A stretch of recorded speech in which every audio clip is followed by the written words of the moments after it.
illegal market could be like a good money making for us if we are the first ones and we monopolize the whole industry. So let's start now when it's still illegal because we have the power and the means to do illegal shit. Um, but also that could be their way out and become eventually if Mexico legalizes weed, they're gonna go from fanatics to business owners, like what happened with alcohol. Well, they already are kind of business owners, right? It's like the drugs just got them the original huge flow of cash. And now they're into everything else. Exactly, and that's the thing.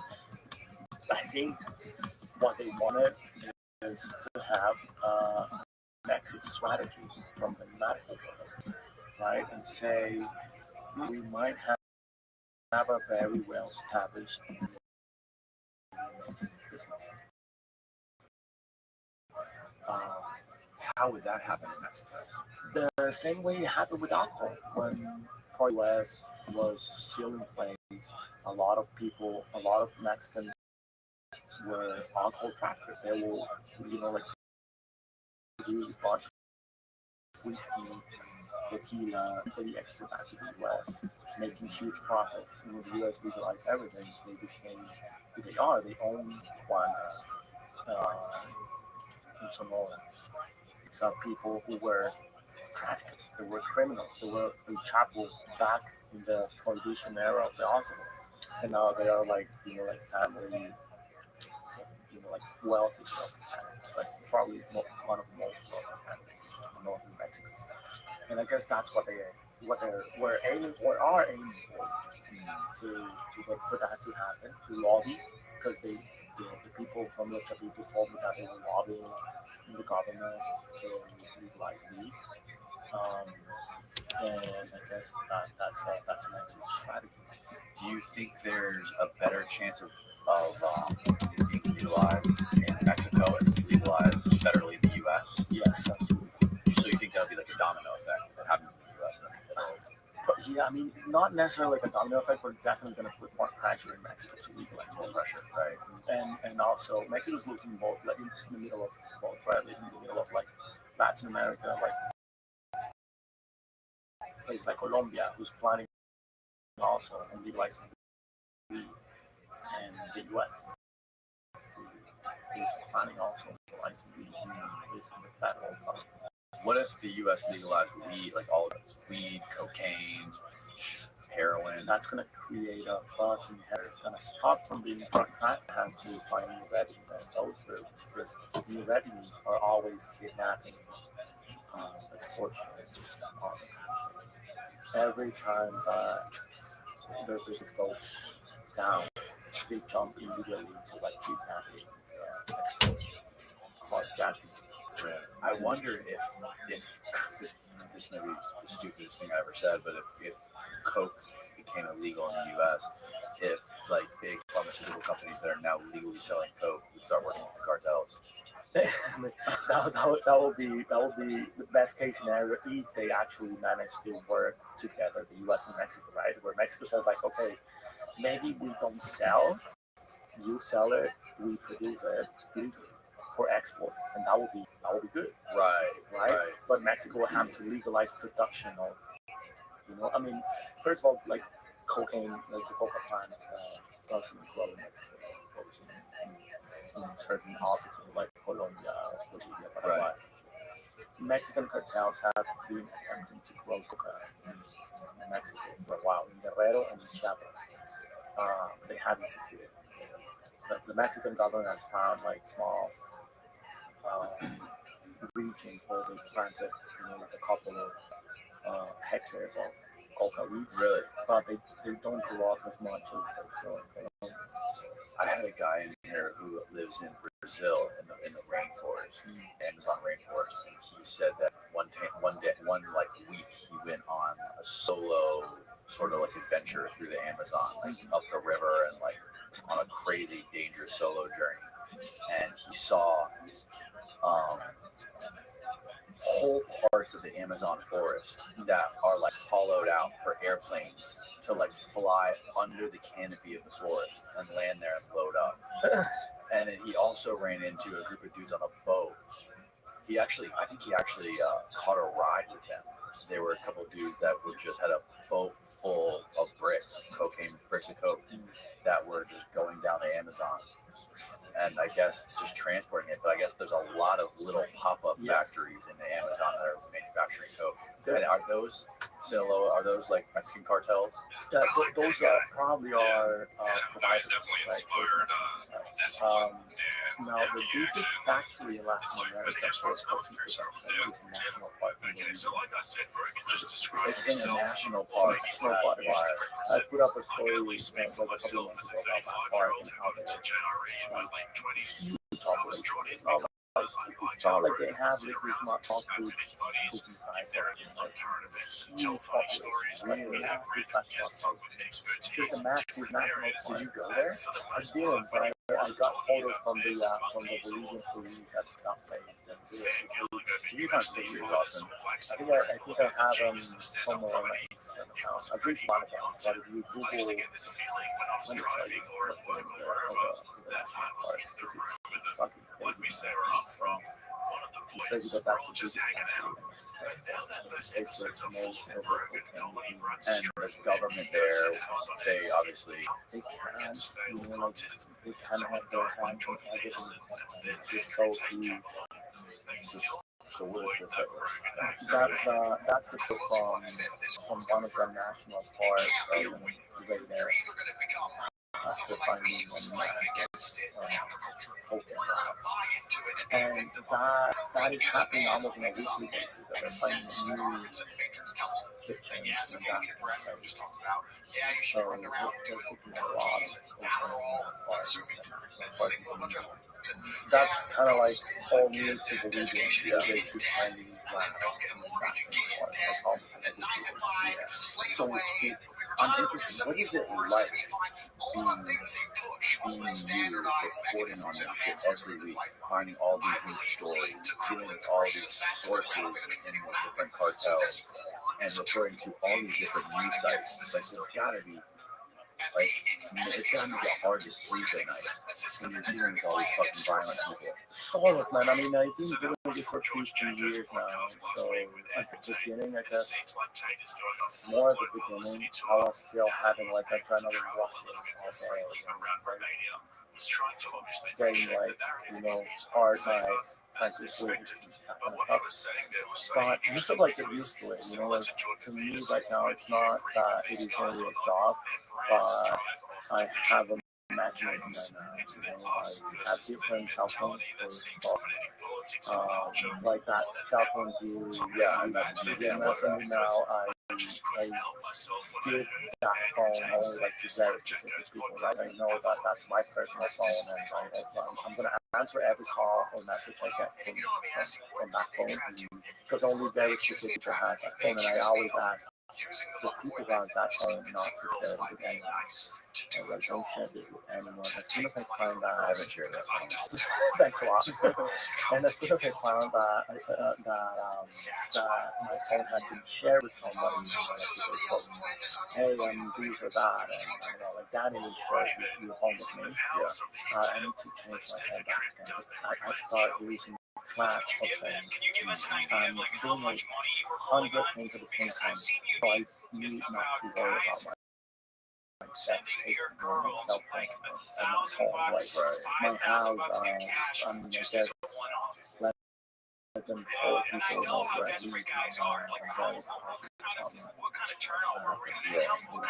You're no longer living in Mexico. You're in El Paso. I'm going to make you in the States. No, I mean, to be honest, I mean, I could very well be in March 14 or 40. If they really want to put money into services. I think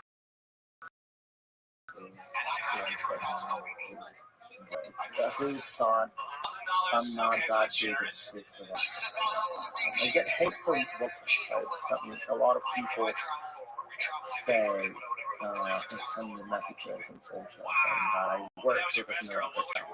Of course, you're the only way that will keep you access. And I get that. It's really complicated to understand that a guy like me who's walking Right. media's house. That was like my own risk, taking a lot of fucking risk and doing that. For someone, it's very unbelievable, right? It's like, no, there's no fucking way. I mean, if there was another way, I would have said it, right? It will be even better. Maybe I would have had more time to if I had the permission of someone in the organization, like touring the house. I would be fucking cool. That would be even better than just being inside for 6 minutes, all like prepared and out. I would have someone touring me the house and saying, like, yeah, there was a video. This was his background, and he was here from, like a military guy. Yeah. I think people don't understand, like, to be you, you have to maintain it. You have to keep a good relationship with these people. Absolutely, man. You can't just be there fucking questioning and pointing your finger in that case, or else you're not going to be who you are. You're not going to get the story. Exactly. And at the same time, is the thing line was you pull and dot doing art for something. Right. Yeah. So how do you maintain sort of, or like how do you vet out stories from your sources and know when they're trying to just make you a PR mouthpiece versus when they're actually being honest? I just recently burned a bridge from one of my sources in Sinaloa. I reached it. I'm hurt by that because he's a good source. And he's a good man. But that's what happened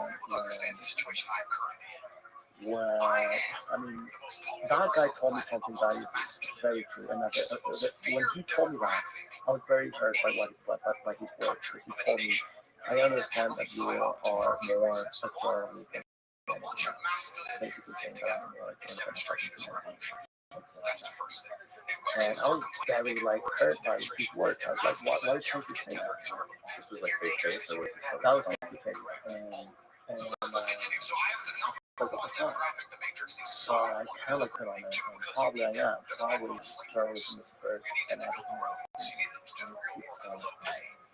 Not saying that I don't care for human beings, but to be a girl, you have to be a good person.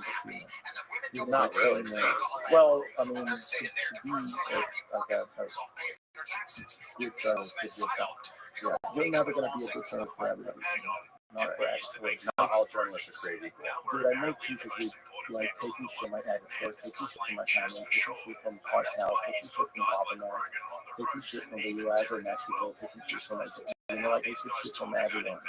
And at one point I was like, no man, like I wanna be cool with everyone. It's like you can. I mean, I'm gonna make peace with that and be peace with myself and show who I am.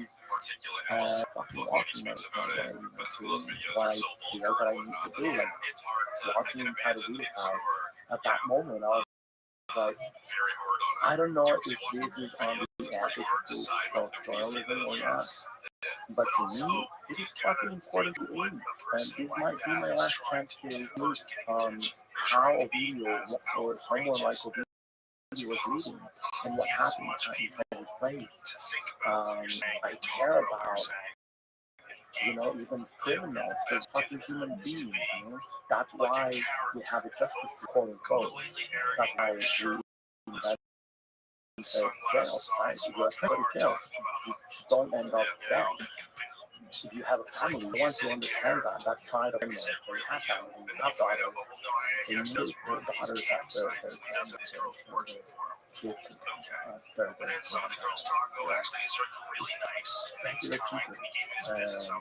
I don't know, to me that was a major opportunity to go out inside, to the house, to the room, to the closet, to the kitchen, to the bathroom of one of the major parts of the US. The US itself, like politics, right? You're handing 5 million and you keep hearing that on news outlets, right? On the TV, Fox News, all of them keep like repeating the same thing, right? Ovidio is a huge market. And Chapo is a huge market. So Chapo was supposed to be the major drug trafficker in the world. He's in jail. and the trade hasn't stopped. He's at an all-time high, right? So was he really? I want to find those stories. So when he said to you that you were more of a journalist than a human, exactly. Siempre ando me dice, siempre ando, tú eres más periodista que otra cosa. More of a journalist than a because I was like, I said this because of the weed story when you outed his brand. Yeah, because I had to burn that bridge for journalism. So that was a decision that you consciously made. You basically had two options. It wasn't something that was a mistake or something overlooked. You know, you consciously decided, I gotta sell this guy out. Yes, I mean not sell him out, but the thing is, I'm pretty. I guess that's what makes me respectful with these people, with these kind of people. I never ever say something that I'm not gonna do or that I'm gonna do if I'm planning on doing something different. Right, tell the truth. So you maintain your relationship. 100%. I'm always telling the truth. If I tell them your face is not gonna show, I'm gonna make sure their face is never gonna show. If I tell them I need your face in Canada, because of this man, if they say no, I totally respect it. Look, that's cool, man. If they say let's do it, then let's do it, right? I mean, I don't back up. So this ask as many other people, you can tell like the whole fucking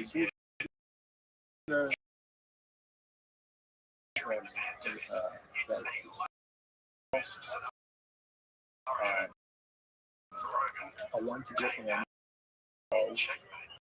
how they are making a national business, a national market that is not being pushed right. But I'll back to how they are putting on. I want to show them. So you guys kind of like, yeah, I'm open. And let's do it. I guess was had a blast. It was pretty cool. After I came back, he called me, sure, just don't let anything into these stories. And I saw like how that something was not right when I was recording. Time I would ask something. So this is an operation, this is an intensive. I guess this is coming from the office. And then when the guy in front of the camera will answer, like, see, this is coming from your people, minority people. This guy was on all that. Like, I don't know, this is a different thing, you know, like, I mean, yes, but it's a national market, you know, like,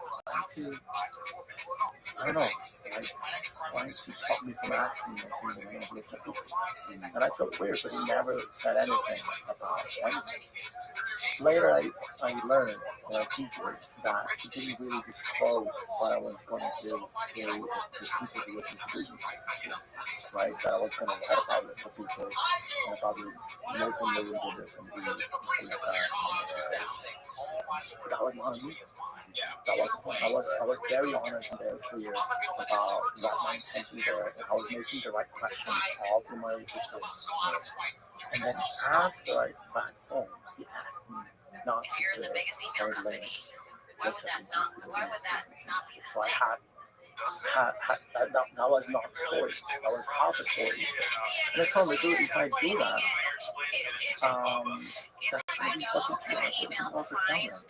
Showing just how good of a weed we got from do it more like nursing and growing. That's fucking cool. That's fun. And I didn't say that. I told you what I wanted to do. He told me, yeah, no, things changed. Like, and they said they're like super sketched out about if we I was like, I didn't feel like nobody was so we even like smoked a couple of fucking blunts and you know, and he was like, yeah, but he's just I was like, sorry, I know that you know that you're valuable for them and they love you and they respect you. They're not gonna get know that for a fact. I'm gonna put you probably were not clear or honest, but you're honest with Joe should have just interviewed Davey for this episode. Joe really tried to take with this one. Huge props to whoever fully watched this episode. Jeez, our patience and compassion is being tested today, brothers. Bless up, stay strong, be kind. Joe went from thought-provoking guests to thought-provoking guests. So here are the top 5 comments from the second clip that he posted right here on YouTube. If you don't need a brain to feel the vibes, these two really feel the vibes. It's so hard to say Joe Rogan bring these Make-A-Wish kids on the podcast. Sweet guy. Boys, if these two can make it on JRE, there's hope for us. I lost the last few friends when listening to these two, but now identify as an octopus. Of all the scientists Joe decided to have this conversation with, yeah, ain't that the truth? And the worst part is, this isn't the first time he's had King Kong. It's gotta be a difficult line to dance.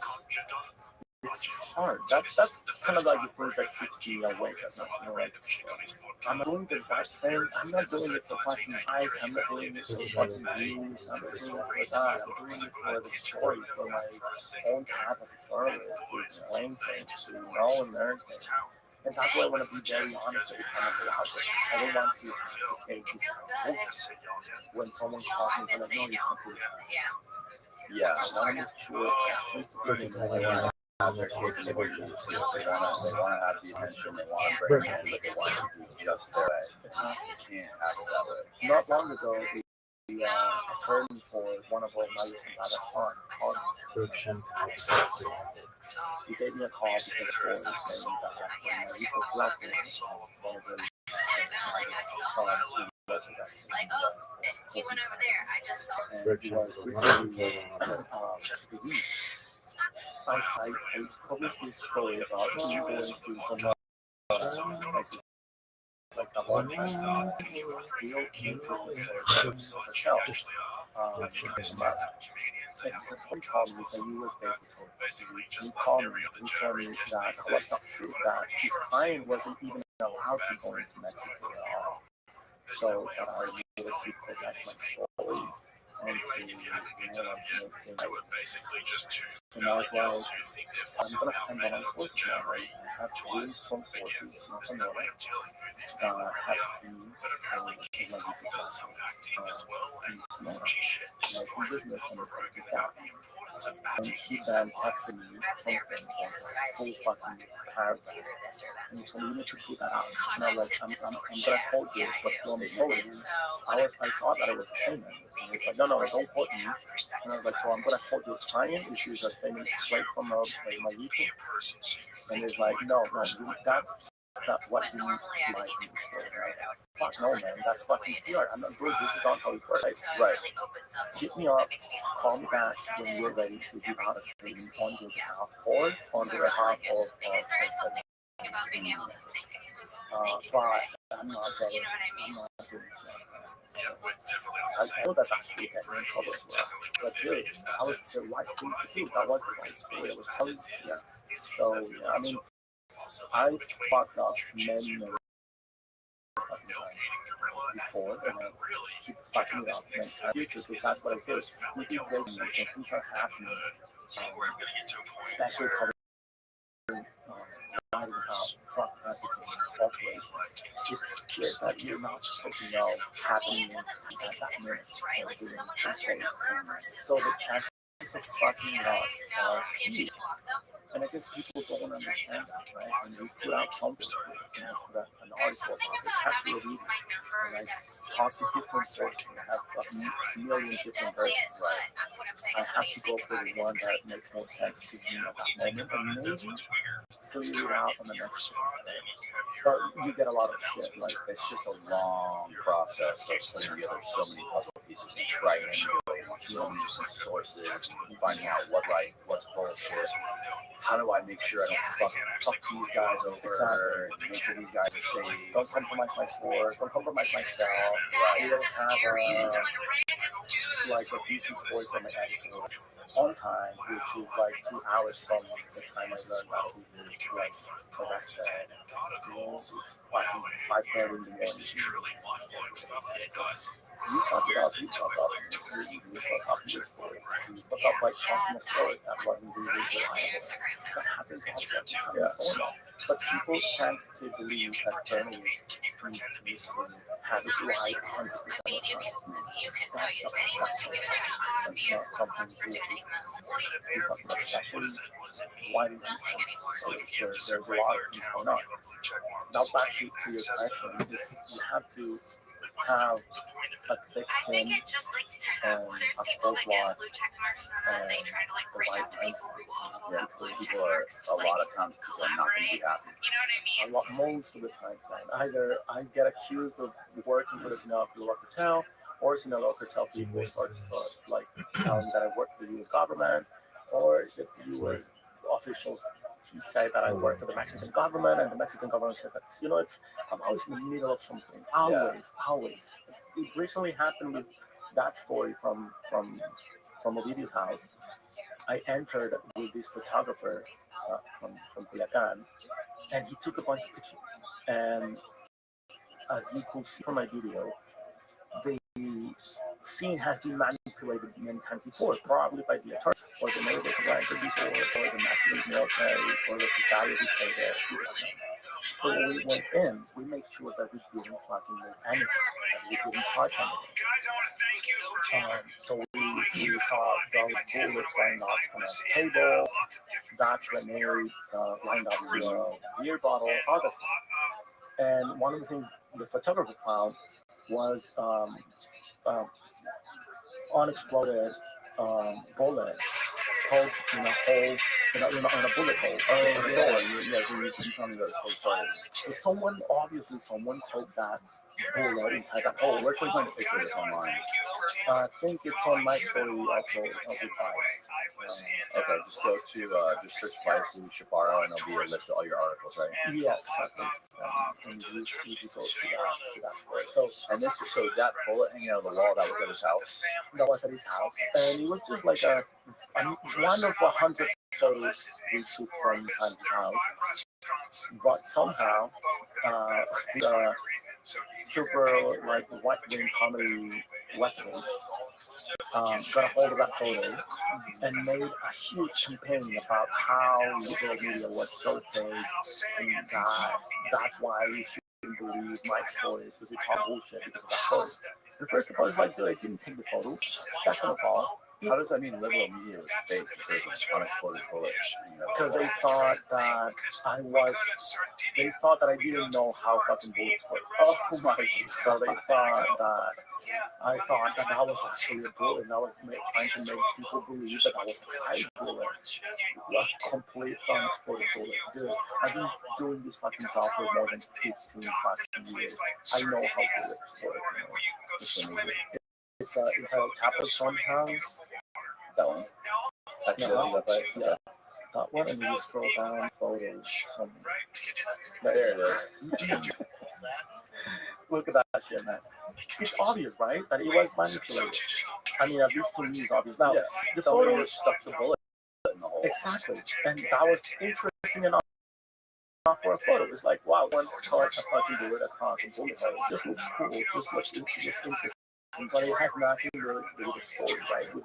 Doesn't really affect the story in general. Especially in the story, I'm saying that the house, many of the stuff inside the house was already manipulated. One of the first paragraphs says about these lined up bullet caskets on a table. So, but I guess that was the campaign. And I'm in the middle of those fucking campaigns all the fucking time. A girl just disappeared in Mexico City, and then 3 days later, she was found inside a plastic bag, alive, all completely naked. The Mexican government is saying that she did that to herself, which is confusing, and it's bullshit. And I feel like, this is fucking bullshit. This is the same thing over and over. When a girl disappears, the Mexican government goes out and says it was herself. She fell in a fucking hole. She killed herself. It's always some fucking panic. And now everybody's like accusing me on Twitter of being a fucking white winger against the president of Mexico and having a U.S. Propaganda, against the Mexicans. And it's like, dude, don't even pay attention to it. I get that from everyone because I'm writing the news as it happens. Do any of the different, like, obviously you're doing a lot of work with Vice, and I saw recently you just did a little segment with Jesse Waters. Yeah. Do you get like them talking to you like, why are you doing Fox? No, not at all, You man. can't do Vice and Fox. Not at all. I guess my No, attitude that's is good. they're cool with everyone, but it's weird to be in the middle of stuff like that bullet because Fox News, take it off, who started the whole campaign, and just contacted me to start writing for them. Right? They're like, oh, hey man, can you write a couple stories for us and this and that? And I'm always, as I telling you, I was very honest with everyone. Right. Editing with people. So I told like that editor with Fox News, one of the things I told him was that I just wanted to write stories that I feel personally engaged, that I find them interesting enough, and that we're not part of, like a campaign or something like that. Only accept assignments that I feel comfortable enough and enticed enough to write, right? That's the same thing that I give folks advice and that I do for everyone, like who wants me to talk to them. And what do they say? They said, of course, they say, yeah, man, like, pick the stories that you want to write and you feel and I'll pick these stories and if you feel that that's enticing enough to read. The New York Post also recently sent me an assignment. It was something that didn't really want to take. So I told him, I don't think it's trying to send me this As cringe as Fox News can be, the one thing I will give them is that they'll have on people from the right and the left. Yeah. I will give them that. And I mean, And that's the then thing. as soon as somebody from the left is on Fox News, people on the left will fucking throw them to the wall. Exactly. And when these happen, Fox was just trying to get me as one of their freelancers. At the same time, they're publishing a story about my story with Vice. So that's how hypocritical media works, and that's what people need to know. I don't stand to the left or to the right or to the north or to the south. I stand only by my fucking self, like I will do. I usually record and I usually go and do my own research. My own ways, my fucking background. I'm always alone there. I'm watching everything and watching America in the US. Writing stories alone. I don't need no people to join me. And that means that I don't need the left to support me. I like to stay I totally have to tell stories. You have a unique perspective. I try to think of every story as a fucking story. I couldn't give it less a shit about, a US political campaign and Mexican political campaign. I don't give a shit about that. If I find a story and I try to find story that interests me, I will go and write. The way I feel that story is Dead fucking serious when he asked you if the U.S. would do a tactical drone strike. Yeah. In Sinaloa. This is the thing.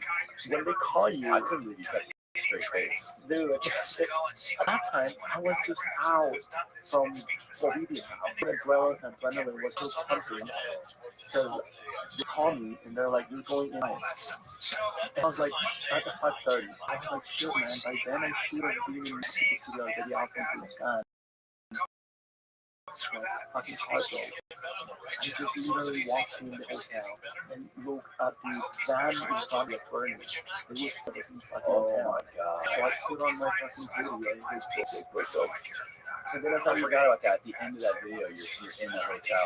Yeah. And you're like freaking out. I'm freaking out. And as I walk in, I receive a call from Jesse Waters' producer. They're like, you're up in 5 minutes. I'm like, I still need to set up my lights and everything. And I was in the hotel, like right after going that fucking adrenaline. So, and they told me something like, just answer straight up, answer. You're not gonna have like much time, you have like 5 minutes. like that. So we need the answers to be, like super. Yeah. And I was like, and now all of a sudden I'm right there with like Jesse Waters asking me what happened in the US before. Dude, when I hung up that fucking call, There she is. I was like, oh, mommy too fucking debris. I put tricks on myself to make sure that I'm coming back from bank assignments. And one of the things I did before taking off to the mountains of Video Town was that I left everything ready for a shower, and I didn't shower in those 2 days. Because when I was trying to get out of Video Town, and I felt that was not going to happen, I was like, fuck, man, fuck.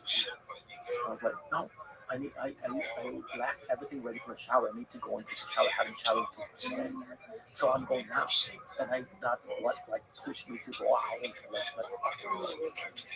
I'm not a mechanic. I don't know much about cars. But when the car broke, like my mom was like, oh, fix it. So I was like, man, water here, so when I finished the interview with Jesse Waters, my adrenaline was like so I laid on the carpet because I didn't want to happen. And I remember that I felt like I really wanted to cry a lot, but nothing was coming out. I just felt like I wanted to cry a lot. Man, like, feeling so bad. But not, like, tears are not coming out. I didn't feel it. I don't know what, I guess I was from. I think I was intoxicated by, I think it was just like a come down from adrenaline. Yeah, I think I was intoxicated by adrenaline. I think it has been a while since I did a trio of scared doing a story. I think also that I realized that those words made sense to me.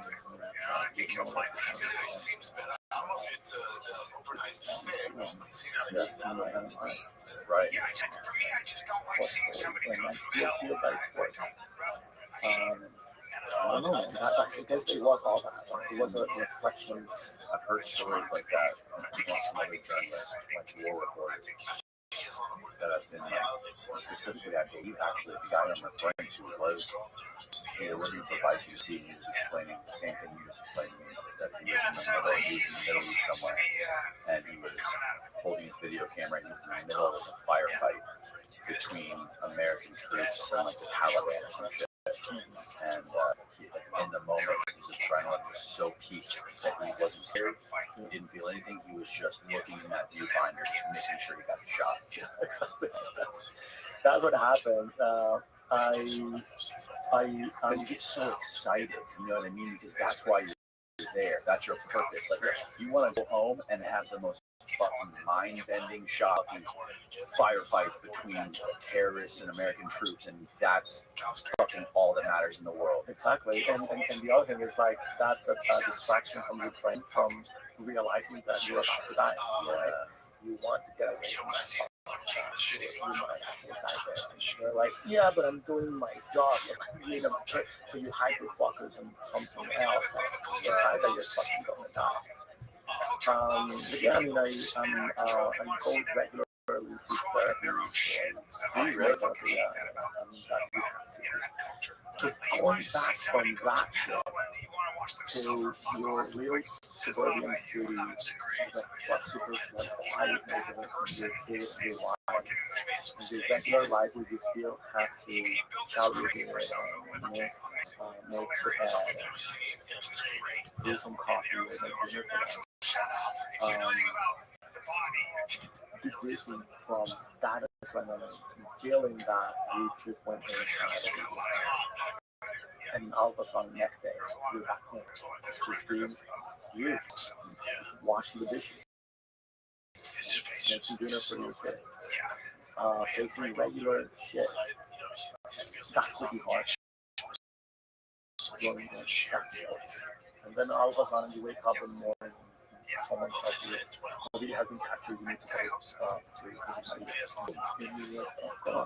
and then you're back. And You're going against a business. And then you get the agent or someone in the Mexican military or an actor in Sinaloa or someone from the Mexican police with the town. And still you're talking to those guys, watching this shit, and turn back to one. So you have to really have the experience to really know that flash at your family or fuck up with that or like those stuff recording and everything she said. So I spoke with my therapist and I told her what happened. She was like, how do you feel? And she started taking me to the story about how I was worthy as a human and not only as a journalist. That I might put my life at risk to prove myself valuable in some ways. So I started reflecting on that, and I'm still kind of like digesting the words of that guy from Canada and America. Because I feel that I'm getting to a point where, and I remember I called former DA agent who was with his I'll share a couple of stories with him later. But he was basically too below set on hotel, he was retiring, and I told him what happened and everything. And he was like, the most dangerous thing is that adrenaline you just felt. So that's a big thing. And that's what's going to be killed. So you need to take down. Like that to be where you nothing more than that. That's where you go down. He's like, yeah, don't go down the fucking kind of it's not going to be a cartel. It's not going to be anything. You could be driving at a super high speed. So it's you need that adrenaline punch. And you need to be worried that that's going to be your group. And nothing's going to go over that adrenaline you just felt. I think what you see with a lot of people who are really good at what they do, like what you're doing, is your journalism, is they become, either get lost in their work, and they neglect everything else in their lives, their family, their kids. And there's a lot of people who are just okay with it, a lot of people who choose not to have families, not to maintain friendships with anybody. It's just their career and their work, everything in their life. But that's a choice you gotta make. If you can live with that and you're happy, it's for you. But you have a kid and a wife, and you gotta balance being a father and then going into these situations. That's gotta be. Yes, exactly. That's the thing. I saw myself in the eyes of these guys. He's an older guy. Yes. That's no thanks. Because all he did was work, right? And I found myself like losing more and more touch with, like my friends, my family, like going into a shell of my work. Always there when I'm working and I'm not. So I'm like closing myself in, and I was like, fuck yeah, this is how it starts. And go back again to enjoy my fucking life, other than journalism, and leave, actually fucking forward again with my friends and get back in touch with them. Because every time they give me a call, I'm fucking busy, or I start losing interest in or day-to-day they told me about their businesses and about the jobs and the wives and the kids and sometimes it comes from like this is Friday night. Yeah, you gotta be get around people too. Just disconnect from it sometimes. Just turn your fucking mind off one way or another and just get around people who not they don't give a fuck about you, but just talk about other shit. Get around people who aren't in the same world as you are. Yeah, and that's I mean, this is kind of like difficult to me. After 15 years reporting the same fucking thing, I face like the same thing in spiral, right? Every time I feel that I'm going that rabbit hole, I kind of like take it there and go back. That's like that. I feel it's just spiral because I feel that my professional life is going upwards and that much more into it. I think I've been growing a lot since. But yes, I found myself in this position many times before. Also with alcohol or drugs, like at one point in my life, that was like I can only feel good if I'm like extremely high or drunk, which was pretty bad for everyone. So it's like, no, I need to take it. I think I managed because of like therapy, like that thoughts that goes through it, like more personal, And by now I can see myself in really going down that road. That's why I decided to. I've always been like a super lonely guy, like I'm not very much with a lot of that's always that's also like something that has been really I don't know, like weird to me to have like more social media lives with a lot of people. But I think that's also what has been helping me navigating like a bunch of like messages or log notes and that stuff that doesn't really makes me because I've always been like a lonely guy. It's not like a loner. Yeah, I've always been a loner. My editor recently told like, hey man, you are with a team now. You're not that fucking lonely. Right. Well, one of the best lessons I learned when I was young was that only drink or do drugs when you're happy. And you're celebrating. Yes. When you're sad, don't drink and do drugs. The word, yes, exactly. That's the word. It's pretty simple. Yeah. But it's words like that. It can get you like very fucking bad mood when you are drinking drugs. Yes. But when you're using it to mask bad feelings, exactly. Coming down adrenaline, being fucking middle of a narco's house, exactly. Being chased out by sicarios. And that's the thing. When I feel like that, I don't touch more than one coffee. Nothing that will alter my brain off. No alcohol, no coffee. I'm not allowed to like spice. I did intermittent fasting for several weeks, so I can like start regulating myself back again.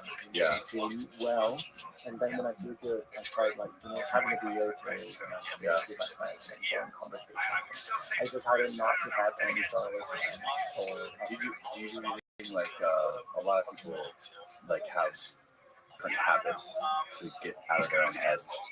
Like it kind of can be really miserable if you spend a lot of time just thinking about different things and whatever is going on in your life. And some people go on like fucking 10-mile runs every like get fucking turned their mind off and they go to the gym. How are you, Josie Cat?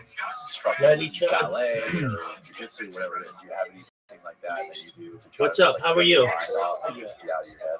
Oh, for sure. I talk a lot, man. What's good in your neck of the woods? What? Oh, good question. I don't want to talk with people who aren't 18, and they get people of all ages in there. I am Jewish. Yeah, but I don't want to get into all that. Come on, man.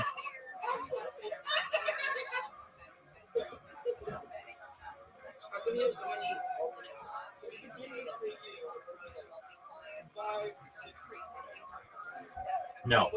Incorrect. I've been doing this for 3.5 years with 33 different computers.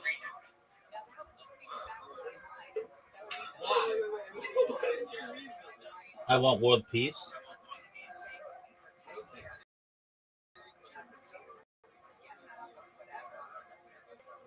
That's okay. You're entitled to your opinion. You're entitled to your opinion. What world peace are you spreading? Well, I talk about it a lot, and just talking about world peace is the first step in getting there. It is. We're talking right now. I said the same shit at the beginning, but now I'm here finding peace There you go. in the world of stress. Okay, cool. And feel free to leave. I'm not gonna ban you. Just I don't want to be hated. Okay, that's fine. And you're entitled to your opinion. I'm gonna keep watching my podcast, and you just go live your life. Whenever I can, I try to meditate. Sometimes when it's super cold, I try out on my it's super cold, freezing temperatures. I don't meditate. I don't like meditating at my house. I used to run as well when the weather allows me to go out and run. But another thing is I play the guitar or read a lot. I read a lot of poetry. So I read a lot of reality. Okay. And then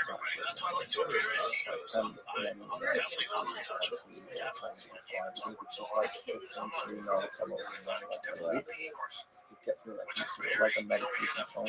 Yeah. Like trying to sing like easy and really That's good. You gotta take care of your brain. Yeah, exactly. And I try to. I mean, I think I'm getting better and better at it. More than it's not easy. You have to keep yourself. You have to keep examining yourself. You know, how am I doing? So, why am I doing like that? That's stuff on a constant daily basis. And yeah, I mean, most of my days are very fucking unpredictable. Like, I wake up every single morning at 30 in the morning to read certain newspapers in Mexico, in Latin America, in Venezuela, from Syria, from Paraguay, in the US. I have like 10 different local. So you read from like multiple different countries and see what every angle is on Mexico. I start on local newspapers and then go to national newspapers and go to national outlets. And then like an hour later, 6:30 probably, I know if there's something that is on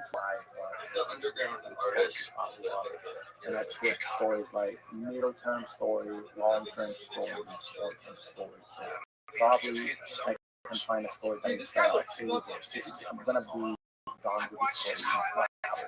That's gonna be a super quick story. And then a middle something that's gonna take me on 1 week, 2 weeks, 3 weeks. And then longer term story. Something that's gonna take me like 6 months, 8 months, 1 year to perform. What's the longest story you worked on? Some of these guys like DVP have I don't know. I mean, it's weird. It's weird to talk about one single story, and there are stories that take a lot of fucking time and have nothing to do with the story itself. It has to do with the fucking legal department, to do with the security department, and then the police department. Like right now, I'm writing a story for the department of like. Yes, exactly. Okay. Sometimes, most of the time, but not every season, but many of the stories I write is have approval from the legal department because they are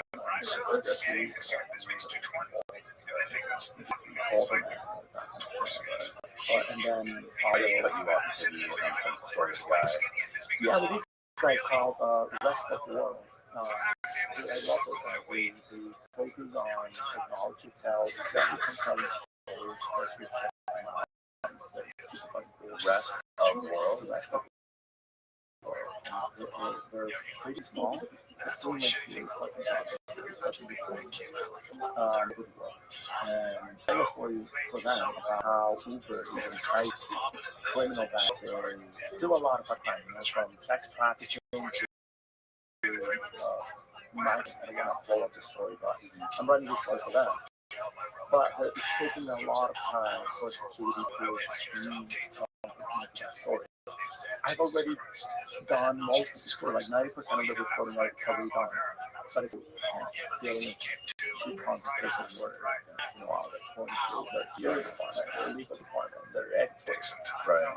So sometimes stories will take a long time because of that kind of stuff. And before I can just jump in and write those stories, I'm also going to write a story for Rothschild about how cartels are laundering money through record labels for narcotic.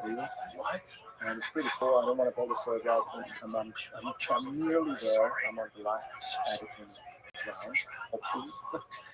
Do you ever have to deal with editors where you're like working on a story and you're working with an editor and then all of a sudden you just feel like editor is trying to take this thing in a direction that's not meant to go? Yeah. Like a non-natural direction. Yeah, definitely. Yes, I've had that. And sometimes it's, well, at least in my case, I felt that, and maybe not because I want to give an agenda.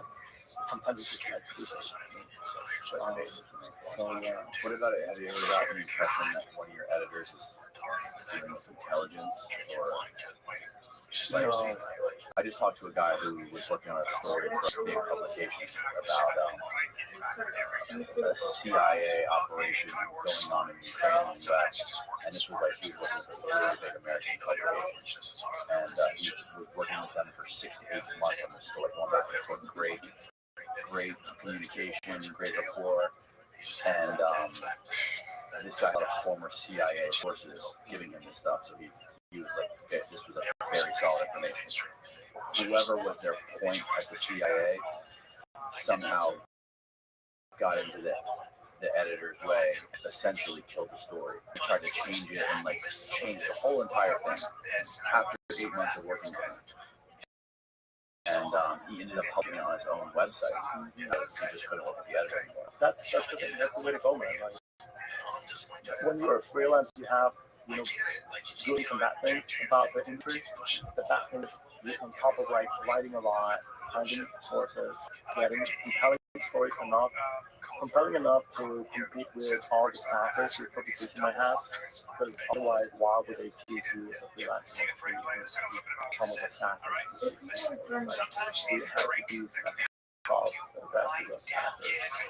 But you've never been in a situation where you thought like intelligence was trying to get in the way of your story, or like whether or it be like state, like somebody in the US or somebody in Mexico.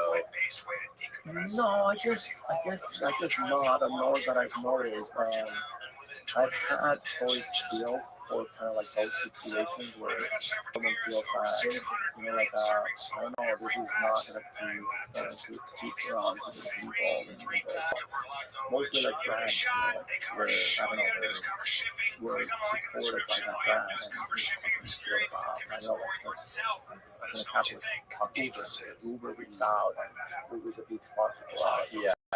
They don't take that, but I know that's what's happening. Right. I'll just, when I'm in Fort assignments with a publication that is my first time working with, I always ask if they have a field. A what? There's a fee for the curious story, right? Usually it will be around 2%, but some of them just give you 20% of the net. If you're freelancing, you have to know about the if you have a kill fee, they tell you, yes, it's fixed $200 rate, and 50% of what we agree on payment. Right. So when you find that yourself in that, like, situation, you're like, you know what, I'm just gonna take my story back and just do 50%, and we'll give you like 50% or like a percentage of that story, and then I will take it to another publication. Disclosing everything about the publication. I'm like, nah, you're not gonna go through this story. I'm gonna take 50% else. That's right. And usually, Yeah, that's gotta be another hard thing to deal with when you put so much effort into a story and they try to like change it, try to like put a spin on it, and you gotta make the decision. Do I take this out, do I take it somewhere else and publish it myself, or just let it go and get paid? Exactly. So yeah, I guess 80% of my day dealing with Editors also wanted to be. I couldn't give a shit of what they said about Isaac, personal stuff. But sometimes publications will ask you to submit your own stories to different prices. And that's a massive work to do. You have to write essays and follow the guidelines. So I have to do invoicing, I have to do my own fucking expenses filing, file my When it was at like 20, what happened? Everybody listening, this is a good time to subscribe to Luis's YouTube channel. At Luis Shaparo on YouTube. It's linked below. I'll even put a little fucking whatever you call pop up on the video. What is like China? You said you read publications of other countries that are talking about Mexico. What is China's perspective, or like that part of the world's perspective on what's going on in Mexico? China has never been closer to Mexico than what it is now with this government. And I think it's because they know that they can hand from this government to left. They're going to the left. The embassy in Mexico is having a lot of parties and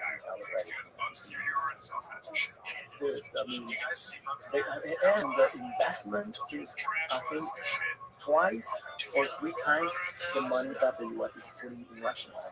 The China investment for Mexico and Latin America in general, I think it's twice what the U.S. Wow. So it's definitely a lot. Everywhere. A lot of Africa. Yes, exactly, man. And I don't think it's a coincidence that the New Generation Hotel is also like having massive operations. Are they really? Africa has one of the, if not the largest, local drug selling industry, right? The local quantity of drugs in most African countries, like Burkina Faso, different countries in Africa, it's huge. And El Chapo tried to earn that market, but apparently he couldn't get his organization to go deal with the local organizations in Africa. But the Catholic is popping up really hard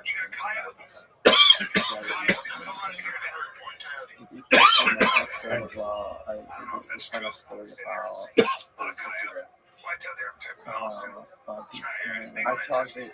Are you talking about? I think we talked about this before, or maybe I talked about it with somebody else. It's called something Guinea-Bissau country in like northwest Africa, where like the head of the navy in the country was importing all the fucking cocaine. Very fucking probably we did. I mean, like Lower Cartel is now huge in places like the Netherlands and Spain. Netherlands, Antwerp, they're popping up to Spain. But they need Africa because most of the places coming from Latin American places like Bolivia or Panama or Colombia that are meant to be for the Europe market, they stop in Africa. So I think the New Generation Hotel is a step. It's reading down to the line. Well, I need to get all the back because this is the only way I'm gonna overcome some of the youth. Right. That's pretty smart. And yes, I mean, I can't remember the name of the guy. So what is, as far as like the media and like what's being published in the media in Europe and China and wherever else, Latin America, what is like media narrative on what's going on within the cartels and their relationship with the U.S. and like I'm interested, like what does the Chinese media say it might be storytelling? Honestly, I don't know, because I mean, what we get from the China media is mostly English wise, right? Right. So it's kind of like the same.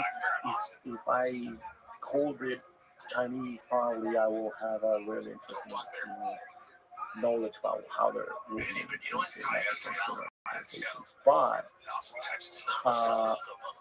for what I know, China has always said that they don't have a precocious problem with all of the businesses making precocious that used to make fentanyl and that are regular, legal, established business in China doing I think it's like clean products that precursors, right? Precursors to make clean products, clean products.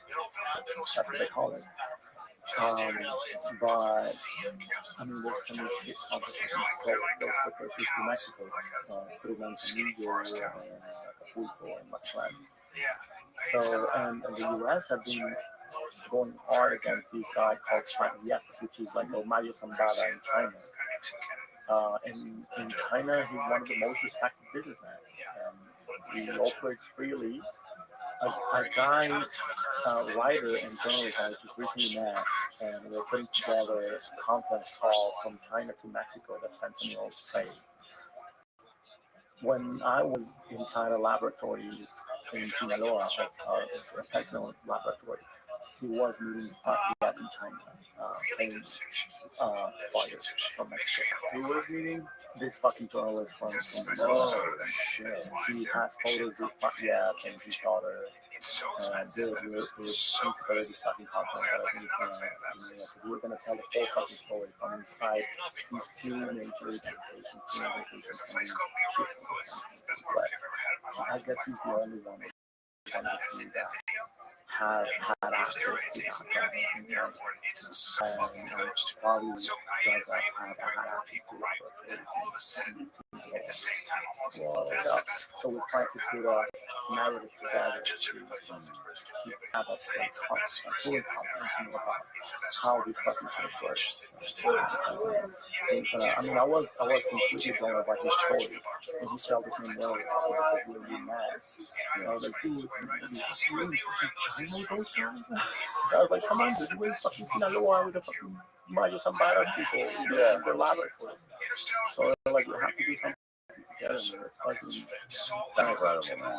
But it's gonna come out right. It's gonna come out. Are there still a lot of journalists that are dying in Mexico? Yeah, they're getting murdered. Why? How are journalists getting murdered? How the fuck are they ending up being murdered? Are they working for Mexican media? Yes. It's the same fucking problem all the time. It's very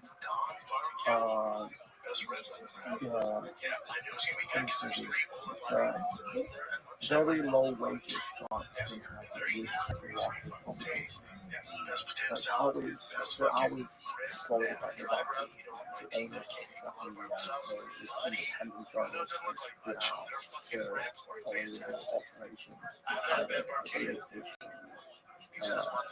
Website. Mexico first Mexico was using the concept of back in 2010, 2015, I think. The Mexican politicians, when there was an uncomfortable journalist, would use the narrative to go on and kill journalists and say that was that. Then they changed strategy and they started going into hiring journalists. And like doing the people like a government. They say you are uncomfortable fucking journalist. Getting into saying business. I will call a cartel. I will just hire for these business and have you killed. And then no one will claim responsibility. We don't know, and it's always has been politics. Always when you get in the way of politicians, that's what you're doing. You can go and kill my somebody. Break in a video house. If something will happen to you, mostly sure is that you might just get fucking beaten up because of that. But if that house was from a governor, a congressman, or the Mexican president, not be true at all. The main story of everything was to get us to government and all that stuff from that guy is not dead. He's but when he was in the leave, I found him. I found what he was living, and I'm not going to be boring the fact. He got so fucking cute. He sent on when I'm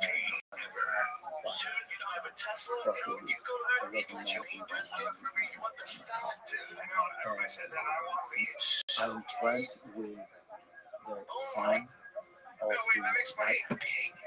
So the one time of these goblins, as a son, he's my friend. We went to sleep together. And one night he called me, and he calls me Cholo. And he's like, Cholo, I need to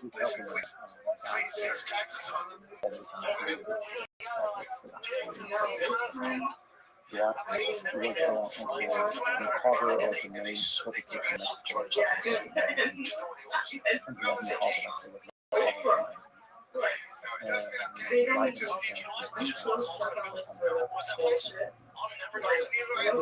never had something like that before. Just that time that I before the class it's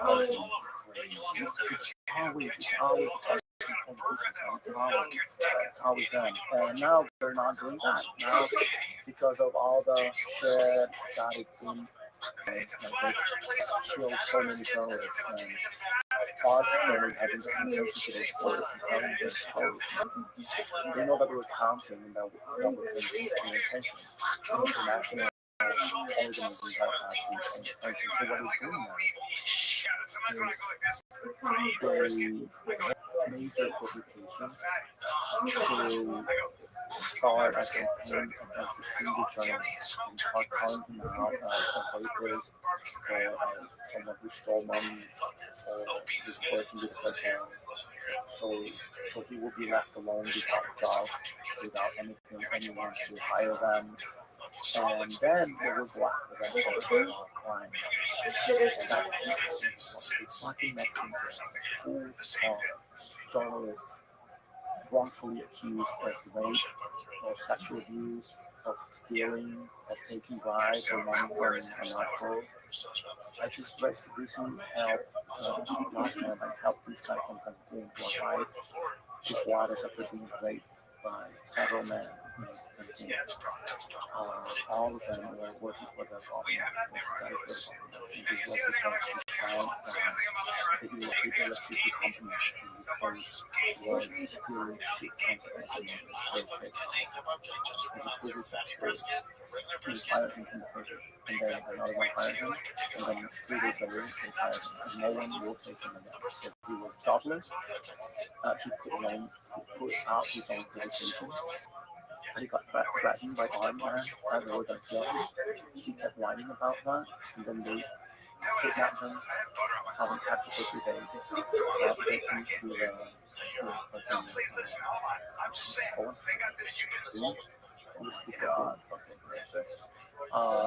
and he after that he fled to water and he tried to cross the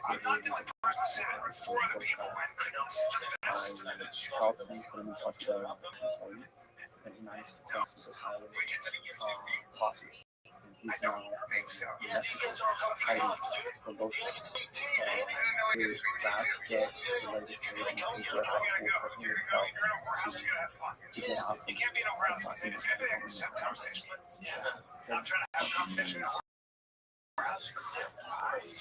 yeah, man, he's fucking great. He's fucking great. Of course, when I know he's a tall, dark man, I had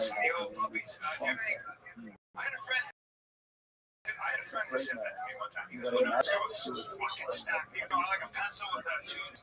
Right. Oh, sir, you I could. I was drunk, and now I'm not fucking around. And he could do that, and I couldn't touch his attorney. Help him out.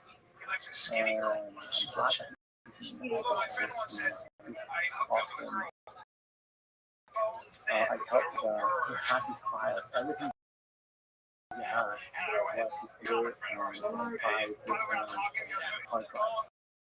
He's like, these hard information from those fucking seal coming out. So help me. And I was like, all of us dead. Somebody in my house. And they were safe in the US. And you can call me and like, dude, I know that he's attorney helped me to get the right way to be able to run this island for markets. I said, our friend's not off. I go, she's got to wait. Because I think she did. And so I liked her very much. I feel obviously. And I talked to him not 1 week later. Not 1 week later. And I go, how's that girl? Did you go there? He goes, she died. Often used for on the corrections. Not often, man. Do you have any sources that are close to that, or are they fucking hard to come by? I mean, the hardest part is they always they always have an agenda. So I try to stay along filing agendas for one They either have an agenda or no policy. So that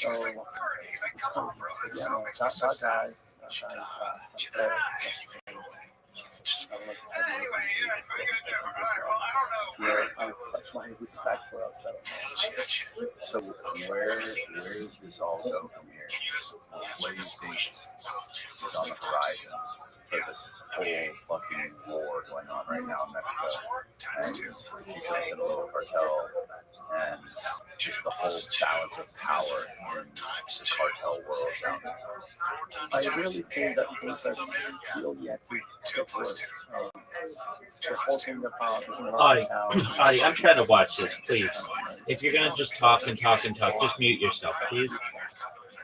in Sinaloa, in Culiacan, had been a safe place for Paso, Texas for a while. Right. I think we're getting closer to the federal elections, and that's always always fun. That's where I want to stay away from Mexico as far as possible. Every single time elections. Are there any good options? Are there any good options? Audie, mute yourself, please. Not really, man. I mean, the two, I guess, more popular options. One of them is the foreign minister, Rothschild, which I think is a great foreign minister, but I'm not sure if he's the right person. He thought, I don't think he has the sensibility that Mexican on the left. He has a political knowledge. He has the history that's political knowledge. He'll be long to be a president. But the president has to have a lot of sensibility towards this. And if you have never walked Mexico, the streets of Mexico, you don't know about this money. Those little towns where the criminal organizations have very social basis. If all you visited is Mexico City, the wealthiest parts of Mexico, and Monterrey, and you are familiar with housing and entertainment, in Quebec, in Canada, what kind of white sensibility and the other one, which would be an interesting outcome, it's a woman. The chief package would be the first woman both now get shined on. But I think she is too of the same or on the hundreds. She's basically throwing she has strong chances if she's the favorite of the president so far. You can tell he was just went through alcohol in his eyes. But she's going to be more of the same stuff.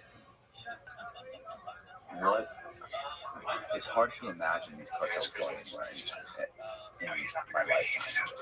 There's so much power and influence there and here. Do you see any possibility of them like setting up shop in the United States? I think they have already since all back, man. Those guys,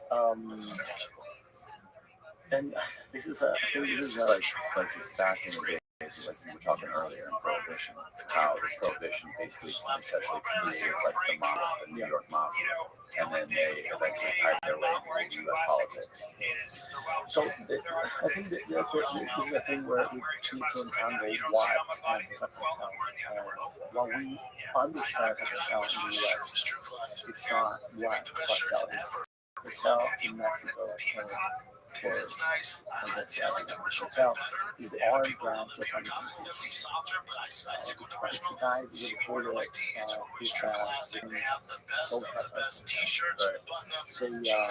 rest of that is the truck trafficking and on top of that is what is called this criminal justice. Drug trafficking is just one branch of a wide fucking portfolio of criminal justice. Back then in the 70s, 80s, and I think we need to update like a planet of population. We need to update those things because we're still using terms and I guess that's the why we see in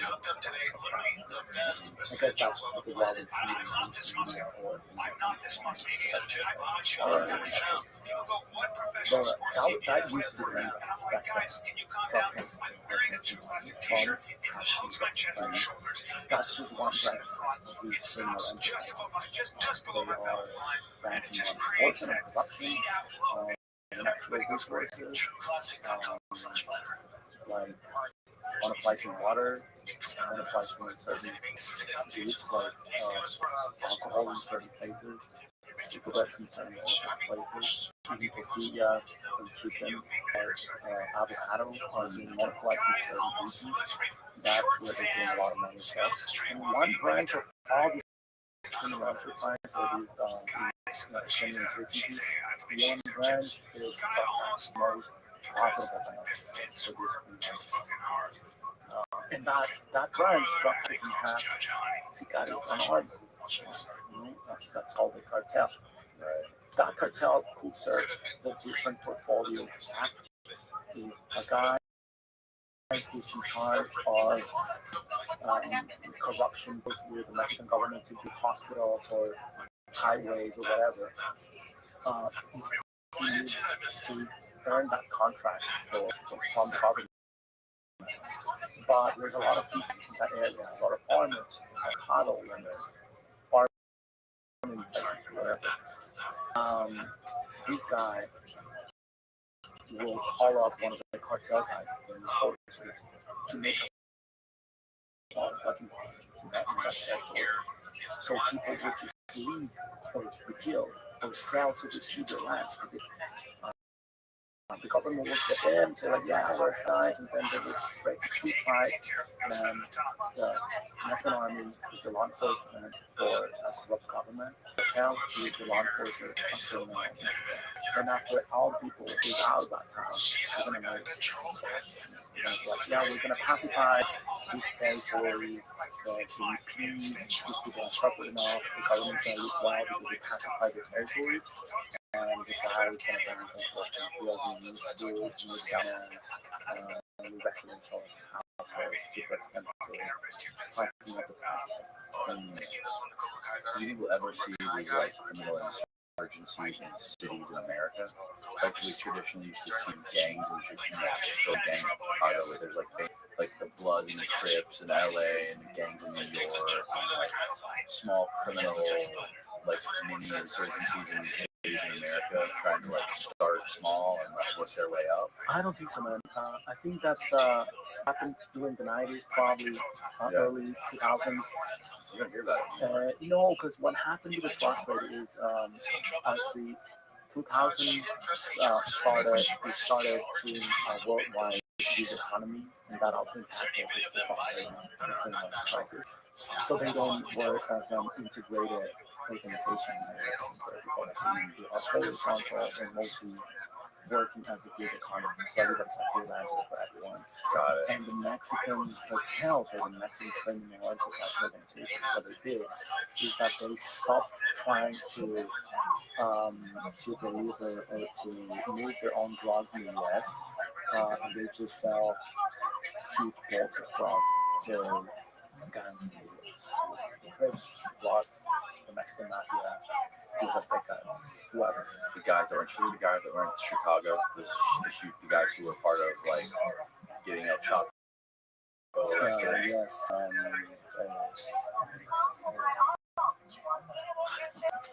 Yeah, two brothers, right? Yes, the Florida brothers. Yes. So guys like them that are part of a gang, are buying involved in Mexican organization. So if you have tons of cocaine, you're not gonna distribute them on your own. You're just gonna move them to Tijuana and then have fire on the other side, usually biker car or a gang, and they're gonna pay you in food with a whole fucking boat, and that there's gonna be the trouble for the business to distribute that, And that's where it stopped. and that's where Mexico stops. Where the Mexican cartels or criminal organizations stop. They're like, okay, so that's good. They have no interest in having like more distribution than the U.S. trying to make more. They try to Get you better. It's like you got these fucking people in the U.S. cutting their own, trying to mix shit. That's why the drugs in the streets started changing so much because it's a huge market in the U.S. now. It's a U.S.-based market and a U.S.-based operation. It's not operated by Mexican organizations. Yeah. And that If it stayed Mexican all the way to the U.S., we could trust it. yes, man. I mean, it will be the same fucking dealer, right? Right. It's too many hands on that truck. So if you trace what's in every single truck you get in the street, you can allow them to think that it's hot with shit.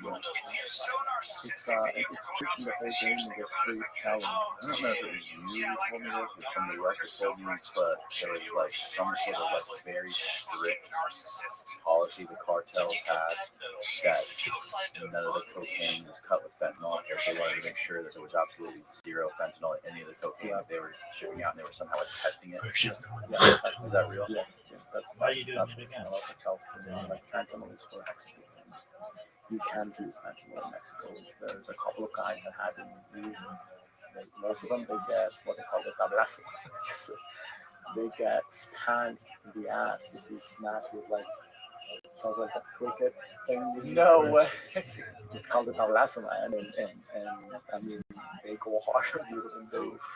Yeah, so that's what they use to. I have these videos that I'm gonna put up next on my channel where I talk about the constitution of the Sinaloa cartel, and that's the constitution. The fucking tablazo. That's what they rely on to keep people, in a straight line. I need to get one of those for hang up on the wall. Fuck yeah, I can get you one. Can you really? Yes, That would be sick. I'll let you know. Are you and Ed Calderon gonna collab? I saw somewhere that you guys were doing a podcast, but like never happened. Did it actually happen? Yeah, we tried to, and then he recently invited me on a live, but his connection kept breaking. So, and yeah, he just yesterday he reached out to invite me to his podcast. That would be a I would love to listen to you guys talk. Yeah. I mean, he's an interesting guy, and he's gonna be a great conversation. For sure. Well, cool, man. Thanks again. Tell people where they can subscribe to your YouTube, on your Instagram, all the stuff that you're doing, all your independent work. Yes, please go to my YouTube channel and subscribe. It's at Luis Chaparro, double R, single P, because many people confuse that. It's like the most double P, Two P's. single R. Yeah. It's Luis Chaparro on YouTube. I'm gonna try to keep that up, keep that channel. That's my exit from taking bullshit from mentors and shit. Hell yeah, man. That's my long run project. The more people that go and subscribe and follow him on all social media, the more freedom Luis will have to report whatever the fuck he wants. Definitely, man. Thank you very much, man, for getting me here. I really appreciate it, man. It's always pretty cool to talk for hours. Dude, this was great. We gotta make this like at least twice a year thing. Every 6 months, be back. I'll be happy to. Hell yeah. All right, everybody. Thanks for listening and good night, world.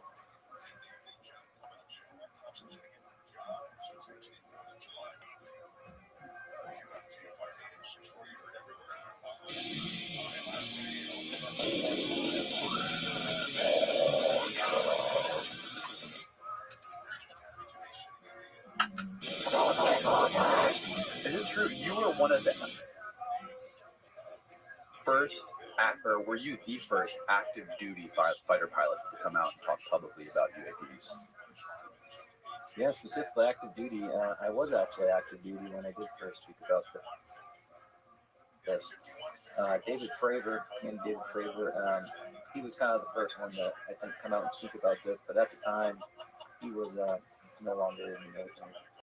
Why is it that you were the first one to come out and talk about this? Because people have been witnessing this and observing this long before you came out, right?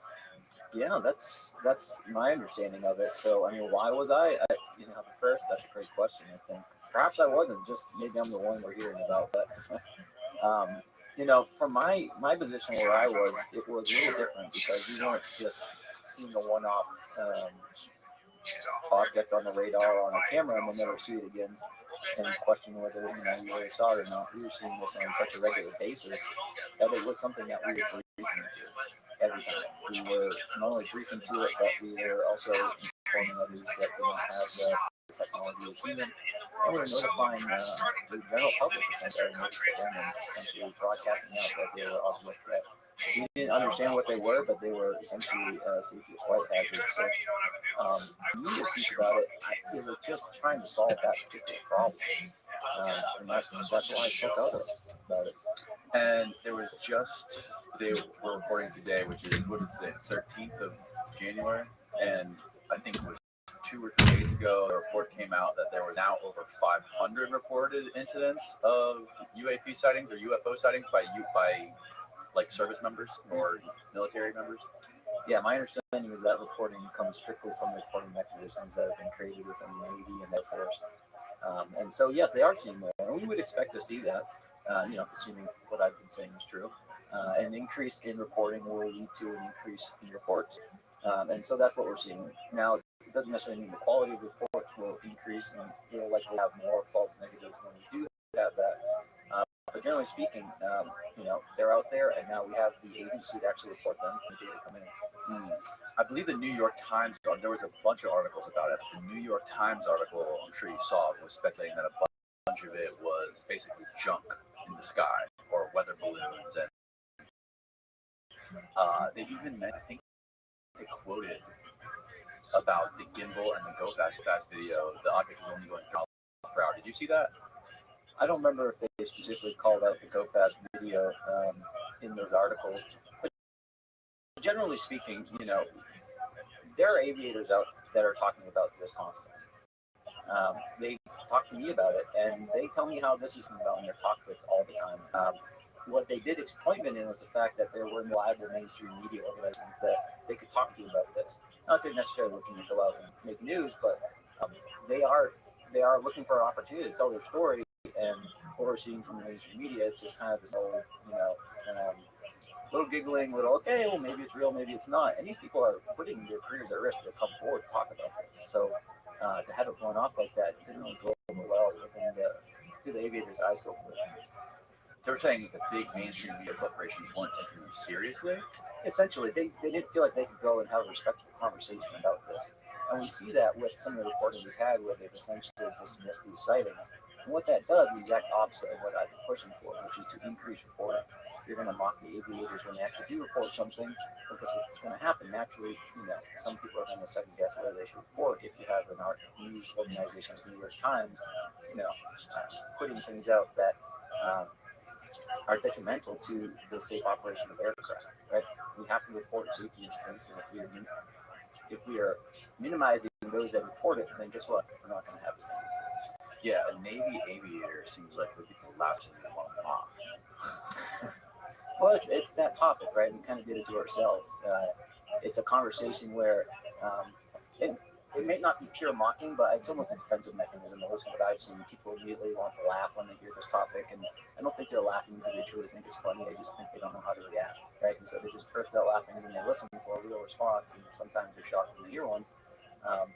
But I think that we're going to see people continue to kind of hold that flag of ridicule until they convince themselves. I don't think that one thing will be able to show them that data, and they'll say, okay, that's clearly something interesting. I'm going to know. Stop mocking this and really pay attention. I see some of these people kind of holding on for quite a while until they have real evidence of standing on. Yeah, I don't see that. I don't see many people that have that stance really. Maybe it's just my people I surround myself with, people I talk to. But it's interesting hearing you say that because you have. I'm sure you deal with a lot of people that are still active military. You're still in the Navy. Um, a lot of people that you talk to that are still active service, are they the ones that you're referring to that still kind of are holding on to that stigma? Well, certainly I'll say military, but I think it's more complicated than that because now that there's a classified reporting mechanism for this, I wouldn't expect them nor would I ask them to communicate about it. However, I do think the stigma is there. The stigma that I was referring to primarily is on the commercial side. Since they do actually have agency to have a conversation about this, they really want to. Some of the aviators I've talked to have got some pushback from their employees speaking on this, including cease and desist orders. I don't think they're necessarily asking them to cease talking about UAP or UFO, but just generally talking about operations of the aircraft. I can see why they might have a view with pilots communicating the safety issue publicly without their filter. Right? Where are the cease and desist coming from? Just corporate airlines, or commercial airlines. When there are pilots that are interested in speaking out, occasionally they have received cease and desist orders. Yeah, so I'm interested. What was your take on that new report coming out with over 500 new sites? Was it 500 total or 500 new? I think it was 500 total. Yeah, well, it's a good thing because we're going to continue to see those numbers growing, I think, as more people report. And again, that's only military. What also kind of came out at the same time as the report was also a interesting PowerPoint presentation that was given to the National Transportation Board by Dr. Sean Kirkpatrick, which kind of fell out actually, I think, the same day, which has some interesting information regarding how serious they're taking this aviation safety threat. Additionally, we also have seen the release of even more of what they're calling the range Fowler reports. Those are the actual reports from aviators those are the data sets that they're generating reports from, right? And so those data sets, I would suggest, are much more interesting in the report themselves. You actually hear from the pilots themselves about the objects that they're seeing and why they're seeing them. Okay, so for people out there who may not be familiar, can you summarize your career as a Navy pilot? I'll try. Yeah, it's really not that complicated. I went for a degree. Got a degree in mechanical aerospace engineering from the Polytechnic Institute. My junior year, decided that the degree I was going for wasn't really that exciting though. I had an internship that really sucked, so I essentially changed my major to aerospace and decided I wanted to go fly jets. Applied to Officer Candidate School, got in as a pilot. Essentially, the rest is kind of history. I just kind of kept passing tests and moving forward. And luckily the needs of the Navy were such that I was able to get to the aircraft that I wanted, which isn't always the case. I joined. I got into camp for the first time. I believe in 2011 in GFA 106 in East Coast. I was there for a year and then time to GFA 11 in Red River, where I flew that 18 for 2.5 years. Two combat deployments. Once I was finished up with that, I went to Navy Mississippi where I became Secretary of Instruction. Completely filed to autopsy.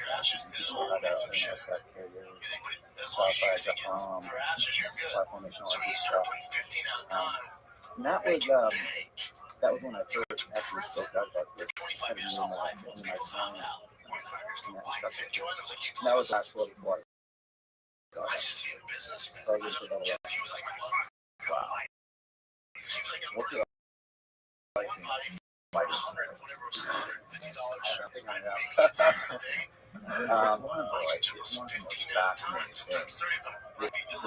The mechanics of it, and it's just hard to wrap your mind around flying a machine like that and then landing on this boat in the middle of the ocean.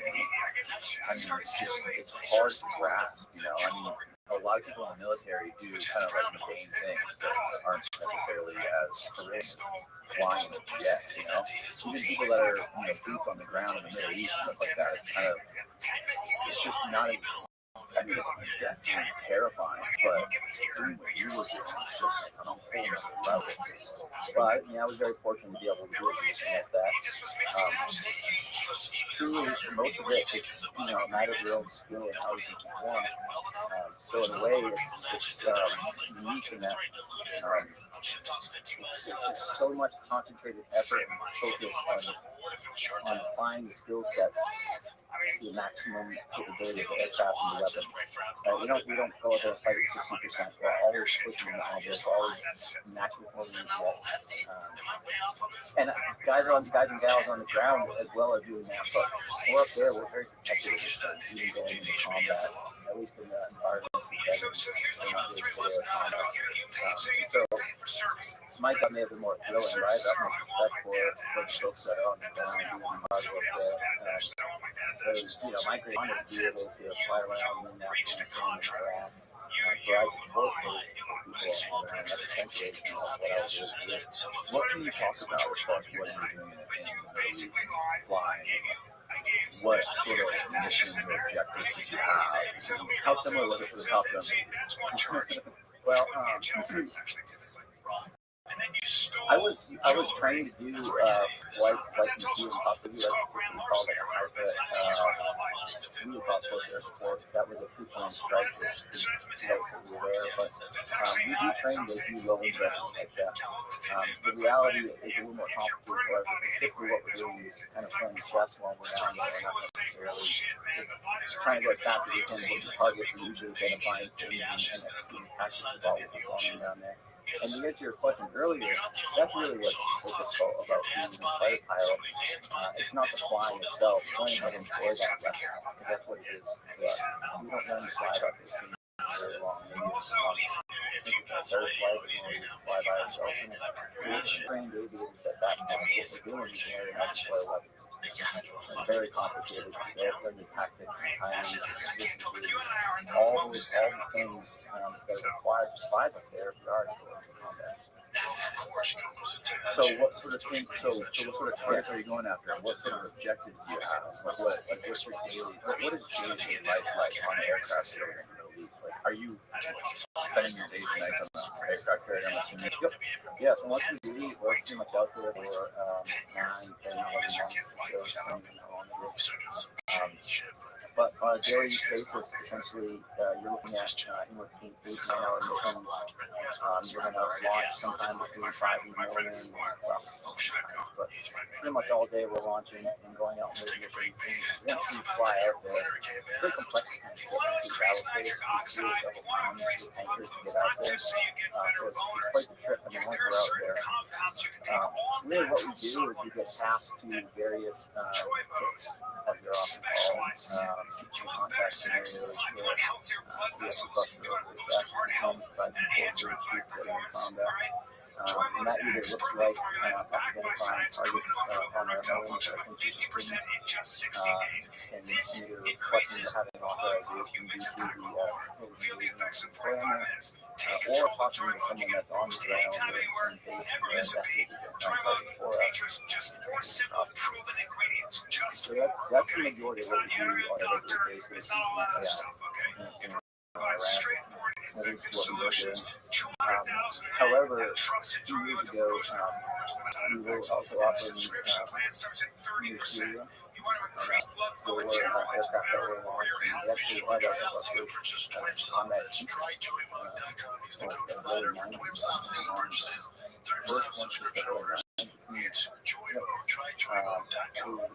That was essentially getting too close with I don't know the specifics, but either way, so we were seeing the result of their combat. Air-to-air combat is like dogfighting. It is. It's not something you do on a regular basis. We're trained to do this over the past decade or so. You guys more have like strategic strikes from air to ground, right? Well, we trained all of it. Like 100%. We don't even prioritize one or the other. But when we are in those operations in the Middle East, we already have air superiority, so we're not focused on combat. Not to say we don't carry, We do have the weapons, as we've seen with that shoot down, primarily. When you're training to become a pilot, how important is vision? What sort of, do you test some vision? Oh, yeah. And what is that like? Can you walk me through that? Well, I don't think it's overly complicated. It's just is your vision correct for 20 and below some limit. My vision was not. I had to have PRK surgery before I joined. I did one eye at a time since I was in college. I just did black work. So, I did that to correct my vision so I could fly. And it's pretty common. You can fly with glasses. Yeah, just has to be corrected. Yeah, because you're so fast and you have to be out before, like when you're flying. You're moving so fast, you just don't even have time to think about anything. You're sort of reacting to your environment using your senses and your intuition. A lot of times, I think, the good by the pilot would be to aim that to some degree and push. There are best practices and there are tactics. There's data procedure. We push past that bubble to adapt to real life scenario and engage the pilot. Now, in air to surface, everything's pretty static and fixed. Talking about large air to air, to get a little more hard science. What are the biggest things of your job? Oh, your job when you're a fighter pilot. Probably crashing in the back of the boat. Oh, really? Yeah, that's probably. How do you describe the difficulties in landing and taking off from an aircraft carrier? Yeah, so I guess the best way to describe it. And so I was actually a emergency officer from the special trained as kind of authority to land on the boat within my squadron airwing. I was eventually trained up to head landing signal officer for my squadron, which generally means I would go to the back of the boat with my team with an actual telephone and talk to the pilot as they're coming around. And what we do is we train them to our voices so that if we give a verbal, they immediately apply that command, whether they agree with it or not. Because there are misconceptions B and misconceptions C that they can receive under certain scenarios, and that's why it's so important. That they're looking for a voice once we start talking to them, what we call the ball with the landing system. And so, what is it like? It's difficult, and it's never something you don't just get it one day. I've seen commanders and admirals, having to work passes, just like you guys. So it's very much kind of like one-on-one in a sense, It's you in the boat, and a lot of times you'll, at least for me, it was very meditative and almost serene, especially at night on the long straight and barely seeing it. I can send you a video of a nightmare really pretty clear. I just see a speck of light in the distance for a while, and then more traffic up and landing on it. But how do you do it? You have to. It's so difficult because imagine if you were driving a car at about 170 miles an hour, and three-dimensionally, cars kind of easy because you can only go through. You need to drive this car within a 1 foot box, or fly your head through a 1 foot by 1 foot box while you're in the cockpit, flying with the aircraft carrier, a particular plane. You need to go through that 1 foot by 1 foot box in order to catch a free wire. 170 miles an hour, you're constantly making corrections to the right because the aircraft carriers are aimed at deck, so it's like you move to the right. So you come down and you can use your corrections, you can fly your head, kind of on that curve, and you kind of curve them down a little bit, fly your head through that box. And that's wow, man. And there's a lot of risk there. Flying a perfect path is not what we teach. We don't want people to fly a perfect path. We want them to fly a slightly high path. That's if you fly the perfect path, any descent is going to put you to work wisely. And that's what we're doing. Have you ever failed in doing that? Or have you every single landing kind of flawless? Oh no, definitely not flawless. But fail, no, I'm still here. Right. But I'm sure not every failed attempt will be fatal. Yeah. So when we come in, well, I won't call it a failure, not a trap. So sometimes you do everything right and you don't track. So what we do when we come down, we usually put our speed brake tunes. Kind of slows us down. We touch down the road base. So it's almost as if we didn't touch the wire, we were bouncing off the deck, which is exactly what we do. We do catch the wire, then it stops us there. And so if we miss it, we just outs up. Right. And I don't know if I call it a failure per se, but that's kind of the negative example of that. Right. That would be the best case scenario other than touching the hook on the wire. Pretty much, yeah. The worst thing you want to do is like flip the edge of the ship. Yeah, you don't want to look back and go. What's the worst thing you ever saw on aircraft? Like it was a landing. I've seen tailhook hit the back of the boat, called a ramp strike, but it wasn't too bad. It didn't explode too much. But sometimes the hook hits the back of the ship.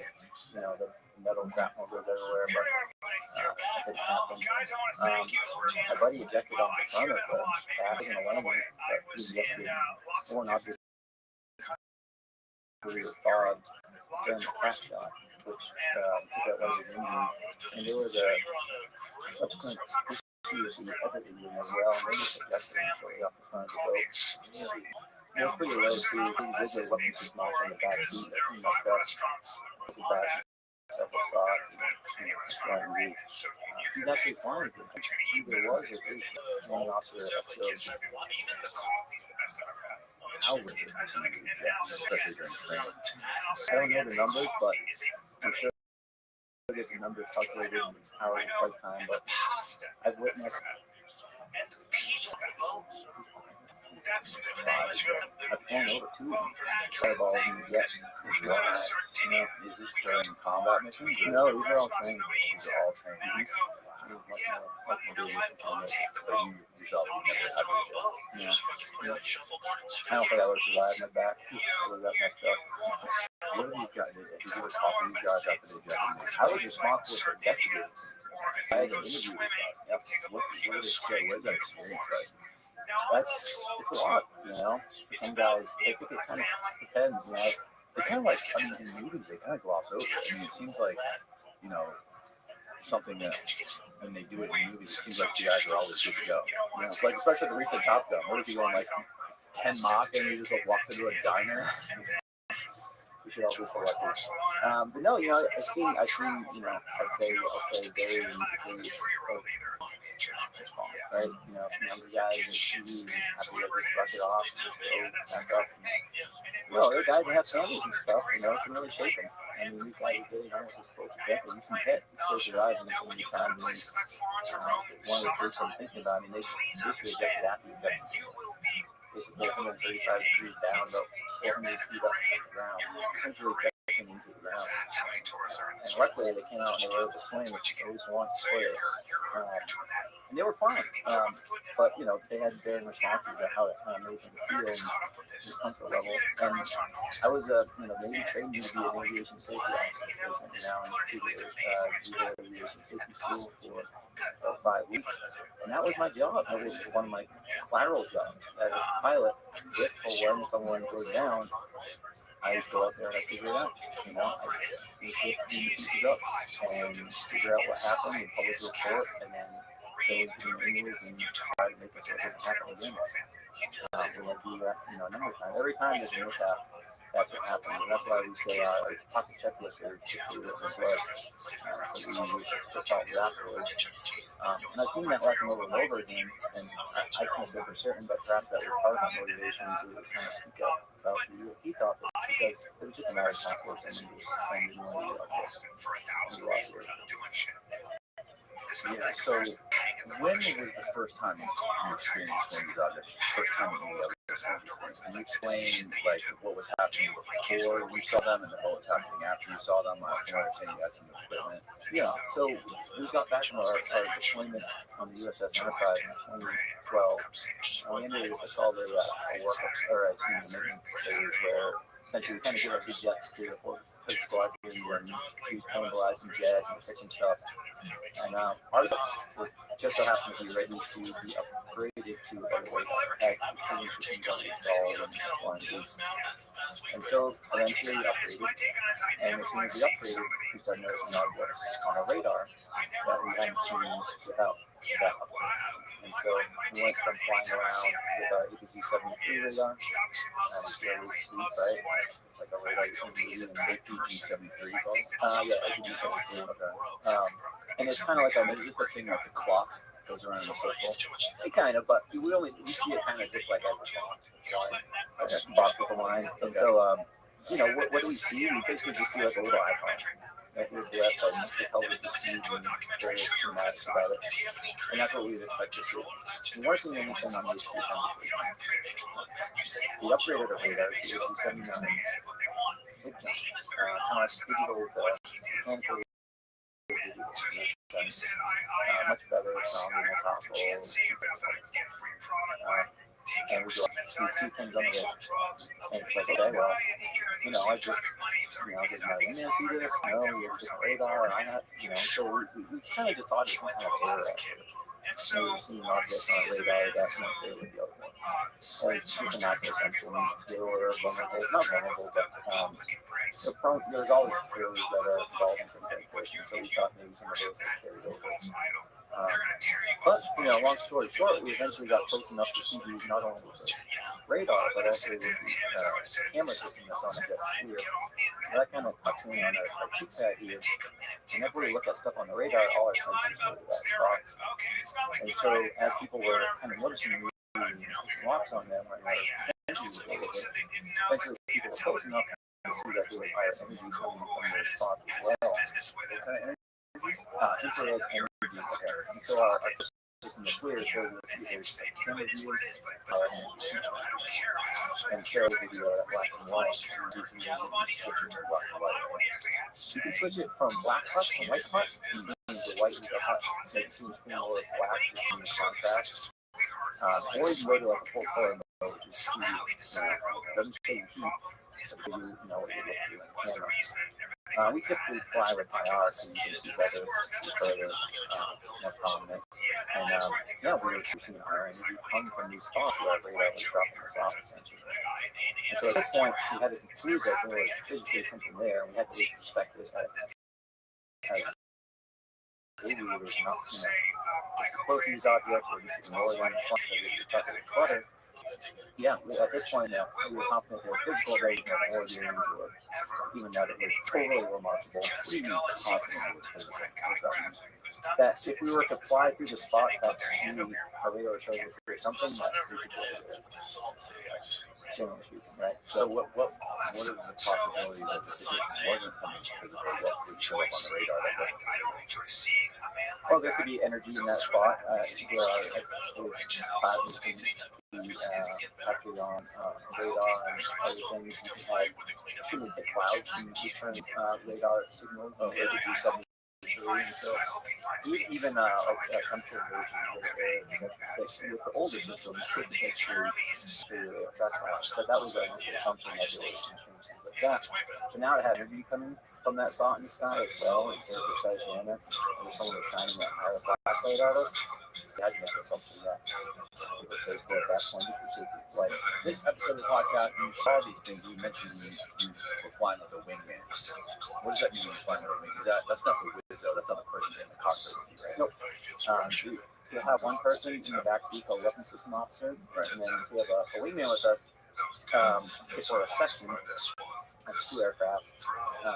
We need drill like this, formation like that. And we'll go through our mission. Once we get out there, they will break up, we'll be fighting against each other. People will fly around in pairs and drop bombs. There's a million things we can do, but we'll fly out there in close formation. We get into the areas where we do our stuff, and then we'll join back up and fly back as a pair. Is that typically how all missions are carried out with multiple jets flying in formations and planned attacks like that? Is there ever a solo jet flying? Sure is. There's all the time, but I would say it's just common to go out into. We pretty much, it's just one of those things you might just go by yourself. But plenty of two sections or singles or even 4 aircraft divisions. So it's just all of the above, frankly. And what is it like to Sorry, we're kind of going out on a bunch of different things. But flying in formation, like, what is that? That's How like- hard is that to learn? That's like flying a boat. That's what I would tell the students, right? Because I just teach them that. And it's the same power motions when you do that as when you're at the boat. When you're on the boat, you have to ride a glide slope. If I add power, I'm going to start going boat that glide slope. If I keep power there, I'm going to keep going, right? I can make what's called 3-point power correction. Add power, get myself going right direction. Pull it back, kind of accelerate, and maybe add power a little bit less to stabilize and then move higher. Every time I have to make an adjustment, it requires 3 power corrections. Every time. And so when you're flying the ball, boat, you're doing this the whole way around. It's very, very small. Actually, we'll leave our pinky up like this on the rail. So you can have like a reference point all the way up. So when you get closer, you can do it. Using the 2 throttles, fingers, and using that for reference frame. When you fly in formation, same thing. Pinky up there. And now instead of your referencing glide slope, you're referencing the aircraft. And so I am calling time, right? I have to add power to stop that deceleration so it comes back up. And then, and I have to take power off to decelerate, and then add a little bit back to stabilize where I am in my relative position. It's like power correction all day long. And during perfectly clear skies, you might go out to a mile and do that, in a transit position where it's much easier, it's small space, it's not dangerous, away for a second.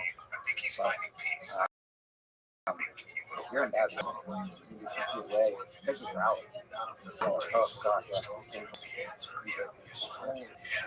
My first flight into Iraq, I was on day 1 mission when our squad got there. I was a senior lieutenant in Maryland at the time. Only one of our squad lieutenant anyway is that had been on prior combat. So I got there on day 1, and we had to go through a thunderstorm, and not only that, but we had to tank in it. You're all running out of gas for the thunderstorm, and tankers there, and You're refueling in the air. oh yeah, In a thunderstorm. yeah.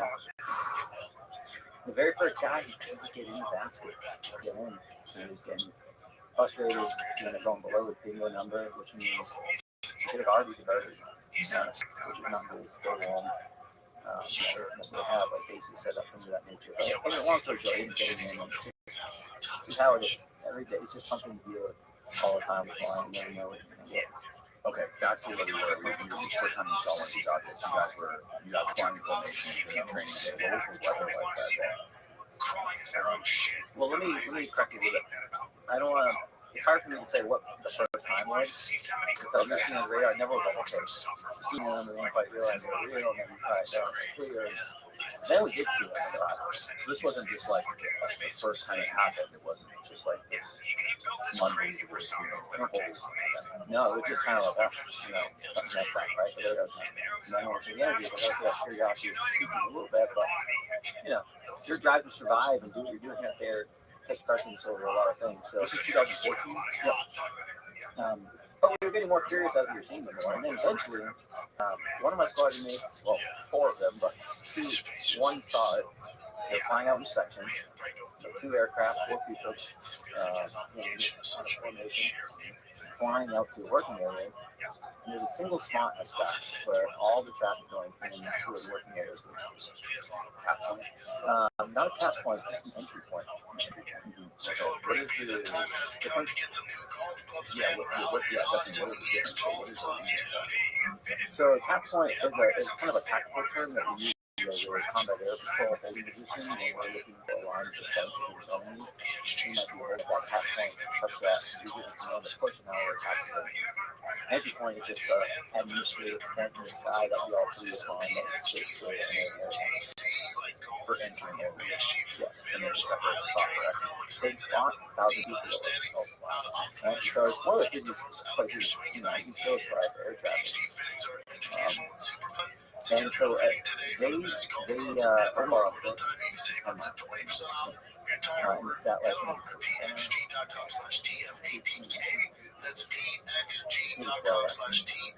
but either way, it's not like a either way, they were flying in that formation, and right at the entry point, one of these objects went right between the aircraft. closer towards the lead side. The lead aircrew saw it, the other aircraft did not, which is not surprising. They're so focused on the flying, and most of them not how much of We're not taking it easy. but lead does, and lead did see the object. And like them, the lead aircraft, the pilot aircraft, and he just described it as a dark colored key, black key, beside a clear sphere. That's the description. It went in between their aircraft, but I'd be careful when I say that because we don't know what it's used necessarily. I don't believe we have it on the radar. We do have to go through it. We need a physical report. I also just can't remember whether we have it or not, but my assumption is we are. Then I turn around and come home after that. They trust the radar anymore. Combat mission. Well, not combat mission, but dogfighting thing. So it's something that requires the radar. So you see launchers in them. But he came back and he had all his gear on in the ready room and he was describing what he saw. I just described it. And he just you were very good. You didn't have to y'all were aware of them that they were such a safety issue. No one had seen one with the naked eye. Not yet, not for this one. So now we're all like, well, this is right. Maybe it's anything. That's why we describe the propulsion. There's no obvious lifting surfaces, but hey, that's what we saw. So we're kind of thinking it was a drone at this point or something. So we submitted a safety report, a hazard report. Something we submit when there's a chance of this happening. And I think if fan tries to find lucky this time, next time you might not be so lucky. And we did an example of that. And so we submitted out, and we were thinking, hey, maybe this is some classified drone program. Maybe this is who knows what, but maybe by submitting this report, they'll get the message about they're stepping out of their lane here. But I assumed it was some classified program. Of course, nothing actually happened. Reports that are related to UAP at these coasts have serious anything. And it wasn't just our squad, it's other squads and over the course of time, going out and people are taking any type of data sets, but generally speaking, whenever I talk to anyone on the pilot, they have a sufficiently powerful enough radar and they have seen objects, they describe it the same way. Which is very unique compared to what Commander Fraser talked about. He talked about like a Tic Tac object, not even close to what you guys saw. Yeah, I don't think there's any just one answer to this whole thing. But so if I can recall, Commander Fraser talked about sort of trying to chase this thing, right? He was trying to chase it, the thing was mimicking him or mirroring his movements. And then he talks about him showing up at his cap point before he knew where his cap point was. He knew where exactly what it was. He probably had it written down, but he hadn't been there. Right. From what I can deduce from what he said, he wasn't sure where, like, he didn't even know where he was going to be prior to where, like, there was no way maybe the object knew where he was going to be. It's kind of one of those things where you have like a bunch of waypoints and you're like, I know you get waypoint 9, but I have no idea where it is. Right. You know what I mean? So it's probably like that. Like, Right. He stepped over, like, hey, you got the cap point. The guy who saw it with his naked eye and got in the ready room, he was describing that. Who else was there and what was like? Could you read the room? Like what did you take in from the other people that were there and what was their reaction to I it? had a similar reaction to the look that everyone had on their faces when they watched the video. Wasn't the same people, but it kind of had that like looking around with a dumb look on everyone's face, like what the fuck. I mean, training officer squad was there, 4 or 5 lieutenants like myself, the PD officer who is always there, there's always someone at the desk, and he's the one on the radio with the plane, and looking back, and troubleshooting stuff, dealing with issues of the day, which this was, and everyone's kind of like, I'm certain of those things, and it's like, what do we do now, Nancy looked at the safety officer and submitted a hazard report. Eventually, the hazard report, of course, didn't change anything. it's more of a data collection mechanism than a proactive, prevention mechanism on aviation safety. Like I said, a lot of our procedures are written below. But yeah, so that was. Did you ever see one of these things with your own eyes? No, I didn't. I looked. What was crazy, and I talked to him. When I didn't talk to people that had seen it, almost all the others had seen it, but not physically seen it, listened on the radar, or had tried to see it but couldn't, much like myself. And so what that looks like is we have something on the radar, it's 20 miles away or some distance, not within visual range. As you get closer, you start to pick it up on your fluid, you dial in your course, and you're trying to have a 500-foot pass with it. All your sensors, your sleeves, your radar is looking at it, cameras looking at it, your weapon seeking cameras and sensors that are on the weapon. The weapons are now all looking at it, right? All that information is getting pumped into my helmet. So when I look out, I can see a box around where I should be looking. When I look back at my radar, yes, I still have object loss in front of me, and I look over at the clear, and yes, I can still see the energy coming out of that piece of the sky, very precisely, right? And then my sensors are telling me where to look, and you fly right by it, 2 feet, and 200 feet, and you don't see anything. But then it's still fluid. All this going through your mind, and you see on every single one of your instruments, but you can't see with your eyes. Yeah. I don't know. We didn't make anything of it in a sense. I mean, You think it was like something fishy with the radar, something wonky with the mechanical instruments? At this point, it's inconceivable to us that our radar and fluid and visuals would potentially be, now, not for everyone, right? Not everyone, but for the cases that we did see objects, to be able to pull all three of those is interesting. Now, what you can do is you can say, okay, well, perhaps some was physical and some were not, right? That's one way you can go down this. And bottom line, we just don't have the data for that, right? To say that every object represented a physical object, or there were only some physical objects and others were not physical. We just don't have the data to kind of make that assumption. When you're flying around, so you have to make the assumption that all physical. And how long did it take before people were on the boat when you guys got back and did debriefs and went over? How many of these reports were there before things started to change? Well, or did things ever change? I don't know how many reports there were. There were about, I think, 8 or so hazard reports that were submitted to the Aviation Safety Center that were specifically referencing objects that were, I won't say unexplainable, but not identified as drones or anything else. There's a lot of others that indicate it's a drone, but what else are you going to call it, right? But I don't know how many because we weren't really tracking them, right? And so then what did change? So to answer your question, eventually the Navy implemented a reporting process for the European task force where they were mandating the ability to submit reports on landing of any objects that they witnessed. And it didn't go through the Naval Aviation Safety reporting that they went to European task force.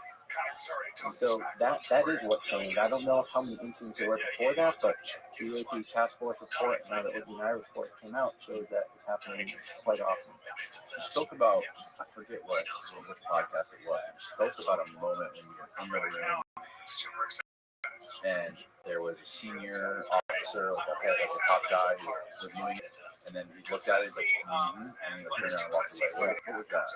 So everything we've talked up to this point has been off the east coast of the Union Beach with no aircraft carrier involved. In 2015, we started to prepare for a workup. But it was right at the change of the year. But we left essentially on the aircraft carrier to essentially get ready for war. It's called a workup cycle. We spent months on the boat and we basically do all that training from the boat to practice like we play.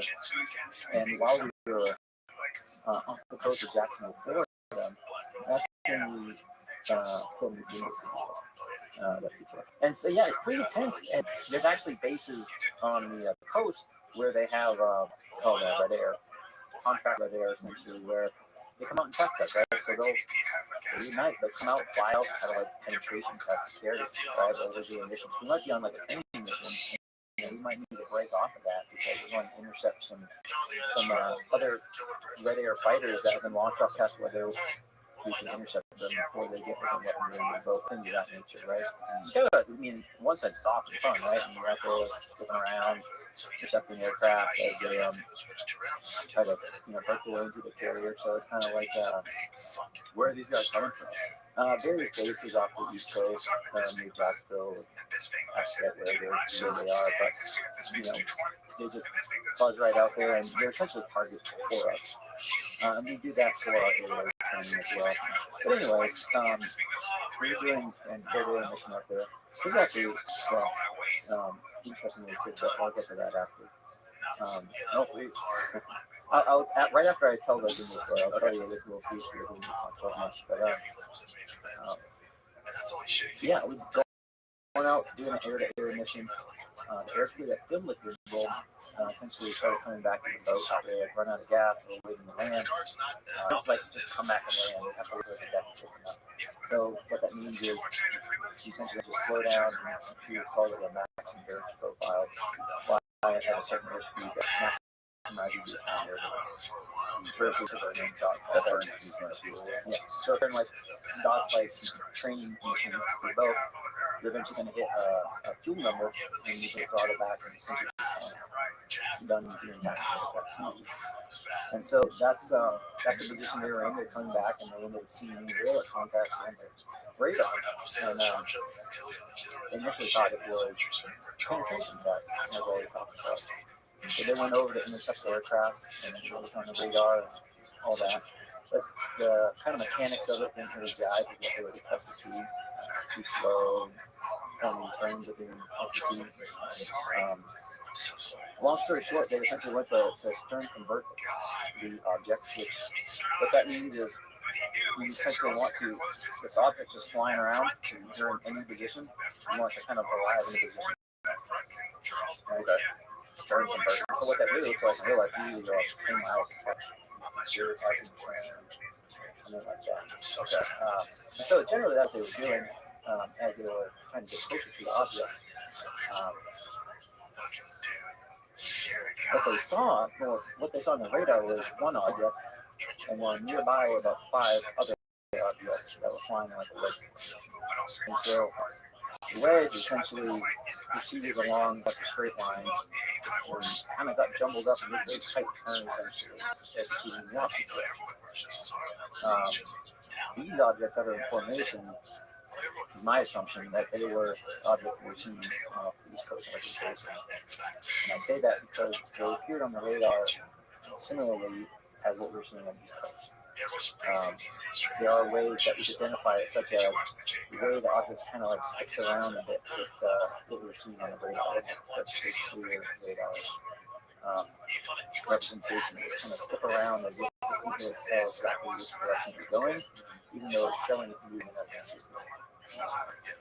It's confusing, but that's how we're able to identify them on the radar. And these look similar. Right, so it's an assumption that they however, gimbal object we had not seen before. It was kind of below the object, I'll say they're to the south. They're kind of like below the wedge, and they're falling in the same direction, just like every time. And when the wedge made that turn, rolled out in opposite direction back to formation. Gimbal object just kind of swing one direction. And it's weird from a God's eye view. If you start going that gimbal video from a God's eye view? No. Okay. But what I saw on the situational awareness page, that's a God's eye view. And so that screen, typically between our legs, there one screen here. Okay. Screen here, screen here. Typically keep the SO page down here. And we'll have or up here. And so the SA page is all of our countries and has huge in God's eye view appearance on aircraft. With color maps and all this stuff, right? So like that's like kind of like this and that's a God's eye view. So with object, you have the things here, and then the other visual down here, these turns, and then this with no radius of turn, just start going in the other direction. What that turned out to be is used on further analysis was that the object it was vertical turn, essentially like a vertical shape. Whereas if you're looking from a God's eye view, So that very tight though, like the reverse direction. yeah, it's not something you see quite a bit. No, certainly not. It takes almost a mile for a stick to turn. Wow. But I don't think this was fighter jet side per se. And I say that because our velocity vector, which is in the HUD, also gets transcribed onto the fleet. That's set to our size. And we can set that in our jet so that before the dogfight and the wings of the aircraft in front of us in our HUD are equal to the size of that velocity vector. It gives us a rough estimate of the distance of the aircraft. And so if I look at that velocity vector and 10 miles away and the object is half the size of the velocity vector, it's a rough estimate. Now, I don't know what they necessarily have it set to, so I can't necessarily make a judgment on the size.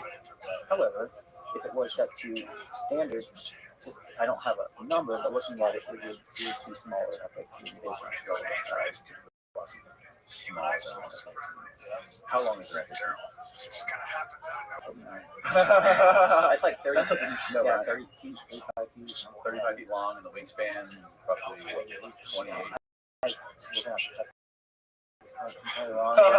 Yeah, You can find that. we pride ourselves in not knowing stuff that doesn't affect 6 feet. I know that's the Hornet. So the Super Hornet. Okay, you What's the size? Not necessarily length, but it's a bigger craft. 60 feet. Yeah. Whoa. So that's what you were flying.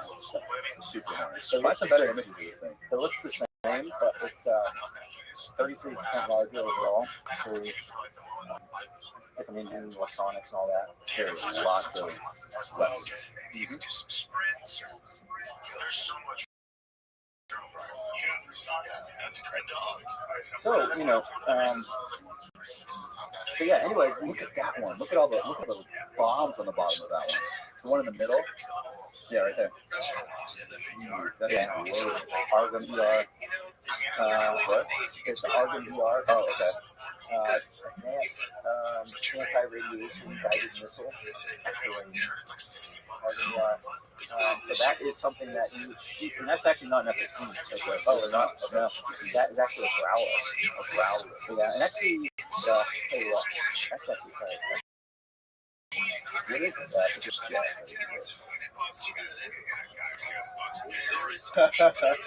I am partial to that 35 because it's just the right aircraft for the environment that you need to operate in. We talked about flying and operating a weapon. That's a 36. Yeah, so it's not 36.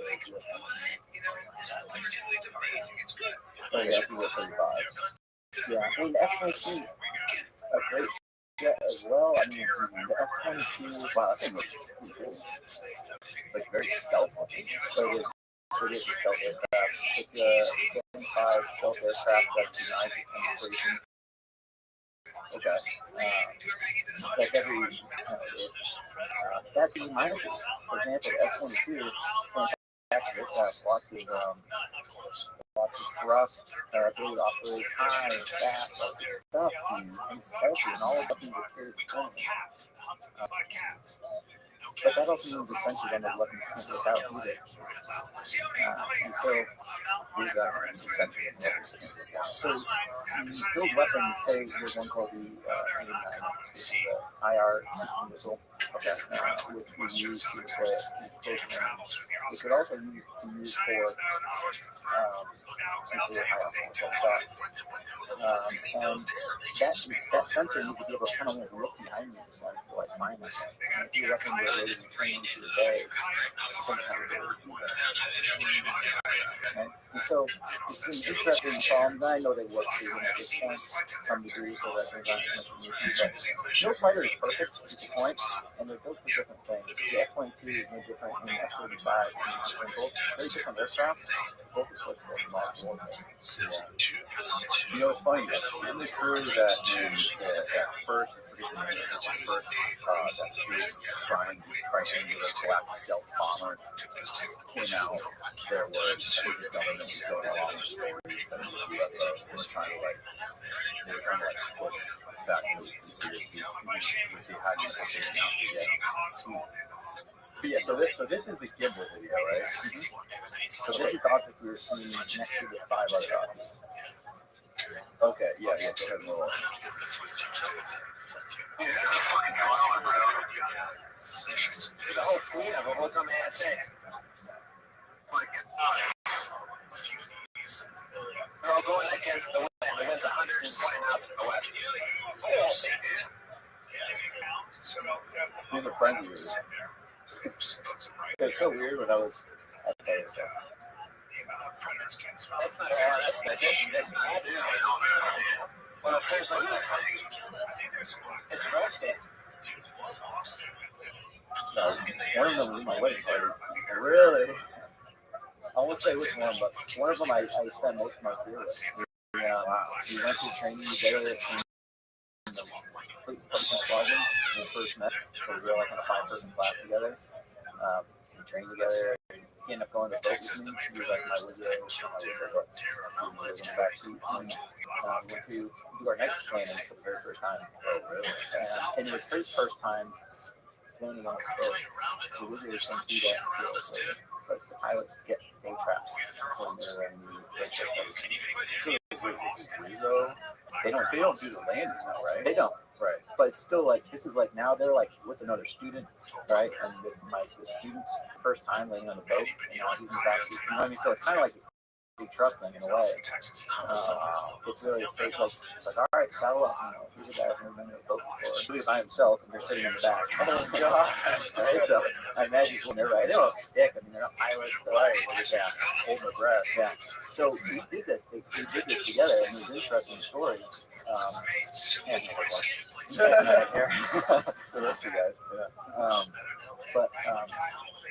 So we were going to do our first night trap together. And the way we do that is we hold way back behind the boat high. And we actually, when our time, plus or minus 3 seconds of our time, we have to get it to the 20 sky. We do like that, a certain issue, we go down, we do which is pretty aggressive. That's like, that's like an assessment, theoretically. But we're coming down, and then at about 5,000 feet, we arrest our descent to down 40 because of something called the minute wait. If we're extending that increase down, our rate of descent is greater than how much altitude we have left in 1 minute. So, like, you're going to die in 1 minute. So that's why we so what happened was, as we were kind of approaching the altitude of the session, well, wow, we're down 3 days steady up, all good. So we start pulling essentially our mission computers inside the jet. So what that led to was all of our displays going blank and reset. So not only, now this is nighttime, there are no external lights, no navigation. The jet's still flyable, I just can't see what happens. And this is just as I start to pull up, which means I lost my fluid. Right, so I'm pulling at 1G, which means it feels like I'm sitting in a chair, but I could be upside down, sideways, inverted up to the water, just feel like I'm sitting. And that's what's so terrifying. The mission to reset, we're pulling off. We come back and we find ourselves somewhere like this, and then they go like this. Right? Now I'm like, and I'm not like waiting for them to reset. Now I'm like looking at a flash. So like at least like turn it on and shine it on my back. There's no like no lights on. So I'm trying to do that while I'm doing the back, essentially trying to like somehow keep the plane up. Like, so it's like spectacular. It's 2,000 feet. If there's just no moon and just sunlight, I think you can see waves to the ground. When there's a overcast, my God. What is that? I knew it was going to be good because there's 3 more. Oh, this is a night landing. Best potato salad, best what are you looking at right now? Oh, it's the aircraft carrier. Wow. But that's, I mean, see how it's like black up there? That's what it looks like if you have that overcast. Like, you literally can't see anything. So you're basically surrounded in blackness, and you lost all your It's like a different one. everything went gone. And you pull out your flashlight in the cockpit and you're shining it on. I'm trying to at this point. Yeah, I'm like trying to get it out because it's strapped right here. And I'm like, I can take it down, turn it on, and then it'll be like. Meanwhile, you don't know if you're about to hit the water. Are you above the water? You're above the. It's all ocean below us. You can't see it. I just have to go over there. So yeah, it was just like, man. We end up, you know, the mission computers were removed, and they ended up redoing and setting up that time. We were somewhere like this, you know, floating there around like 11 feet or so. We were kind of coming down like this, just slicing down like this, you know, left and right. So we had a minute. Takes about 10 to 15 What is seconds. the protocol? What if your instruments don't come back on? What is the protocol? What is the Go to my standby. Yeah, and then fly that back. So at this point, we declared an emergency. We were probably about 5 miles from, like 2 miles from actually like being on the path. You know, you're seeing that image where you like see the runway and over there. So we declared an emergency, and that was the easiest landing. I thought it was going to be crystal special to land the boat for the time. But as soon as I saw the landing lines, the runway essentially, the boat, you know, I hit on the ground. So everything else was easy because I was just happy to be able to see the ground essentially. So we did that together. And then we ended up going to the boat, and I was probably taught my class in the boat. They sent me priority alpha, and I was deployable to a part of a potential full squadron. Just because my grades are high and I did well enough. And so about 2 weeks after I finished that training, I was going up to the USS Enterprise, and I see my first combat mission a week after that. And the gentleman I was talking about, he actually got assigned to the squadron. Oh, wow. So then we hung out for 2 years, we just spent our time together. And when I left, he left too, and he actually transitioned to the pilot. So he actually ended up in Northern Mississippi when I was instructing him. So, so for our whole career together. So this that jingle video that we just watched is only 35 seconds long. It's much longer than that, right? I don't know if I was in much. There's definitely more there. Yeah. Why are we only get 30 seconds? I don't know. Any speculation on it? I mean, you mentioned that there was like the wedge-shaped formation. Is that a part of this video? I never saw it that days on the FLIR, but what I did see them on was the SA. And that was primarily what I was looking on. And when I did it with the FLIR, basically saw the same image that you saw, plus maybe a little bit more, and as a flight component to the block. And it just kept kind of doing that motion that you see. Kind of seems unstable in a sense, but I don't want to put words onto it until it comes up for that kind of like situation. I think I can we have which one is this? Just that more of the full version. Yeah. So correct me if I'm wrong, but I believe Christopher Mellon was the one who sort of leaked these videos. And then the reason they even came out in the first place back in first came out in the New York Times, 2017. Yeah. And he talked about, and James talks about the phenomenon, how there's much more. These videos are much longer, and they're yet to release the full video for whatever reason. Do you have any speculation of why they wouldn't release the full videos? Well, I think it depends on your definition. So, full video, the full video has radar data, right? So the FLIR and the radar and the situational awareness page are recorded at the same time. Not necessarily those 2 pages, but the screen that they display on. So if you have one, you have the other. And so what that means is the situational awareness page with all the radar data, it did exist. I don't know if it still does exist, but that's where you want to see because it has all the radars, the kinematics, and show it over the entire course. So when they were detecting it, whether they were directly looking at it or not. So there's much more data we had outside. What is your buddy, the guy who actually filmed the wedding party. You guys talk about the often or? Not really. He's still in for the lot. No, not really. I'm eager to engage with him when the time's right. I know this isn't the time to distract him and stuff like this. I'm sure he's already has enough of it from the people inside. It's no secret, like he is within the military. Just based off the Is that I think the reason that he hasn't gone public about it is because he's still in there and he just doesn't want to. He doesn't want the attention. Not even attention. Legally, he's not allowed.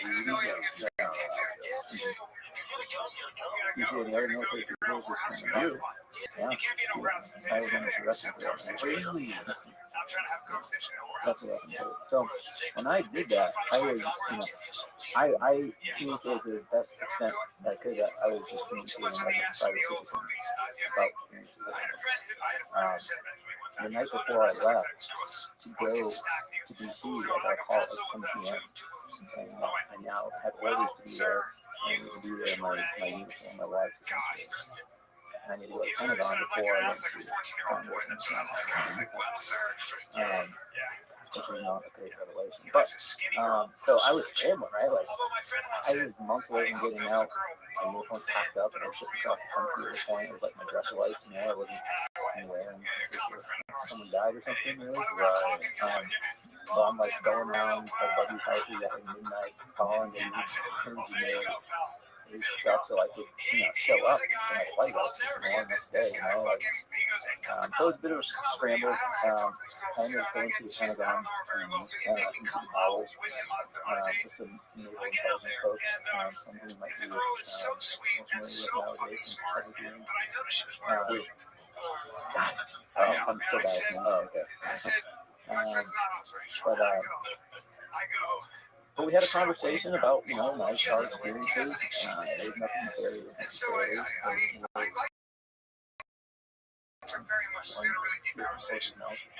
I had quite the entourage from there over to the Senate. Numerous admirals.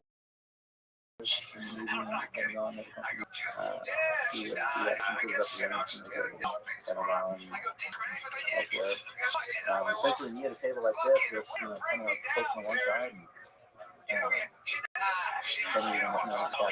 then at the table. How are you this morning?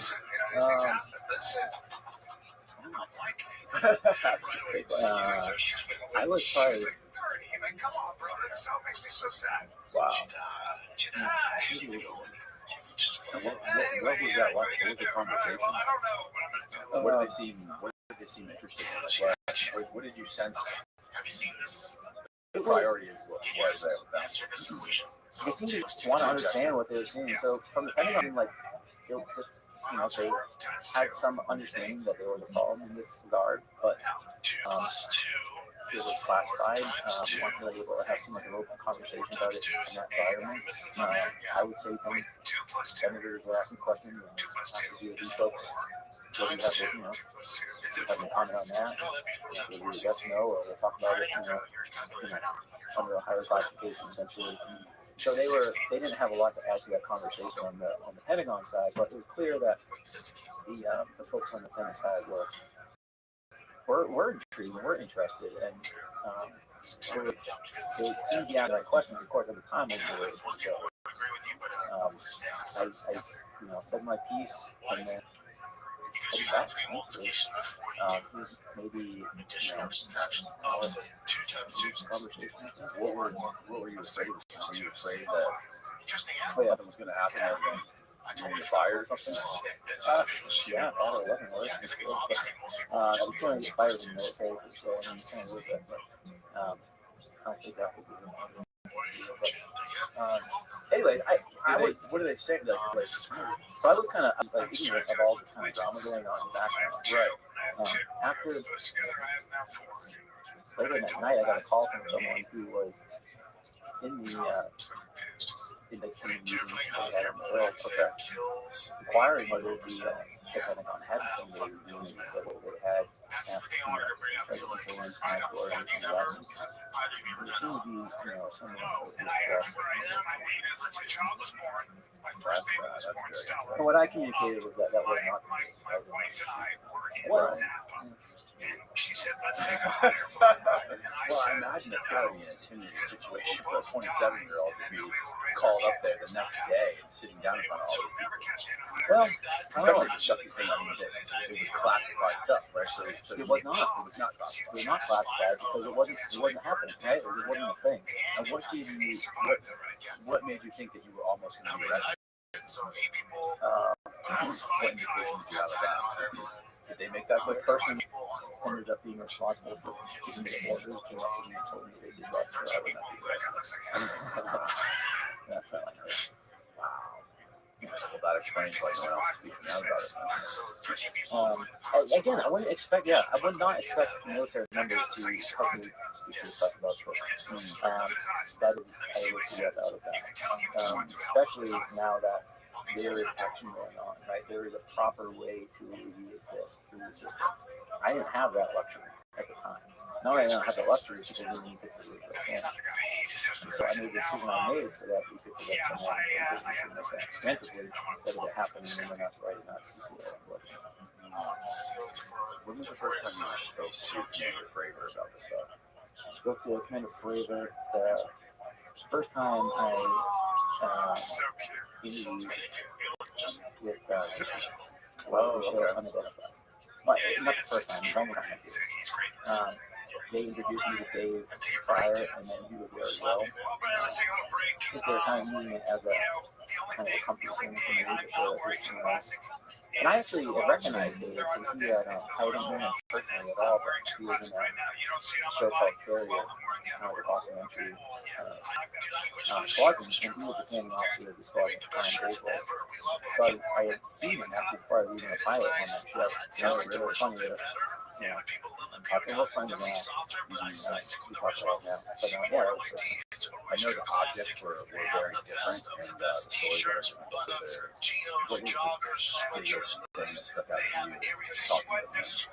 I don't know if you think but the thing that kind of seems similar was just kind of what the reaction was, and how it was just totally stopped and trivialized. It always pissed me off. Not because, we all joke and stuff, that's all good, but this is directly something that we train for and have a lot of respect for, which is not only aviation safety hazards in the sky, but we're very well aware that other nations are flying on it. There are times we're flying out there. And this could very easily be an extension in some cases, or it could be leveraged to be a vulnerability for us if someone making one to use it. And so from my perspective, I just want to see the option in that handle, because this is exactly what we're trying to do. A friend of mine, Jason, produced the movie Phenomenon. I'm sure you're familiar with that. I don't know where or not, but he's worked close with Dr. Jacques Vallée, who's one of the, I don't know how close you pay attention, I don't know how close you pay attention to the history of UFO sightings and different documentaries that come out about it. I know Commander Fravor doesn't. But he's a big nerd as far as investigating different events that have happened throughout the United States and around the world. But when he was making that movie, The Phenomenon, he told me before he went to interview Commander Fravor for the first time, he was working close with Dr. Jacques Vallée, and he asked him if he had any sort of, can you give me any sort of guidance to how I can approach this guy?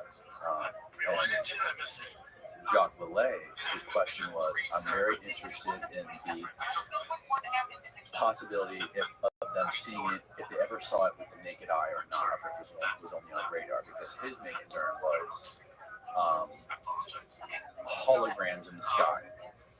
So, and when he brought this up to Commander Fravor, he was actually kind of like, he almost stopped the interview, because how you think I'm an idiot? You think I don't know what DARPA is? You think I know what holograms are? You think I knew what I saw?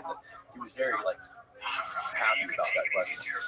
But a lot of people speculate, especially on, depending on where you look, online or wherever, that a lot of these things could potentially be some sort of secret military technology that is used to confuse enemy radar. Holograms or whatever it might be. I don't know which part of the military would be responsible for this. I don't know if Air Force or whatever. But are you familiar with this idea? Yeah. What are your thoughts on it?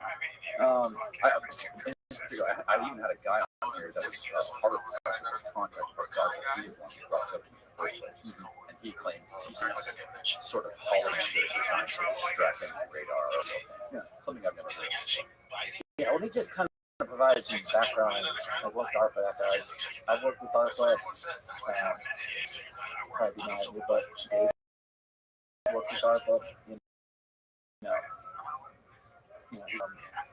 generally, I don't want to say, but DARPA is a very low technology readiness level. So what that means is they work on things at a very low TRL, call that TRL 0, where the other spectrum would be TRL technology is what is not 9 means that it's capability that is where the testing essentially is operating. So DARPA usually works around 0 to maybe more than 3 or 4. So what that means is technology isn't 0, like 9. Right? Okay. And so when people talk about DARPA doing things, DARPA's MO is to build an operational technology and then test it for years. Right? That's not what they do. That would be an operation. That would be post TRL now. Right? That would be another organization. Right? Because they would be the ones, or perhaps another organization, not beneficial to government, say, they actually leverage that technology. So we're talking about Nemesis, which is what I understand to be kind of generally speaking, kind of a holographic EW fusion type technology. We're even maybe testing it in our most active training.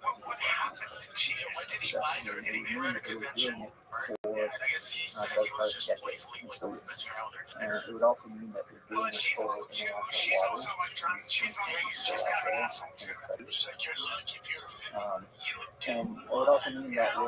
we're not testing these things that are billion-dollar ranges that we have in the US that we don't such as, it's like terrible.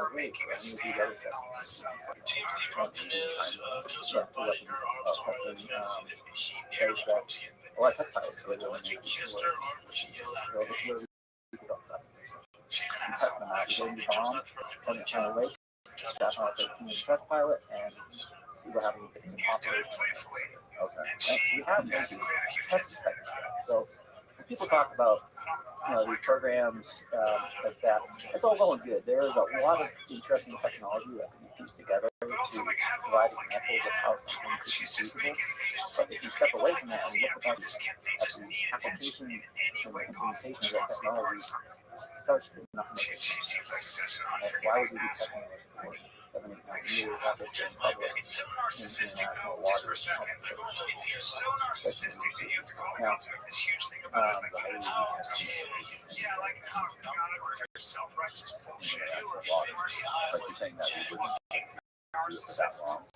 No, I mean, that's a whole cycle of development. You know what I mean? Like 10 years, you're testing technology in a public yet hidden manner. You know what I mean? Right. So this doesn't like directly refute what you were saying. I understand that, but I'm just kind of providing some context around kind of these systems and why. I think you said about DARPA there. I think we should have a DARPA there. So you said you guys work with DARPA. Why would a Navy pilot work with DARPA, and what exactly is DARPA? Navy pilot, yeah. So Navy pilot, but when I was working at BAE Systems as a technology development manager, that was my job, essentially to source or create or ideate on technology that could be relevant to the warfighter in 10 to 15 years. That I could essentially pitch to DARPA and build it. And so primarily what I was doing was that the systems automating my job. I was working on intelligence, right? So and or tactical systems such as tactical weapons or autonomous systems, the reality of hypersonic weapons and tactical stuff. This is all area that I'm working in. So, and what specifically does Dartmouth do? Yeah, so Dartmouth is a Defense Advanced Research Project Agency. So their charge is to work on technologies that are highly risky, that could fail. They expect a lot of projects to fail. In fact, we call it dark hard project. Like, you bring a project that's not hard enough, they'll just tell you that. They'll prefer to see something that has a lower probability of success, but a greater reward for success. And so that's kind of the regime. And they work close with these quote-unquote think tanks, correct? Is that? I don't know if that's the case or not. I mean, what is a think tank? I don't know. I mean, I'm sure a think tank sounds cool. Yeah. I mean, a think tank could essentially just be a group of smart people on a contract that's out with without and they have to special in that contract. But SACA typically works with big defense corporations, but it starts to use some sense. The intelligence community essentially has its own version of SACA that is specific for intelligence type operations. Right. Yeah, that's what they do. So, are you aware of anything? Is there any sort of technology that's utilized in the military to confuse enemy radar like this, though? There's tons of it. Not like this per se, but there's a ton of that. And that falls in the general category of electronic warfare, or even cyber warfare. You can consider that. But that's, I mean, another branch essentially. Cyber command. F-45 is what about. It's very much an electronic warfare aircraft. Just looks everything up. It can do all sorts of stuff. They do start about, and it's not just us. Everyone wants to see how we can move the next. The first wave essentially, right? If we have a World War III with anyone or whatever, there's going to be a lot of jamming and missiles going to be falling out of the sky and things of that nature. And one way to do that is with fooling radars, so you can think that there's something there when there's not. I don't know why you would then switch that and apply that to IR. I guess there's something. IR sensors are getting better for combat. Okay, there's something called FIRST. IR, and that is essentially a IR targeting pod. The Russians have been using it for a while, using that much for their radar. But we're getting Earth now as well, and so really what that is a different way of being able to target into these things at range. That's what I would say. Bullshit. The body's already going to be for you. Say he's like some people. They need to do the ashes and then they need to say it.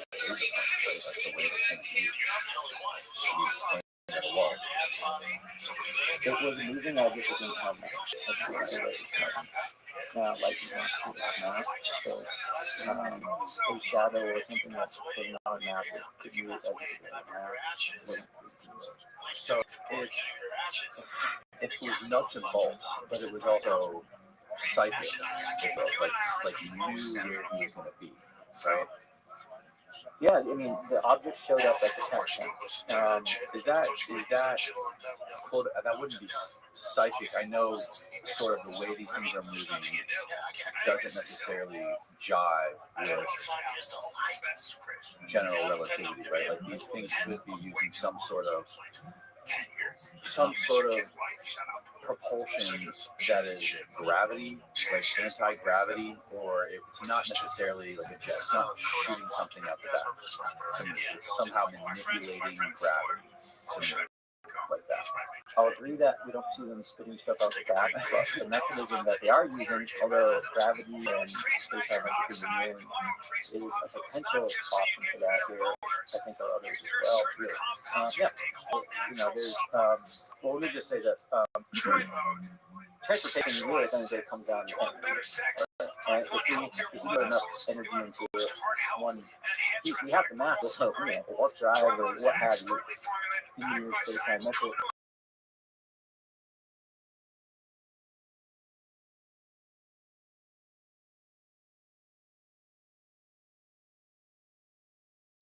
take control where is a technology that has been proposed to be able to reduce mass an object and moving it okay, it's not yet a doctor, it's not all that stuff, okay? It provides support around it to avoid friction or somehow moving that part around. trusted drug We just don't know the answer to this side effects. question. So one of the things I'm doing is trying to get the answers to it. And what I'm doing is pretty much in this case, where I'm not national, where I share the integration of everything. About a 50-person large engineering organization under the AIAA, or KAA as I call it, which is a professional engineering organization with 30,000 plus members. And we built a team of fantastic industry engineers that kind of coming out of the woodwork to study what kind of industry first viewpoint. And one of the projects that we have on the way is to help define what some of the detection mechanisms could be for these objects. And just like you said, is it affecting gravity? How do you detect that? Is it using some type of ionization and hydrodynamics to move the air around the vehicle? And if that's the case, how do you detect that? So we're going to be promulgating documents to the engineering industry on a yearly basis that updates the best sensing phenomenologies and lessons learned. So we know what the rest of the industry can start putting technology together to expand the data set. So there's a lot of private aerospace that are working on this, correct? That are basically sharing information, trying to work together to put more data together to try to understand. I don't have any. As I read that it was part of AAIA. Our group is made up of engineers and scientists from all across the industry, from NASA, the industry, startups. And so I wouldn't say necessarily any of the company they represent, but actually I would say they don't represent the company at all. But there are members across the industry that are very interested. Do you think it's possible that there is private aerospace companies, contractors that have technology that they're not sharing with academia? Technology? Yeah, absolutely. Science? I don't know. Like anti-gravity. I think it's possible there's some sort of private aerospace weapons contractor, like whatever, for example, Boeing or Lockheed, that has figured out anti-gravity and it's not being shown to the public. Like, it's really tough because it would effectively be immune to FOIA requests, right? Because it's a private company. That's a theory I've heard, or maybe it's not even a theory, maybe it's a fact, but generally speaking, yeah, I think that is possible that private defense industry and contractors have technology that isn't promulgated and classified. But it would be for them to be testing it off the coast. That's not a defense contractor. That would be a government program. It would have to be. Yeah. Lockheed wouldn't just be out in the area. Like that would have to be to get a true military test, which means. But wouldn't forgive me if this is like an ignorant question, I don't know anything about this stuff. So Lockheed wouldn't be able to get permission or work with the military to do this kind of testing? I'm not saying it's impossible. I'm just saying that's not the way things work. They go to range. I've been to ranges in the defense industry, but operational flight training areas and flight operation areas are totally different. Different teams. I don't know this whole phrase, but as I said, like that entry area to a working is one of the busiest places in the sky. You're not able to detect objects that putting them directly at that point of that area at altitude after reports have been submitted for 8 years. I don't see why. I don't see how we can be testing especially when we kind of zoom out and say, okay, we're out in the world about this topic. Do we really think that, Ron Ratcliffe, President Obama are going out in the world because we're testing here on the East Coast? The conversation has got too large to support the thesis that we're testing. You know what I mean? In my opinion, like we've gone beyond that just based off of how much conversation has been around this because we're just drawing more attention to right. You know what I mean? Right, and that's another kind of element you have to throw into this whole thing. Is if it was something new, why would you be throwing all this attention? Why would the U.S. government intentionally kind of like acknowledge this. Like the Pentagon acknowledges so much. You always have to question their intentions, just based on history, right? Speaking of history, one thing I often think of, and this isn't necessarily a question, but what lessons did we learn from the proliferation of nuclear weapons? Right? We created nuclear weapons, and others are trying to create it. Now we live in a world that has nuclear weapons, and it's a fear. We developed a technology that has power from nuclear weapons, perhaps even greater. What lesson would we learn from that proliferation and taking that and apply it to the speech matter? Where would we have blackened out conversations? The engineering side, on the science side, on the questions, but I imagine we learned some lessons from that. No, we have for the amnesia. You know what really kind of like tipped me off to, or made me start leaning in the direction of it could be human technology, is that was when the Pentagon started really acknowledging it, and putting out, the New York Times dropping these articles, and the Pentagon putting out more and more information about it, Chinese reports, but not showing things. Like, that's when I started to sort of go, switch to maybe this isn't some sort of extraterrestrial thing. Maybe this could very plausibly be something a foreign nation has, or that we have, that we're just not getting the whole truth about it. I think it's probably somewhere in the middle. I would think somewhere in the middle, as in like we took the technology that we found from somewhere off Earth, and then we sort of like back engineered it or something. I think that'd be the safer bet to make that assumption that it's very probable, if this has been going on for a while, that some of what we're seeing is our own, but originates from something else. And not to say your other flavor, whatever the flavor of other you like, but I think that's very feasible consideration. I think that we can try and work at engineering this, and some sightings could be contributed to that. That's a reasonable statement. What do you think about Bob Lazar's story? How much credit do you give that? Have you ever talked to him? Oh, not personally, no. It's interesting, and like I told Joe, I want to believe it. It's interesting, but I just don't have evidence other than media that's been created to tell the story, and that's just not sufficient for me to draw conclusions on my own. What do you think about the way he describes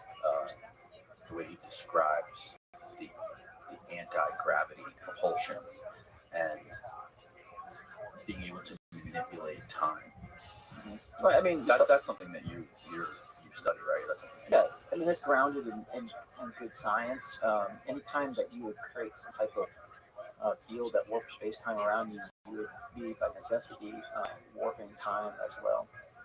Any increase in gravity or concentration of it, in some sense, is going to cause time to slow down. The more dense and the stronger the stronger gravity is. And so, so that I don't know if that supports his story necessarily. That's something he's known for a long time, or so. But it is consistent with special relativity, or in general relativity. Being a pilot and experienced and just being like in this technology, this war technology, which is incredible. What do you see as the future of war and technology developing there? And what does that look like? Some of these do you think eventually in the future this is just like there's no more pilots and fighter jets? What do you think it looks like? Yeah, I think that's where we're going. I think the direction we're going is, call it like objective-based autonomy in a sense. So, a wing mission commander who might be in F5 or eventually maybe back on the boat will likely assign mission objectives that need to be accomplished to a swarm of assets that the pilot doesn't necessarily know what they are.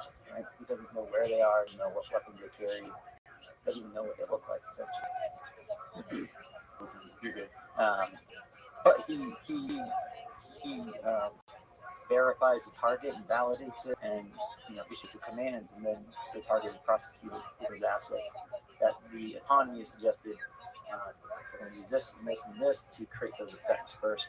Taking one jet with a bunch of different weapons and saying, okay, try to make those effects work. happen more almost like a cloud concept in warfare, and mission commanders making those decisions. And so I see autonomy playing a massive role in that. And what that's going to lead to is more congested battle space, right? Which is kind of what all this kind of talk about PW is all about, right? Is about congesting the battle space and making it more difficult to target and making it so the pilots don't know that the radar contact they just shot at is a real aircraft or not, or if they just wasted a missile. Like, wasting missiles is great. You only have so many of them, so you can have the enemy shoot at drones or at false track on the radar, then win that fight eventually. What this could lead to is a reemergence of dogfighting as a valuable skill, right? So a lot of fights actually take place over such long distances. If it is a true, war type scenario where missions need to be accomplished, eventually you're going to have to go and increase your risk while you're long range flames. That's where it gets in the crash, CDW. What that means is getting closer and using your guns on and so there is a potential, should things get bad, to actually kind of rehabilitate the dogfighting regime if there'll likely be a transition period where there are some pilots where if that has passed, then it'll just be all fighting each other. But you could have a chance where the EW is so good that everyone's trying to play their weapons as a trash can. So if that's the case, so what does it look like? It looks like congestion, right? It looks like a fog of war. It's more confusing. There's more uncertainty. There's more wasted assets. There's more ability to be clever and tricky, perhaps. There's a weird thing that happens. I had a guy on here who was a drone pilot. He was working at a base in Las Vegas, and he was operating drones and pulling the trigger and killing people on the ground. I forget in what country, but there's a thing that happens. There's a disconnect between people who are doing that across the world, operating some drone like a video game, and then someone who's actually flying a plane and like being there in person. And I just wonder, like, the psychology of if that's what war comes to, people being across the world just like hitting buttons on a controller versus being there in real life. Like, what are the long-term implications of that? How does that affect? I think the long-term implications is that it could probably get to a new deterrent system similar to nuclear weapons, in a sense, right? If you have confidence in your ability to be successful without risking lives or making it politically tricky, then it might be more likely in order to engage in those type of skirmishes. That would be fear, in a sense. It's like life becomes more disposable. Yeah. In a sense, though, the technology, I've argued for this. In fact, when I was at BA Systems, we had some interns come in, and one of them actually, took the opportunity to ask, how do you justify this type of work, creating weapons and things of that nature.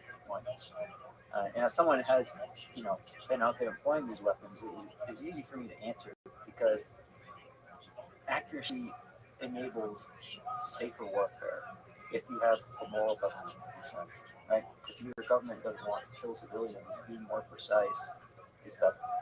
And that's what I said. As long as we assume we have moral leadership, and we want our weapons to be as essentially powerful and as accurate as possible as a mitigating force. And so I think that's where we go. Things will get more accurate and more precise, which may have negative consequences for people being justified using it. So I think you're the perfect person to ask this question. What is hypersonic? I hear about it all the time. I hear about missiles being hypersonic, especially when it comes to this war in Ukraine and Russia having these hypersonic missiles. What is that? What does that mean? Yeah. Is it the same thing as like Mach levels? Like, Mach, anything below Mach 5 is just supersonic. Above Mach 5 is hypersonic. So hypersonic, I forget what the barrier is, but there's also a thermal barrier that you need to get through to go certain speeds. You can't just continuously go faster with more power, and you can just start to melt stuff. right? So there's kind of a thermal barrier that's related to material science and engineering level. But generally, it is what it sounds like. Things are just going a lot faster. It's fast. And what does that mean? You know, everything in war really, um, war is not that complicated today. You know, you just need to do the simple thing better than the other person in a way. And when we have these ICBMs, cruise missiles, and all these things like that, the most important consideration is how long can I use that missile for? When is it visible? It's visible when it's on my radar. And so if there's curvature of the Earth, depending on where the missile is launched, we get radar sites in various places so we can see the missile sooner. Right? In space, we can see them as soon as they launch, perhaps. Right? Hypersonic missiles use time that you can see because they're traveling so fast that they can go at altitude that prevent radar from seeing them due to the curvature of the Earth in some cases, and then it also decreases the time to intercept that missile. And so, for example, if Russia had a hypersonic missile that can just travel over to the U.S., that could pose a significant issue because our systems might not be calibrated to be able to hit hypersonic missiles, maybe supersonic missiles. So it's just a stair step, just like everything in war. Right. It's fast. You find out ways to speed it up so those other systems don't work anymore. Are there any sort of missiles that can just change direction on a dime? Well, no. There's some interesting stuff you could do with that, like a throttle missile, but that's not what you're describing. Instantaneous movements or anything like that. Even if we had a missile, so the way these missiles work is that you lock up and shoot, and they'll go near the object, and once they get within a certain range, they'll save some energy so they can perform what we call like a max duty maneuver at the very end. You know, trade all their energy to get close enough to impact the aircraft and trap them.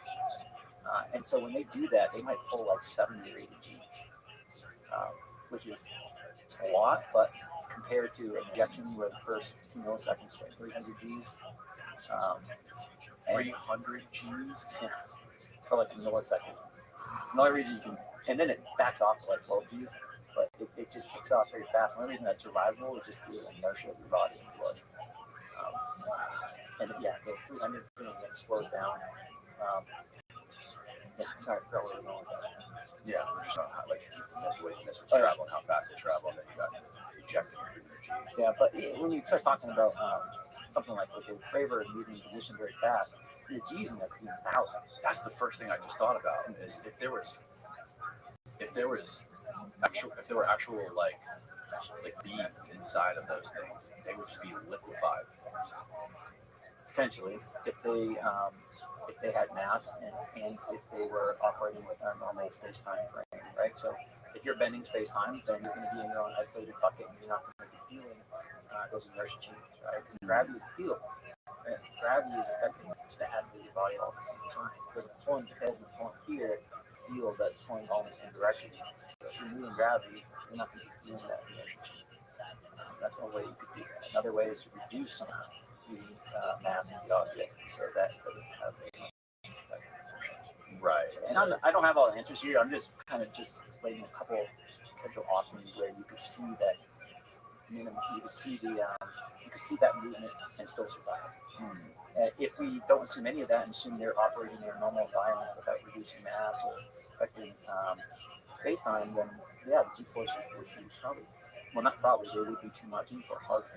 Has anybody ever seen one of these things manipulate the environment? Like, for example, punch through clouds or affect the water at all or anything like that? But Dave Fravor talked about kind of the water run up and then tick back.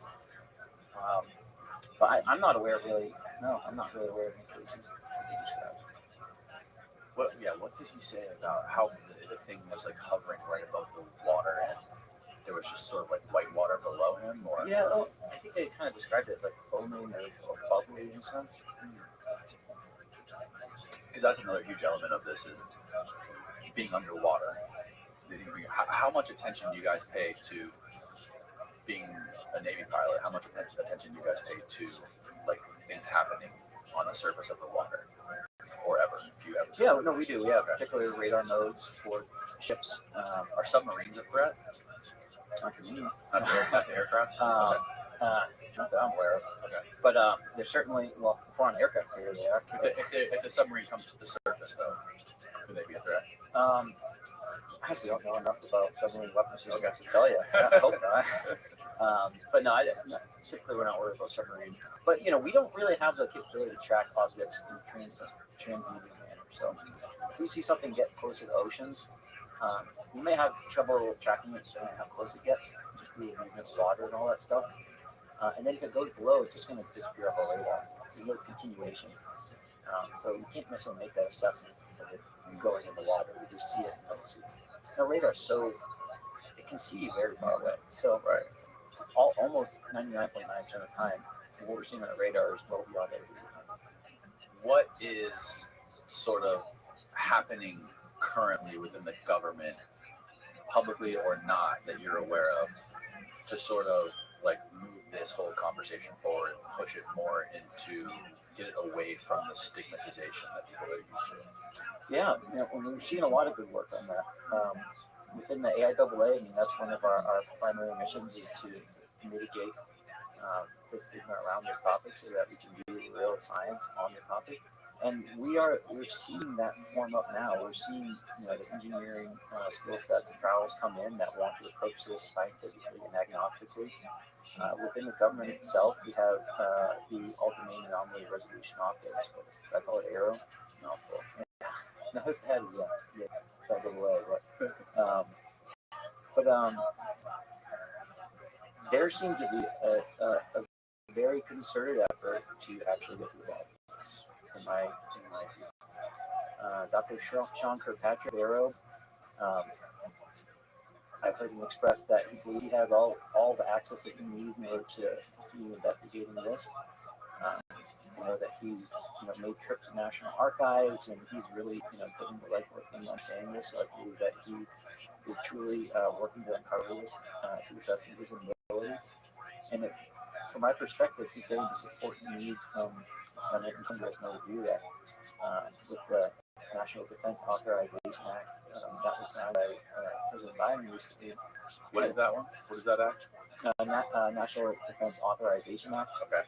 Had somewhere around 30 pages of UAP-related legislation in there that essentially forces a reckoning of any classified programs or manipulation attempts on the public related to this topic going back all the way to 1945. Additionally, it removes whistleblower limitations for potential whistleblowers, $300,000 for affiliate to unlimited. And that applies both for defense contractors as well as military folks as well. And so, really, what we see is this is a mechanism for allowing Congress and Senate to really run this thing. Yeah. Oh, and by the way, the NBA also has ARROW report to SecDef or Deputy SecDef now versus ODNI. So the last report that came out was an ODNI-based report. I would think going forward, there might be a little more easy communication. What Dr. Sean Kirkpatrick, what is his background and what is his? He's a former chief scientist at the Missile Defense Agency, U.S. So he's been he's a well-established scientist that has been working for the DoD various capacities. How much attention do you pay to some of the other stories that are coming out? I mean, obviously, your background is very object science-based, very tactical. But when it comes to like some of these other stories and some of these other things that are coming out, like for example, like James Fox's latest documentaries, how much attention do you pay to that kind of stuff? Or even like abduction stories, is that just too out there for you, or do you pay attention to that? I'm doing my homework to some degree. It's just there's a lot out there. You talked about the how do you pronounce it? Varginha. Is that the one? Yeah. Did you hear? I like that. It's fascinating. I mean, it's interesting, but generally speaking, it's not the way I kind of. So there's two ways I kind of approach this topic. There is, in a sense, it's almost due diligence, where I am engaging in those Welcome, Duncan. How are you? types of stories to some small degree. I mean, not small degree. Welcome, But, Duncan. How are you? just literature. I'm not actively investigating or like talking to.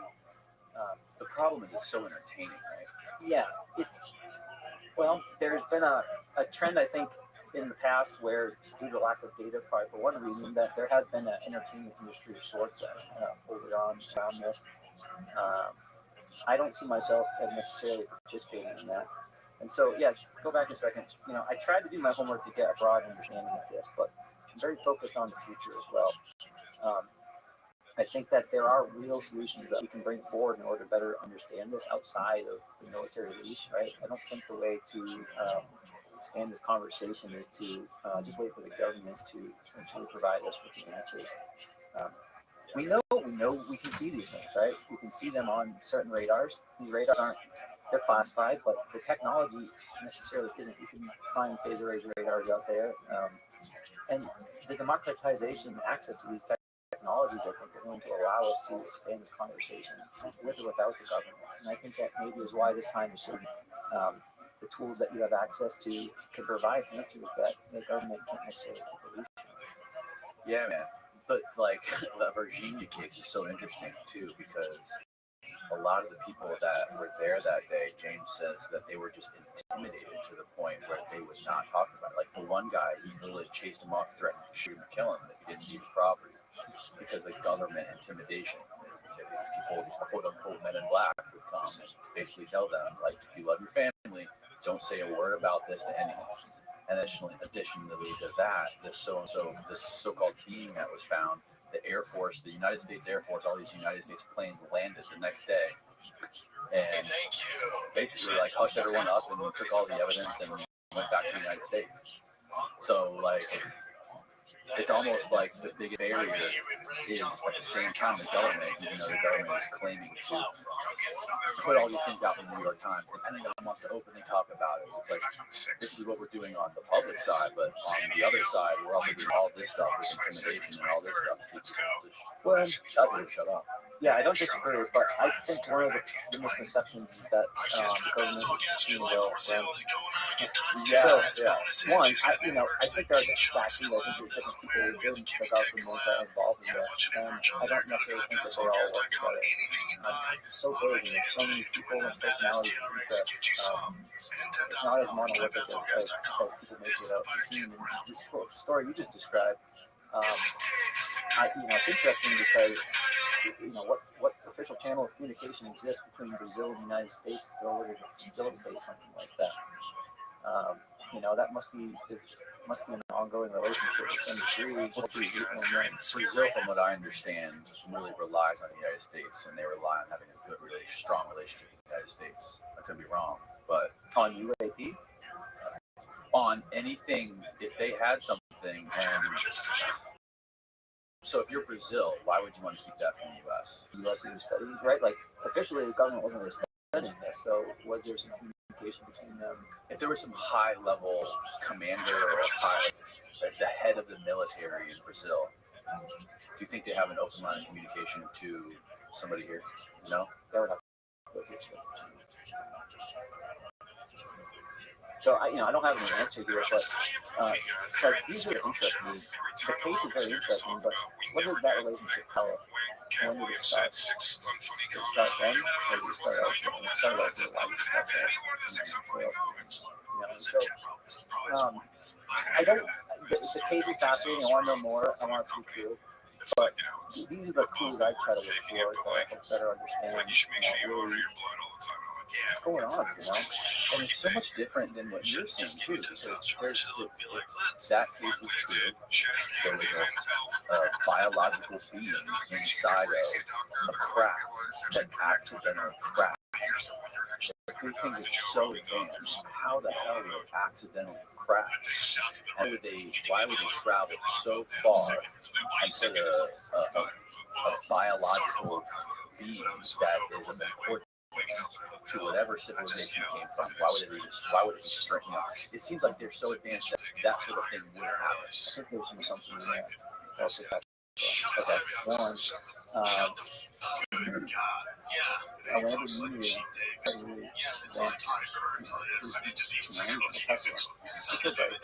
Now, even if you take that to the extreme scale, is there pressure? I don't know. That's just a one core argument against the crash, right? You were to take one back to 3000 BC, you're definitely in a car. Let's just put that aside. Let's put it aside for the most part, and then look for something around the biological industry. I would imagine that technology Episode 20 featuring biology, artificially, much more production of the asset or modification of it, that's just a mistake. I'm not saying that's the truth, Like anything, I'm just saying we will print, like 3D print our bodies. So just for something biological doesn't mean that it's evolved or lived with its own biological, so just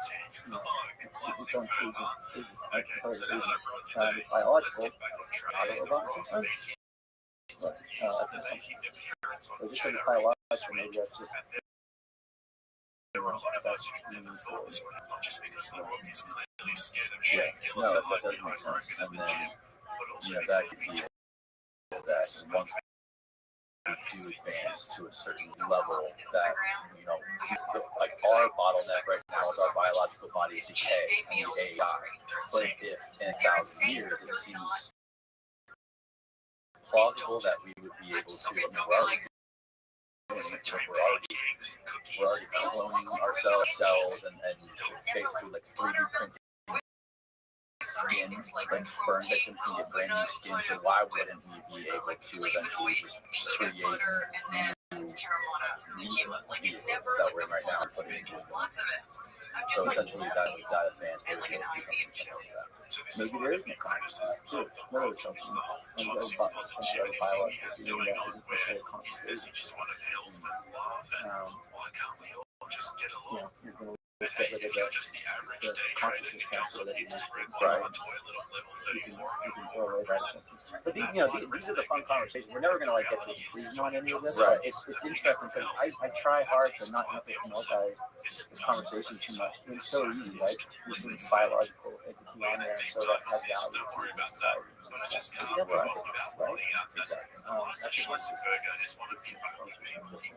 Right. The thing, it is a very different situation. What happened there with the thing crashing or something in it than what it seems like compared to what you guys are saying. And then if you were to attribute something like a technology that we have, like some sort of advanced military technology, then how do you explain all the things that were happening before?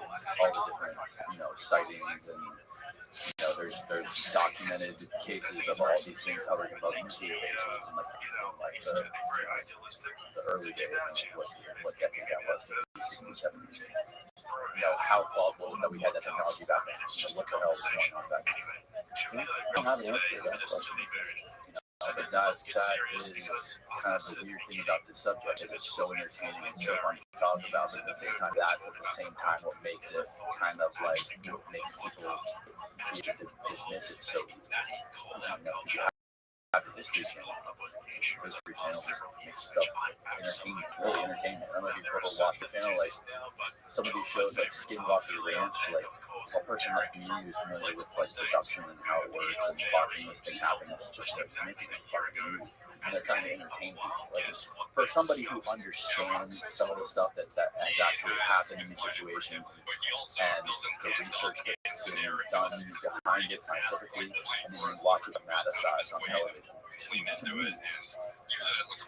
kind of like doesn't do anything else. It makes it less credible. But I understand it's fucking entertaining. People want to see it. You can make money. Companies like the History Channel, Discovery Channel, they make tons of money because it is entertaining. And now with the conversations that are happening with, in the New York Times and the Pentagon, now it's actually getting more and more true. So this stuff is becoming more and more of a financial opportunity. push too. And I don't think it's like disingenuous necessarily, but it's like, you know, mental information. I mean, generally speaking, I think the more attention that goes on this, the more people, for good reasons and bad reasons, will try to engage in it. Like in terms of a diet, I do have one pushback, which is, one thing I've seen a lot is that there seems to be a conversation if you're not doing it for the pure enjoyment of the topic, then you're doing it for the wrong reasons. And I don't agree with that. This has been relegated to a hobby for way too long. And a hobby is not a good way to we're seeing that requires technology investment and research and people to commit to that research and like and get how that gets money. Yes. So hey, eventually you got to grow up and start putting money where your mouth is. And that doesn't mean necessarily entertainment, but hey, the government, they're not going to buy centuries for the general public to figure this out. Well, NASA, I doubt it. I've had conversations, with members from NASA and people from Aero, and they both are pretty aligned around the fact that the normal funding channels for this type of work doesn't really exist within DoD. And they don't really exist within NASA. We're seeing a little bit of a change, which means, NASA will do around 100,000 as they build a program for $70,000. Yeah. But the point is that they're not doing work with that. They're building solutions for a program. And that's helpful. They're going to be looking at data and various things and providing a recommendation on how NASA can actually gather data to bring it forward on this. And so that way, I think more money will come. And to go back to your point on entertainment stuff, I think that's why a lot of pilots have been going to talk about this, because it has been known that UFO type of mindset. Yeah, and they don't want to tell someone with fears are going on things like that, as a belief or something like that, right? It's I think a little derogatory to kind of label these pilots and witness things believe in a sense, but a lot of these people seem to really within their own eyeballs with multiple aircraft and multiple aircrews, and their first officer and multiple other professional aviators, and you're seeing things that change their lives, right? That they've gone out and got the artists to do drawings of what they kept in touch with the pilots or teams. And so take those emotional experiences in some cases and take it onto a UFO entertainment thing that just they're not going to admit. They will essentially lose your job. And great work in airline. You can be at a company for 40 years. And if you leave that company, go to another airline, you go right to the bottom of the platform. It's 20-year-olds, that will be more senior. It's all similar. So you've been in, long career, and you want to start talking about something like this, that's what and so, that's why I've created this podcast mode, because I want to provide scientifically focused, neutral place for aviators, scientists, innovators, actually have this serious conversation outside of it. And it'll be more than just a podcast, because we're going to be able to take that information and then be able to apply that within the conversation about the technology and how to do that. If someone has a good idea and we have a conversation about it, you can go get things done and start to talk about it. We have resources of equipment and eventually the equipment and people and minds to actually start to solve it. So we want to try to bring those together and have this conversation. Pilot and people are able to figure it out. That's powerful. Having somebody like you sit down on a podcast and talk to somebody that you that you respect, who respects you in this industry, not how to do that for entertainment. But I do understand what you're saying. Like, it is important to have an industry. There should be a big market on this niche, because that's how you fund things. It's true. The market should be, no matter how it happens from the ground up, if it is some of this outlandish entertainment, that's the way naturally it has to evolve. That's the way that we're going to attract money to this industry. That's the way people like you, You got me, yeah, exactly. I knew something there to talk about, but the document I talked about being able to release from the NWA, that's really what that's going to be centered around, is being able to provide a broader understanding throughout the history of the science and the science phenomenology and things so that technology can be built. So to kind of answer your question, is how do we get from there to where we want to? We're getting there, right? We've created scientific organizations organizations, they have been created to actually study this. Right. And what's going to happen is getting out information and data and conclusions and results, and that is going to go directly into developing new and better technology and the problem. So we're there, we're getting there, we're establishing that. And you look out in the wider scope of things, you see that Arrow and others are taking a whole government approach on this. One department, one agency, one organization, and one senator, congressman with a hobby. The whole government is kind of wrapping itself into this so that we can take that whole approach and make sure that we're using all the resources we have as a nation. And that's what's happening now, whether people see it or not. We're building the stage, setting the stage. And I think this year we're going to see a lot of activity. How many episodes have you recorded of your podcast? 4 episodes. What kind of people have you had on there? We had Professor Gary Nolan. We'll be doing that episode tomorrow. And the rest, for the other 3, were commercial and And where on YouTube or is it on Apple? yeah, you can Merge Point Podcast on YouTube. You can also find us on mergepodcast.com. And of course, we'll be on Starting tomorrow. Oh, Right. This thing won't be released yet. We'll release this next yeah, so we're gonna be airing every 2 weeks now, and then every week. Just constantly interviewing pilots. There's stuff from out there, and we'll have it, and they continue for a long time. So we have that conversation, and at the same time, we'll be bringing scientists, and not just I have a lot of respect for Gary Nolan, but we wrap into the conversation. I want to bring in people that aren't aware of, that have been in the 40 plus years that have now volunteered to help us.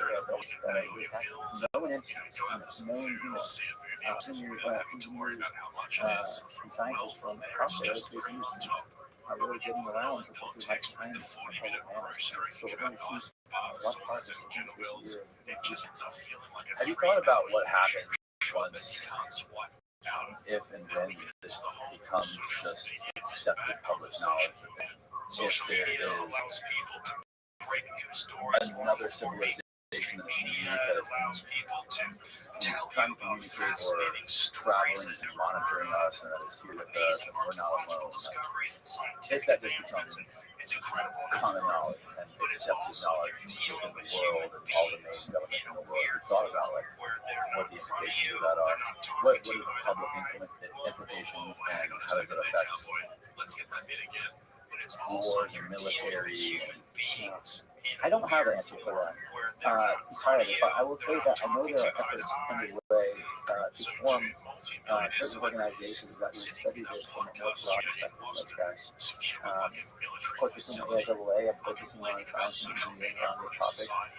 But I think we're hearing about some other efforts that consider the sociological implications that include the economics, but to kind of get to external politics, we have to now consider something other than ourselves in our relationship with how we interact with the world. How do we retain our agency if we do become highly technologically capable society, right? I think that's really what it boils down to if we become confirmed with this, is that how do we maintain our dignity and our sovereignty in such an environment? And I think truly we have, I think that's what it boils down to. How do we interface on perhaps a stage like that as the weaker candidate, but with the self-respect that we should have in order to operate at that? These are the conversations and the questions I think that we'll be able to explore in more organized manner. Once we kind of get past this uncertainty phase, there's so many more questions. That's going to be the fun part. Can't wait. I mean, it's scary. It's scary to think about what could happen because obviously the human mind goes to evolve with fear first. Like, what would the worst scenario be if the public knew that, we're other beings here, the economy collapses, what would happen to religion? Like, it's unfathomable. It's I think we will do okay. I really do. I think that one of the reasons that perhaps this is an okay time for this is that our society is measured in some sense right now about how fast it's changing, how fast our technology is. And we see it all the time. Our society and our social standard is built on technology. Technology is great, and then find a way to live with it in a sense. I don't think this is going to be much in a sense. I think as long as we can retain our agency and our self-reflection in there, like we were just talking about, that we're going to be able to integrate that information. Because really, that's just, that's how the modern person lives right now. Every year there's new technology and something different. Not to mention the state of the world in some sense with COVID and everything else that's been going on. I think people's comfort and reality has been shook a little bit by the events of the past 5 to 8 years and introduce some drastic knowledge and Yeah, I am optimistic about it to an extent. Just hearing some of the stories, it doesn't seem like these things, if they are from a different civilization, are a threat to us. It doesn't seem like they are here for that. They don't have any malintentions, especially when you hear, some of the most fascinating things to me is how there's been a large number of sightings in schools and young children seeing things and reporting. I don't know if you're familiar with the Zimbabwe, the Lewis school in Zimbabwe, early 90s. There was something that landed in those like 30 or 40 school children that all witnessed the same thing. There was a Harvard psychiatrist who interviewed them all. John Nash. And there was communications. They said that staring into the eyes of these things, they felt this feeling of be careful with technology. Technology can lead you down a dark path or it could be bad for your civilization. Probably not the thought that these children are having. Probably not a natural thought that these children would be having, especially during that time in the early 90s. I mean, looking at where the world was then. And then, there were so many school sites, which is very interesting how, because when you think of children, how much more open-minded they are than adults who are hardwired to thinking of the world in a certain way. That alone just makes me, whether how real that is or not, that makes me optimistic about this. And I'll say too, I don't think what we're experiencing is probably a new phenomenon. I think that would be statistically likely. Would be unlikely statistically to think that this was started in the very recent past. I work in assumption that this is probably going on much longer than that. What that means in my daily thinking, I don't know, but I don't think if we assume that, then I don't think we have to have that much fear as we better understand this, because we're already living in that world. We just have the fear is all just internal change. Yeah. Stories like this, there's only two things you can really do. You can accept it or you can not. And I think a lot of people choose the latter. It's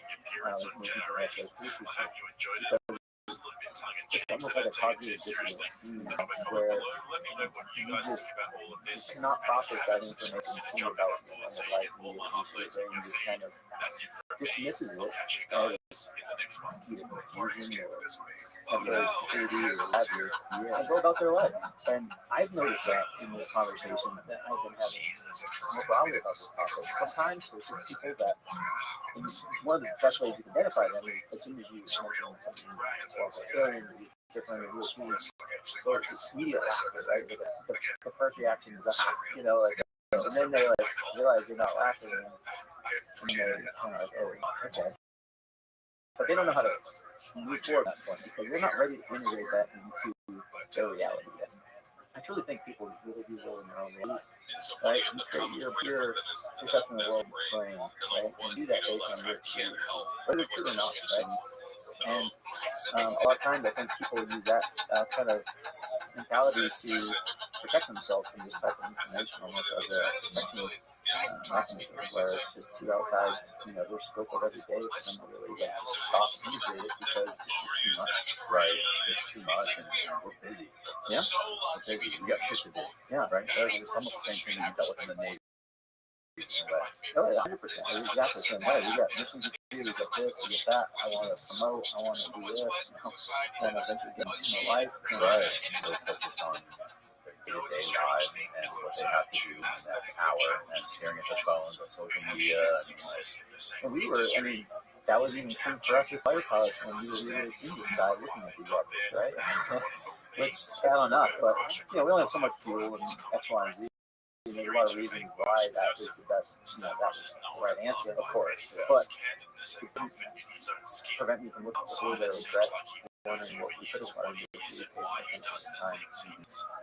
So cool, man. I really appreciate you coming and doing this. This was fascinating. Yeah, it was my pleasure. This is great. Thanks for having me. Tell people again where they can find your new podcast and whatever else that you have online so they can follow you and learn more about you. Yeah, absolutely. Oh, look, there it is. There it is. Nerd Nerd Podcast. Nerd Podcast on YouTube or nerdpodcast.com. We're going to start there in our first episode tomorrow. We'll already be up by the time you hear this. You can follow me on Twitter at Invective. I can't wait to get to it. That's incredible. How do you come up with the name Nerd? Well, that's how we saw these things. Right? We have a merge with them. Merge is a fighter pilot term when you get close enough to an object and gives you the idea you can make some origins more. So we put merges in box fights all the time, and that's what goes on. Get closer to get the merge plot, which means the radar operator is no longer just doing more radar content on their scope anymore. So that's how we did the idea. Appreciate it again, man. Thank you. And good night, world. Exactly. Sleep in, get let's all relax. I just do it. Smiles. No, you did it, and it's for me. I did it when I was 19. This is how I got my and then it's been 15 years, and I have no other skills. That's why I do it. You find yourself in that situation often. You speak before you actually think that you promise something. Does that come with being a comedian, where it's like you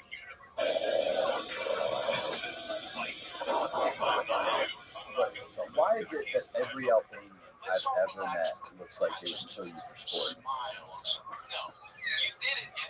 You know what it is, man? We're people that have been in perpetual conflict. The Albanian territories sit on the crossroads of the empire. So if you look at where we're positioned, because I know Americans are amazing, we're at the crossroads, man. We're north of Greece, we're south of Serbia. We're really technically in the heart of the world, but we're in the heart of the empire, right? That's where the Roman Empire had provinces. That's where, the Ottoman Empire spent a good 500-600 years. World War I started there, right, in Bosnia. So when you look at the region that we come from, it's been a very hostile place for a very long time. And unfortunately, it looks like it's going to continue to be that. So the Albanian people, the world calls us Albanians. And it's very similar to how we have the Jews. The largest tribe, if I'm not mistaken, of Israelites was the Judeans. So that's what people call them. When they had more contact with that tribe, that's where the word Jew comes from, right? The largest tribe of the ancient Illyrians is the Albano tribe. Because the Albanians are also a tribal people.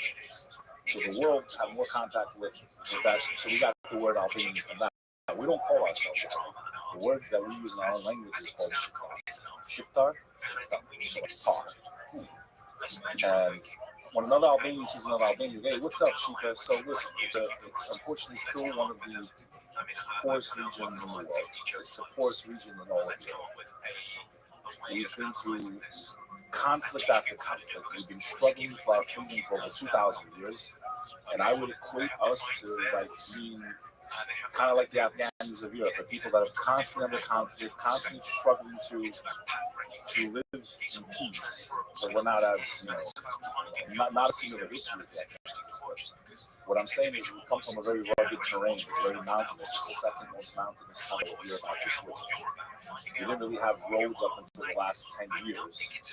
So a lot of times, we're mountainous regions, very poor, always in a constant state of war.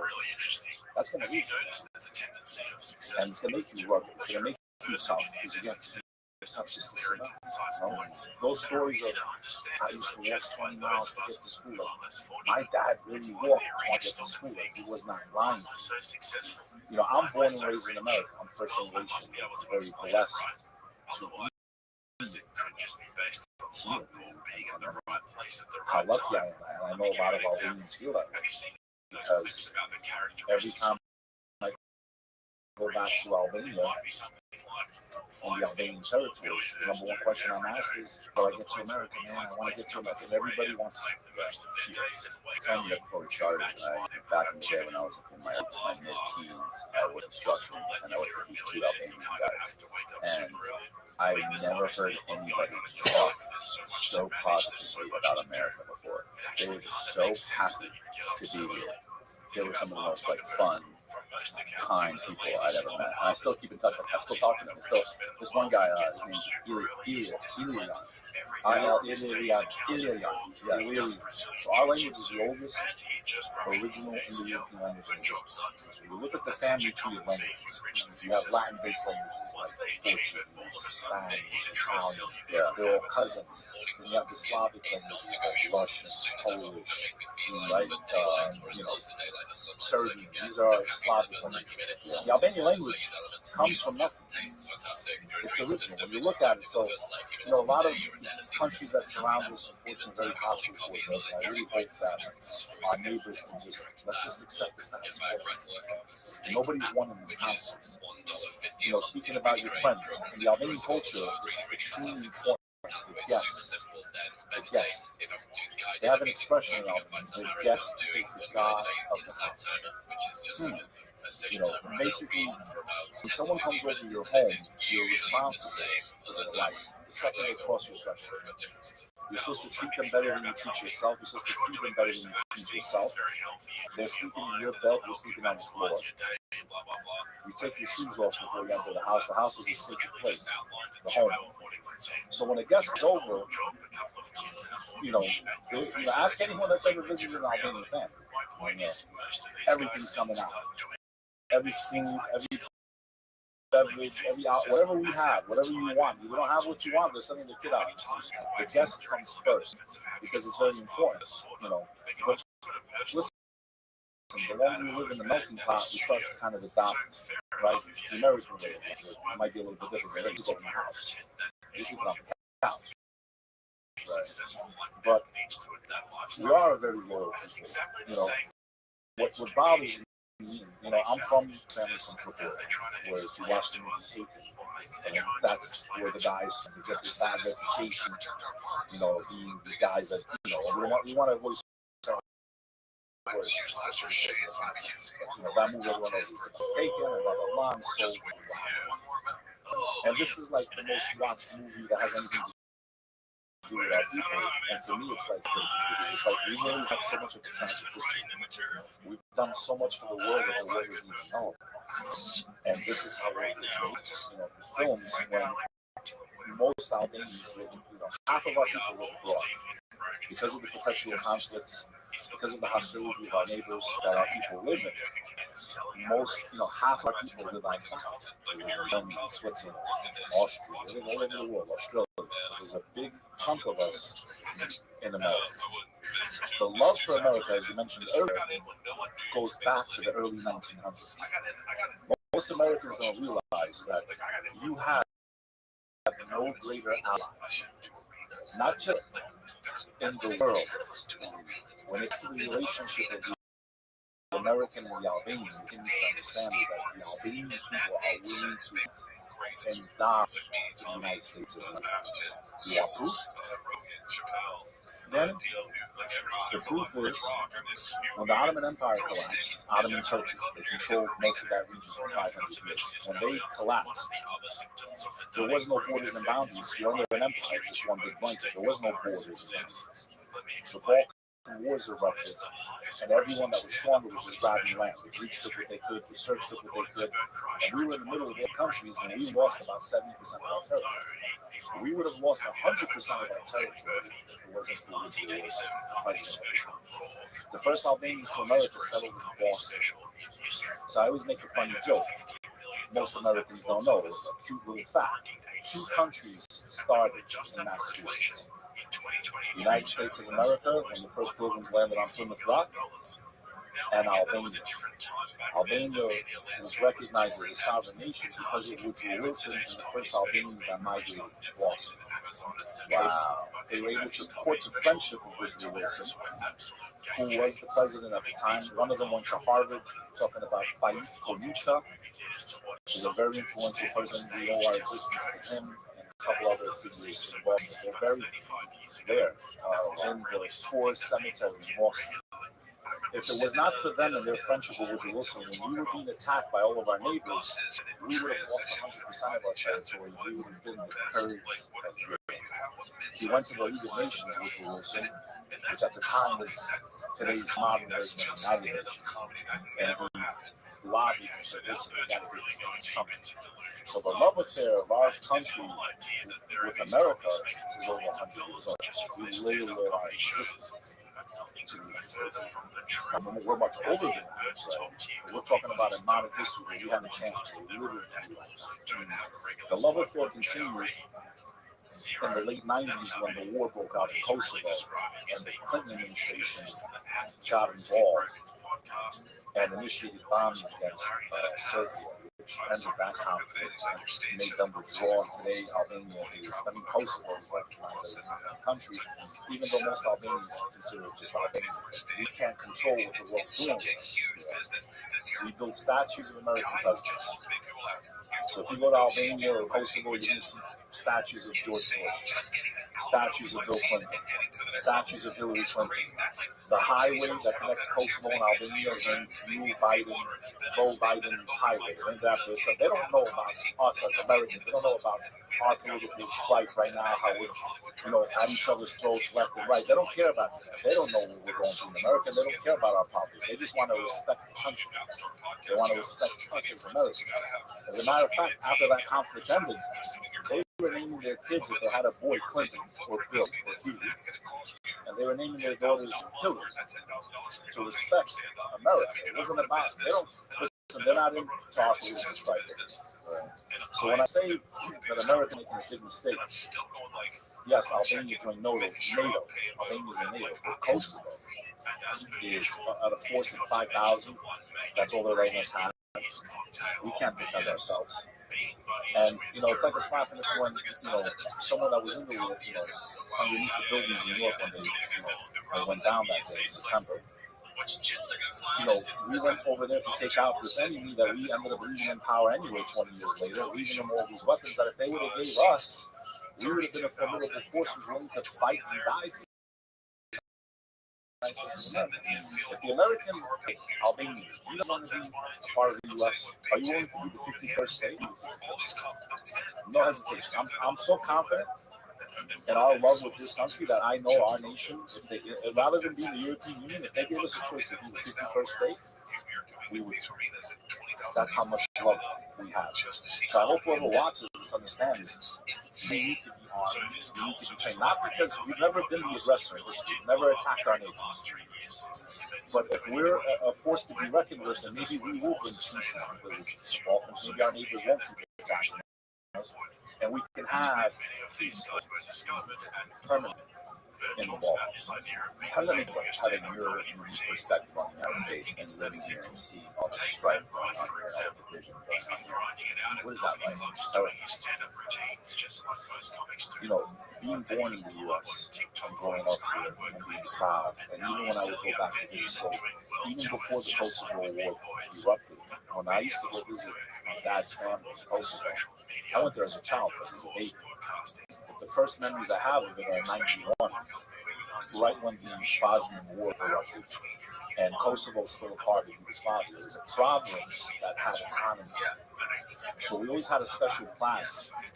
We were given a certain degree of self-rule under Yugoslavia, which at one point was a functioning country. People got along, people had jobs, they didn't need visas to go to certain countries. They had a decent life there for a while. This guy kind of had it together. I'll never choose him or communism, but this guy seemed to give everyone a break, let everyone live. People say life wasn't too bad under that Tito lived.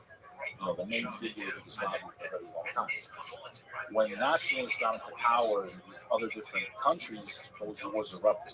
So my first memory is getting off the plane, seeing soldiers with guns everywhere, checkpoints everywhere. I'm leading this beautiful life, and when I was younger, we were really poor, so it wasn't like I was leaving this scrappy home. I was living in the farm. But compared to where I was brought up, and as bad as we might have been financially when I was younger, going over there, I was like, wow, man, and I'm living in a two-bedroom with my family. To see, no power most of the day, no running water most of the day, police everywhere, soldiers everywhere. So during that time, Kosovo lost its time when Milosevic changed power. There was a brutal regime. They laid off all the Albanians. They fired them from their jobs. And I'll say this to everyone that watches this. My goal is not to paint negative pictures of other communities. I think there needs to come a point where we gotta forgive each other and move on, but never forget what happened. I lost a lot of family. Nobody wins. They didn't win. Our countries are all poor. We're all struggling. We're all suffering. So coming from the U.S. with that perspective and seeing the opportunities that I have, I just phenomenal. Straight A students, academic scholarship, because I had a chance. My cousins didn't even go to school. They were in private homes. Albanian children were not allowed to go to school in Kosovo. Never asked to succeed from the side. We only wanted to try. And if you look at all the archives of the news, the first demonstrations, the first protests were never for the Albanian population to break off from Yugoslavia. It was simply to restore the autonomy that was given to them by people. We didn't ask to break off. We didn't ask for an independent country. When the brutal crackdown came, we declared our independence, but we did not bear arms. We chose to follow the teachings and the philosophies of Dr. Martin Luther King and Mahatma Gandhi. We tried different civil disobedience, peaceful protests, very similar to what happened in the civil rights movement here in the U.S. If you look at the images of Kosovo in 97 and 98, people living with dogs, hoses on us, they come to your house, round you up, take you to jail, torture you for the same rights that many Americans are doing. You ask me about what do you see, I'm very worried when I start to see suppression. We can't have open dialogue about things that are impacting our life. We're avoiding some words here, and you know why? We had this discussion before we started. But everything that's happened in the last 3 years, folks, that's affected our lives, and we can't sit down and talk about certain doctors or certain politicians, and if we do, things get taken down. Is this a birth anymore? Because when we start to have that type of section, it reminds me of seeing the type of propaganda that was being pushed out there during the conflict. The fact that you can turn on mainstream news and never see a world leader speak unfiltered, I don't want your opinion. Let me see what Putin's got to say. Let me see what Zelensky's got. Let me see the whole 1 hour if I want to. And most people don't even know what to even pull up their speech and look at it or read it. You have to actually go on and search and find it. The fact that we can't see the president of the red nation, right? The red flag with the yellow stars that makes everything we own, right? That when's the last time you've seen the president talk for more than 5 seconds? So how are you going to formulate an educated, honest opinion about current events, what's going on in our nation, let alone in other people's countries, that impact our life, brother? If we go to war, what are these wars in our country? 20 years of conflict. The Middle East went on fire. Those people that went to take out overseas after that horrible thing that happened in New York City, right, where two buildings came down, those people are still in power. So what did the American gain? So to see this type of stuff going on, to me, our deficit rate, the amount of money we're printing, is terrible. And to hear the level of ignorance I hear from people saying, hey, you know what, man, we're America, we'll never fall. Even Albanians say, America will never fall. I go, brother, every empire can fall. Every country can fall. And you as an Albanian, how many empires have we seen collapse? When they ruled us, they were the most powerful empires in the world. And where are they today? We visit their ruins and there are they left behind. And the same thing happens. And you know what? I believe if we don't change course soon, we will be no longer exist throughout our lives. We're close enough. How long So you were born in New York or Texas? I was born in Texas. Shock to those of you out there, but I grew up in New York City. And how old you decided to go back to Albania? And I never decided to go back. I didn't decide to go back. Just family. And I didn't go to Albania in the beginning. Albanian communism had just collapsed. It was literally like the wild, wild west. Now it's an amazing. It's growing exponentially tourism, but '91 was the first time I remember going. My dad took me as a child. I seen videos in the air, but I don't, of course, I don't remember. I get a rule at that time. If you were outside of Yugoslavia or Serbia at that time, you have 24 hours to report to your local police. And you register while you were in. And they'd ask all kinds of questions. And at that time, there wasn't a lot of Albanian Americans going back to visit. So I remember always being nervous, scared. There was trucks everywhere that would stop us sometimes in my family's homes in the middle of the night. And it's just like people don't realize what it means when you have that type of tyranny or overreach. That, to live in that type of a world where they can just come into your house for no reason, interrogate you, arrest you for no reason, no trial, you should never be giving up your rights, your constitutional rights.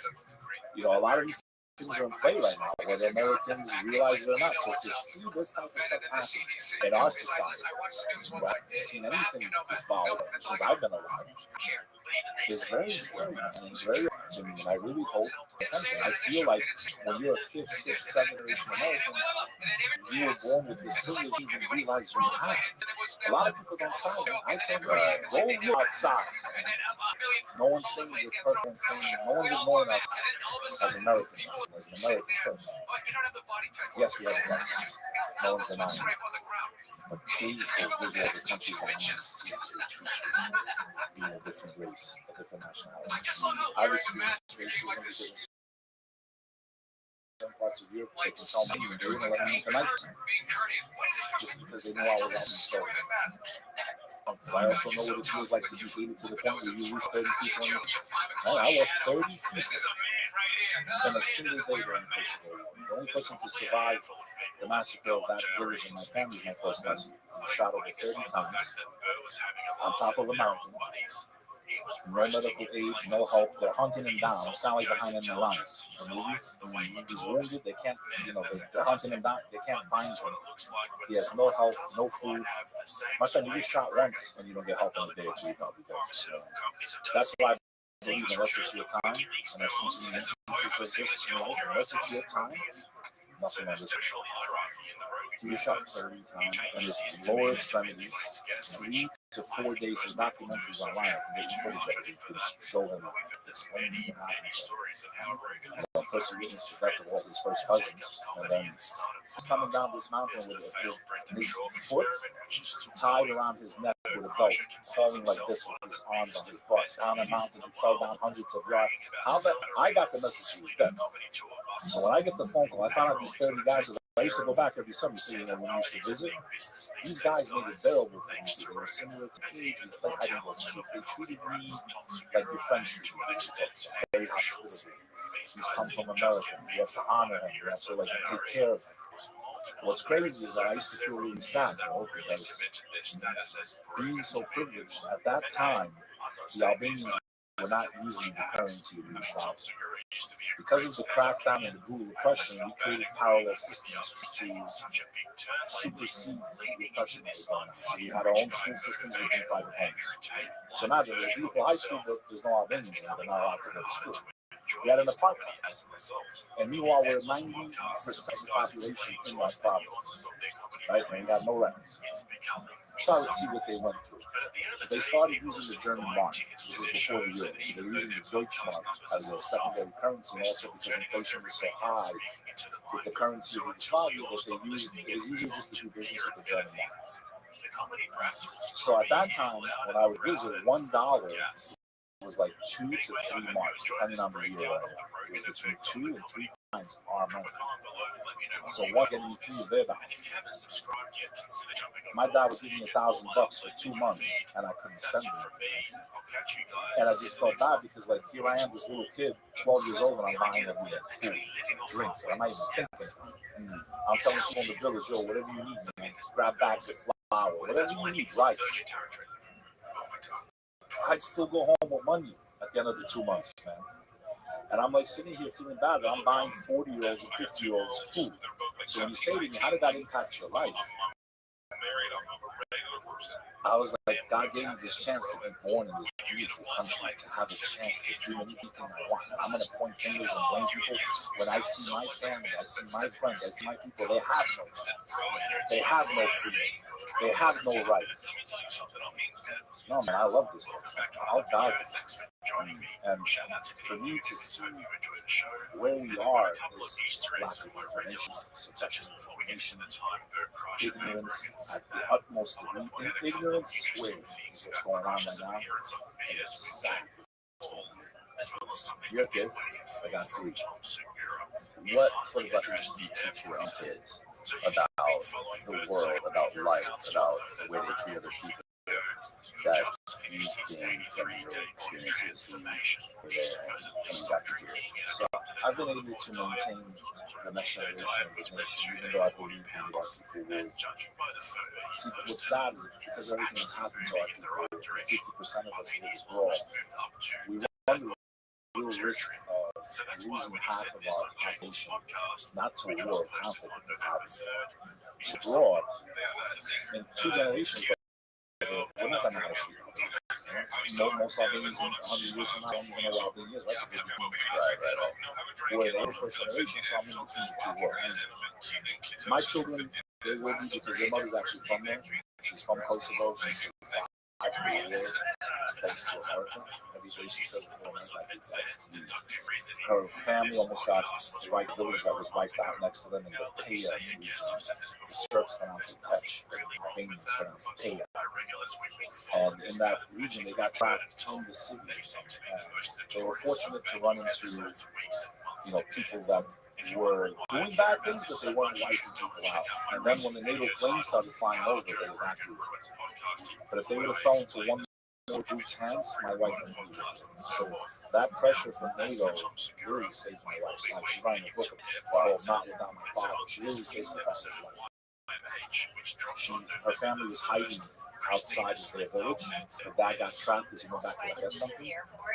They were all hiding, and you couldn't trust them. You didn't know they were wiping people out left and right. These are people that massacred thousands, right? So they told her, listen, bring the whole village back, or we're going to kill you back. So how do you trust them? So she goes back and tells them all, if you guys don't come out hiding right now and go back to the village, I'm telling them what to do. So she really was a 12-year-old girl, took the most dangerous risk ever, forced her family to get back to their village. They were at gunpoint for like 3 days. They beat them up a little bit, nothing too crazy. Then the NATO plane started going, they left and evacuated. They survived the war. Her dad's alive today because of her. So that's my children's mother, right? So you're not going to forget what you've been through, the opportunities that you had. I always say, I wish I had.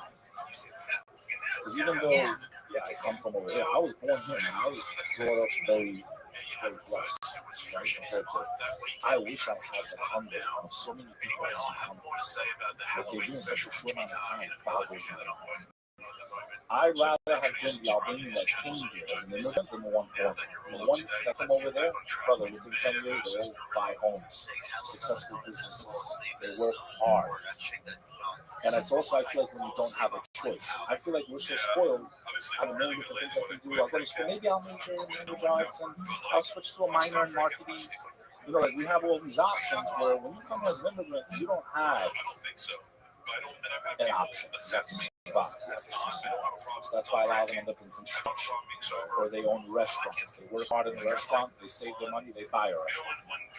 My father started with pizzerias and he got into real estate. He did extremely well. My father was an animal. He worked like 14 hours a day. He didn't see him for years until he mastered it. No matter what, the dude's my hero. come here to not speak the language, not have any money, not have any no support. People want to talk about the American dream. I am the American dream. I was given a chance to do things that my father never could do. And so many of us, man, it's like, yo, if you're American, you're born here. Come on. Like, you got so much opportunity that you just don't see it. But you, like some of the stuff that you saw, and some of the stuff that some of the other kids who were there and immigrated here, some of the stuff that they saw, it's almost impossible to convey that to children that are growing up in the United States. It's almost, yeah, it's got to be impossible, right? Like, the only way film does a little bit, like, you can learn tiny bit stuff in school, but the experience, the first-hand experience, that trauma, that knowledge that you, that first-hand knowledge that you have burned into you, that's something you can't really instill in somebody that's never been through it himself. Welcome. Welcome. How are you? You know, we're printing money like crazy. You still haven't recovered from what happened to you. What's good in your neck of the woods? The way things are looking, I'm gonna have to leave my own. Awesome Digicorn set team. Things are just out of control. What is it? People really need to, like, I'm making Digicorn set team. Okay, what is that? I understand there's two very different ideologies out there right now, but if we don't find a way to come in the middle somewhere, Okay. And we all On what platform? So I agree with you. Like, okay, how'd you find out about it? Experience to really light a fire on someone. It's either going to destroy you completely, Right, or it's going to make right. Exactly. When it makes you, it makes you. Yeah, I agree.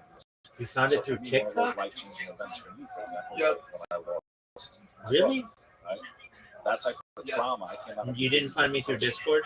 It's like being put into pressure cooker. Oh no, I'm talking about FX. Something horrible Okay. happens. How did you find me? Yeah, but I found you through. You live the rest of your life destroyed. Okay, very well. How's your day going? They go towards drugs or alcohol or anything. Excellent. They can't handle the pain. Well, we're just watching a podcast. I need to adjust it Tell you just a something, moment. no matter what, I'm never going to give up. It might take me years to get back. And you use that pain for fuel. And I think that's what a lot of immigrants do. They say, hey, I went through all this crap. I lost all this. My family went through all this. And if I give up now, you're alive. Whoever you are watching this show, listening, you're alive because guaranteed someone in your lineage, most of us can't go back 3 generations. Someone definitely went through 3.5 years, yeah. Roman Empire, whatever empire, someone in your lineage survived trauma beyond your comprehension.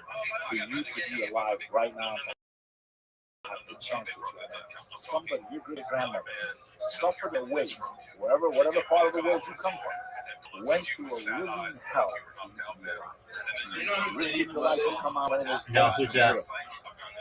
500 years ago. You said goodbye to somebody you know here in the city. And most of the time you didn't. So, Okay, what is someone that? in your ancestry went through a living nightmare for you to have the chance right now that you're throwing it aside. And if you can instill anything, so I think people need to, like, I think everyone's preoccupied with just take a step back, focus, think. You're alive. It's a blessing. Breathe. It's a blessing. If you're healthy, that's an extra blessing. Some of the most positive people I've met in my life who have done more than people that have 2 arms and 2 legs. I know people that can't even walk. They've done more if they're alive than people that have everything. So it's not being weak, not learning from mistakes, not knowing what you want. The hardest thing in life is not to know.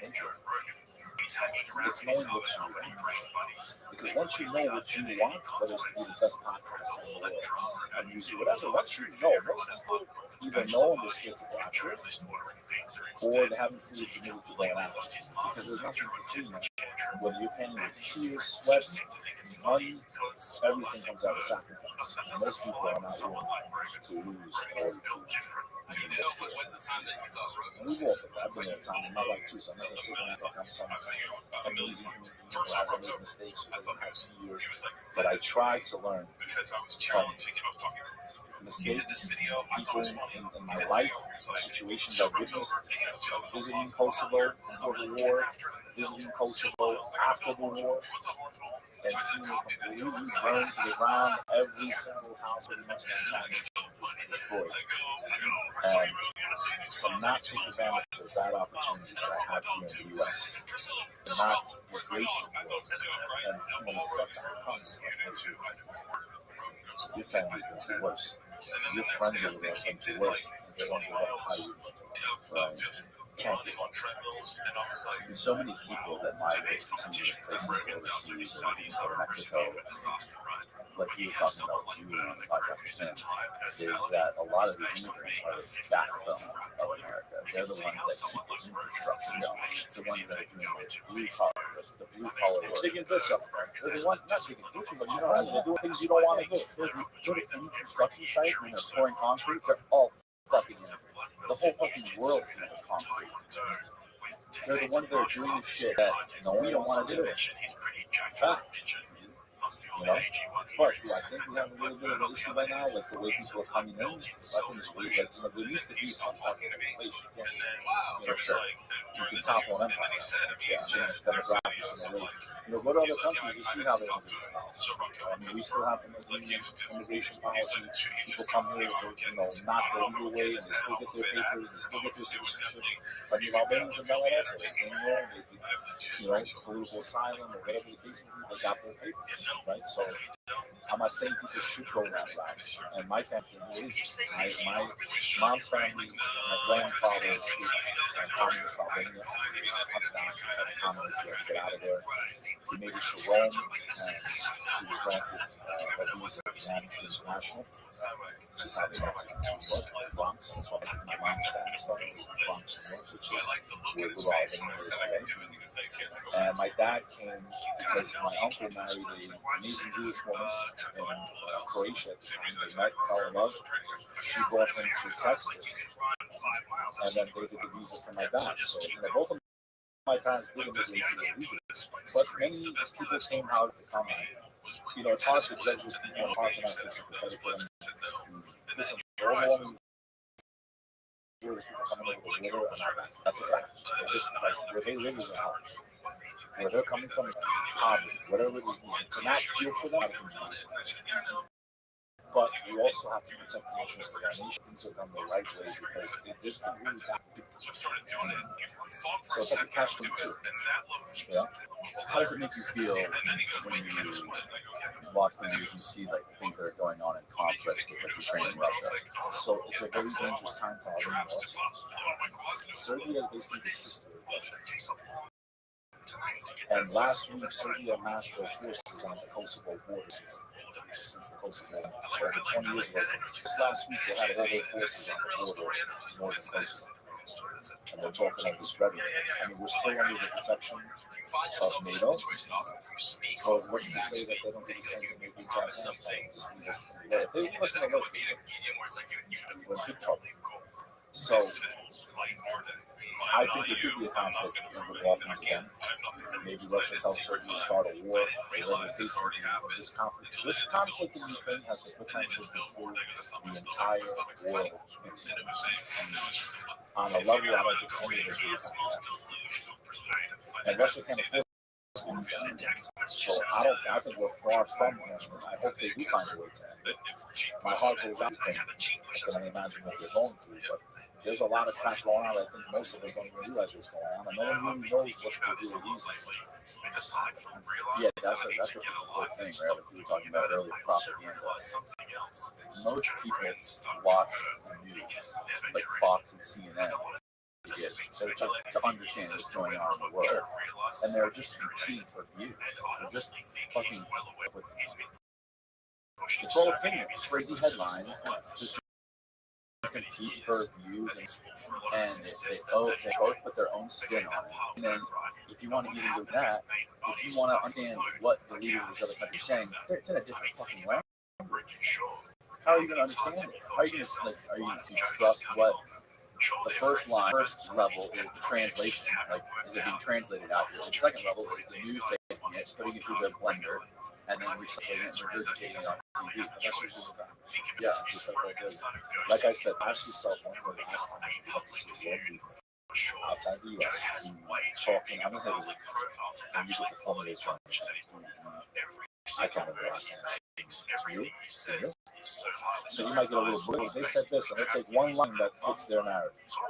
The closest thing I ever saw, which I don't know when it came out, maybe like 5 or 6 years ago, but it was the Putin interviews with Oliver Stone, where he went and did like a 4-part documentary where he went and interviewed Putin. He interviewed him for like 6 hours. It was 6 hours edited, but it was, he spent weeks on it, just spending entire days with him talking to him about things. His perspective on America was kind of mind blowing. Welcome. For someone who hasn't really ever listened to the guy talk, and I grew up only hearing, America's spin on Russia, and hearing his perspective on the United States was very, very eye-opening. So he talks about, and that's another thing is he has survived through so many presidents, right? So he has his perspective on Trump, on Bush, on Clinton, on Obama, and I mean, the guy's basically a dictator. Let's call him like this. He's not relinquishing power. right. But before him, Russia was a king. But Right? So, right. You compare Yeltsin to him. Right. Yeltsin is drunk. This guy's like shirt off, horseback, judo, like let's go. Yeah. He fought wars against Chechnya, he hated Georgia. The guy's much, you can't even compare him. And then when they lost McDonald's last year, I don't think the Russians were fine. I wish the same thing happened.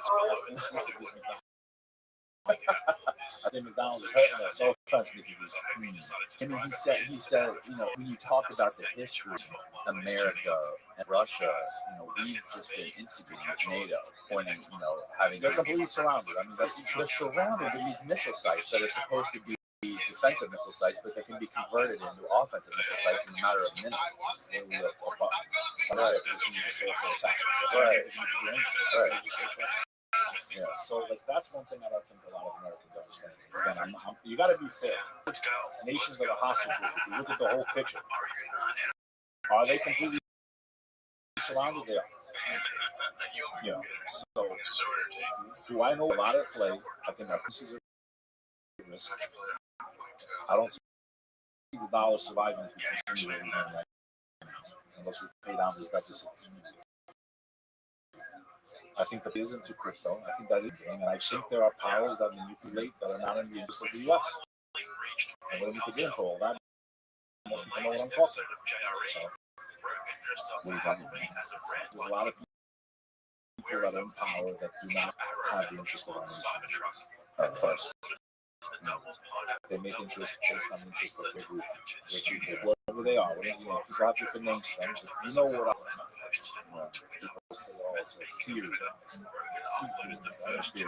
So, I still lean towards that because a lot of the stuff that goes on doesn't make sense, man. It's not in our interest. Why are we doing it? That's like kind of the point I was making about he's a dictator, not relinquishing power. And that's good that we just have a brand new person in our country every 4 years that has to learn the job, get elected through this joke of a system that we have here, two binary options we have that are, and then Fox News tells you to vote this way, and CNN tells you to vote that way. It's just like a fucking circus. Really. And then if you don't want to listen to it, what's your vote? Like, what is it? Would it be better to have a president for 10 years versus 4 years? I don't know. It's actually a good question. I don't know either.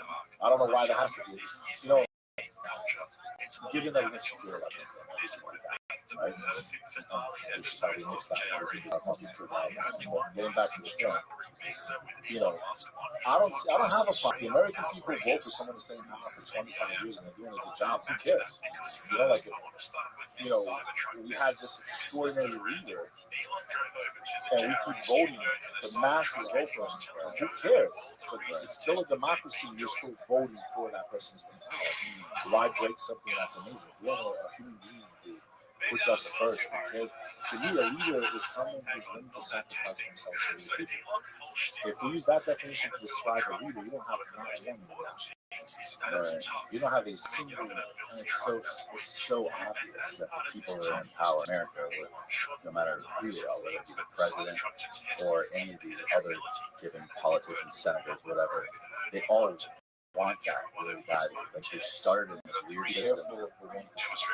Yeah, exactly. The one who wants it is the one who should not have it. A true leader is the one that is such an amazing person. No, you need to do it. You need to be the one. you have a divine responsibility for your spiritual person. You're a leader. You're putting in control of every single living creature under your realm. You're accountable. If a tree gets cut down for no reason, that's on you. You're literally in charge of every living creature in your world and every resource. And if these things are being squandered and not used appropriately, not used for the benefits of the masses, and you're making decisions that are only for you and your friends, you're not a leader. Come on, you are not a leader. A leader is so humble, willing to sacrifice themselves for the hive. And we don't have a single politician in this entire nation, except maybe the guy who's doing a good job here. You guys, other than that, the rest of them. I'm not here to get into the little squanderings of what you believe ideologically with birth. I'm talking about just what you did for your state. The most volatile time ever to keep you guys afloat, where you become one of the most desired places to live. Your property value skyrocket. Your employment is stable. I'm driving around, and life is normal in the midst of what was the biggest storm we've ever seen. On our show, to me, he has the leaders. He has the characteristics. You're not going to agree with everything he does, but the overwhelming decisions he's made have benefited your state and every person that lives in it. You think he runs against Trump? I think he's stupid nuts. I'd vote for him. Yeah, he seems much more disciplined, much more level-headed, very respectful person, very calm. Listen, again, some people read some of the certain issues that are very touchy, reproduction and all that stuff. As far as what he does for the state, for people, and for business, the guy's a rock star. He really is. He's amazing.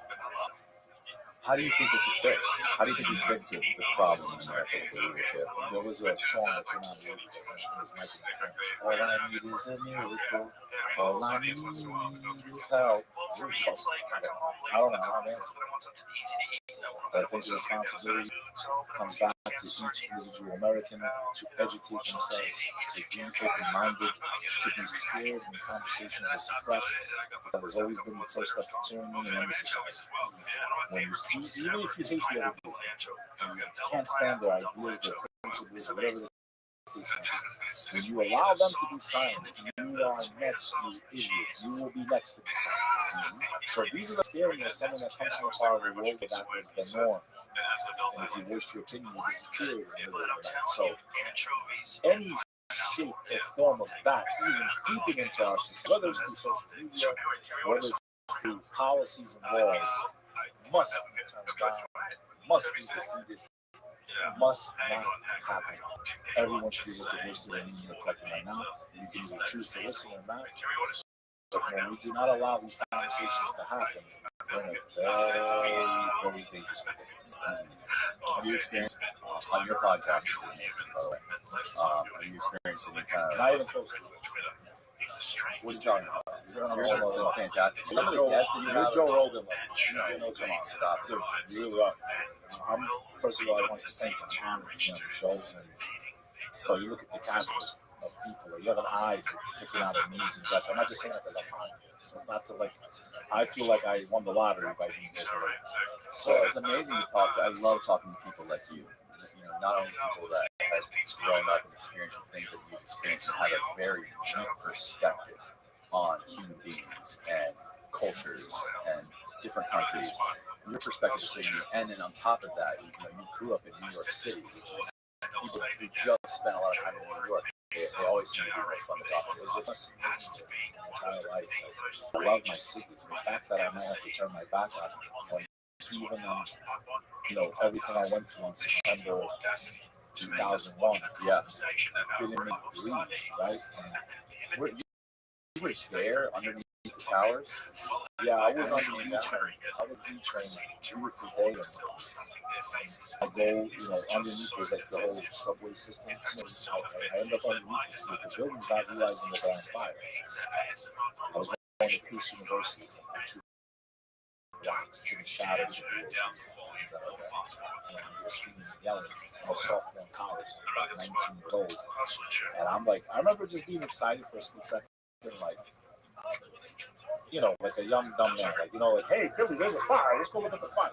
So I remember for a split second, like being just screaming young. I'm like, oh, there's probably a fight going on, something stupid. I didn't think, hey dude, the building's on fire above you. You know what I mean?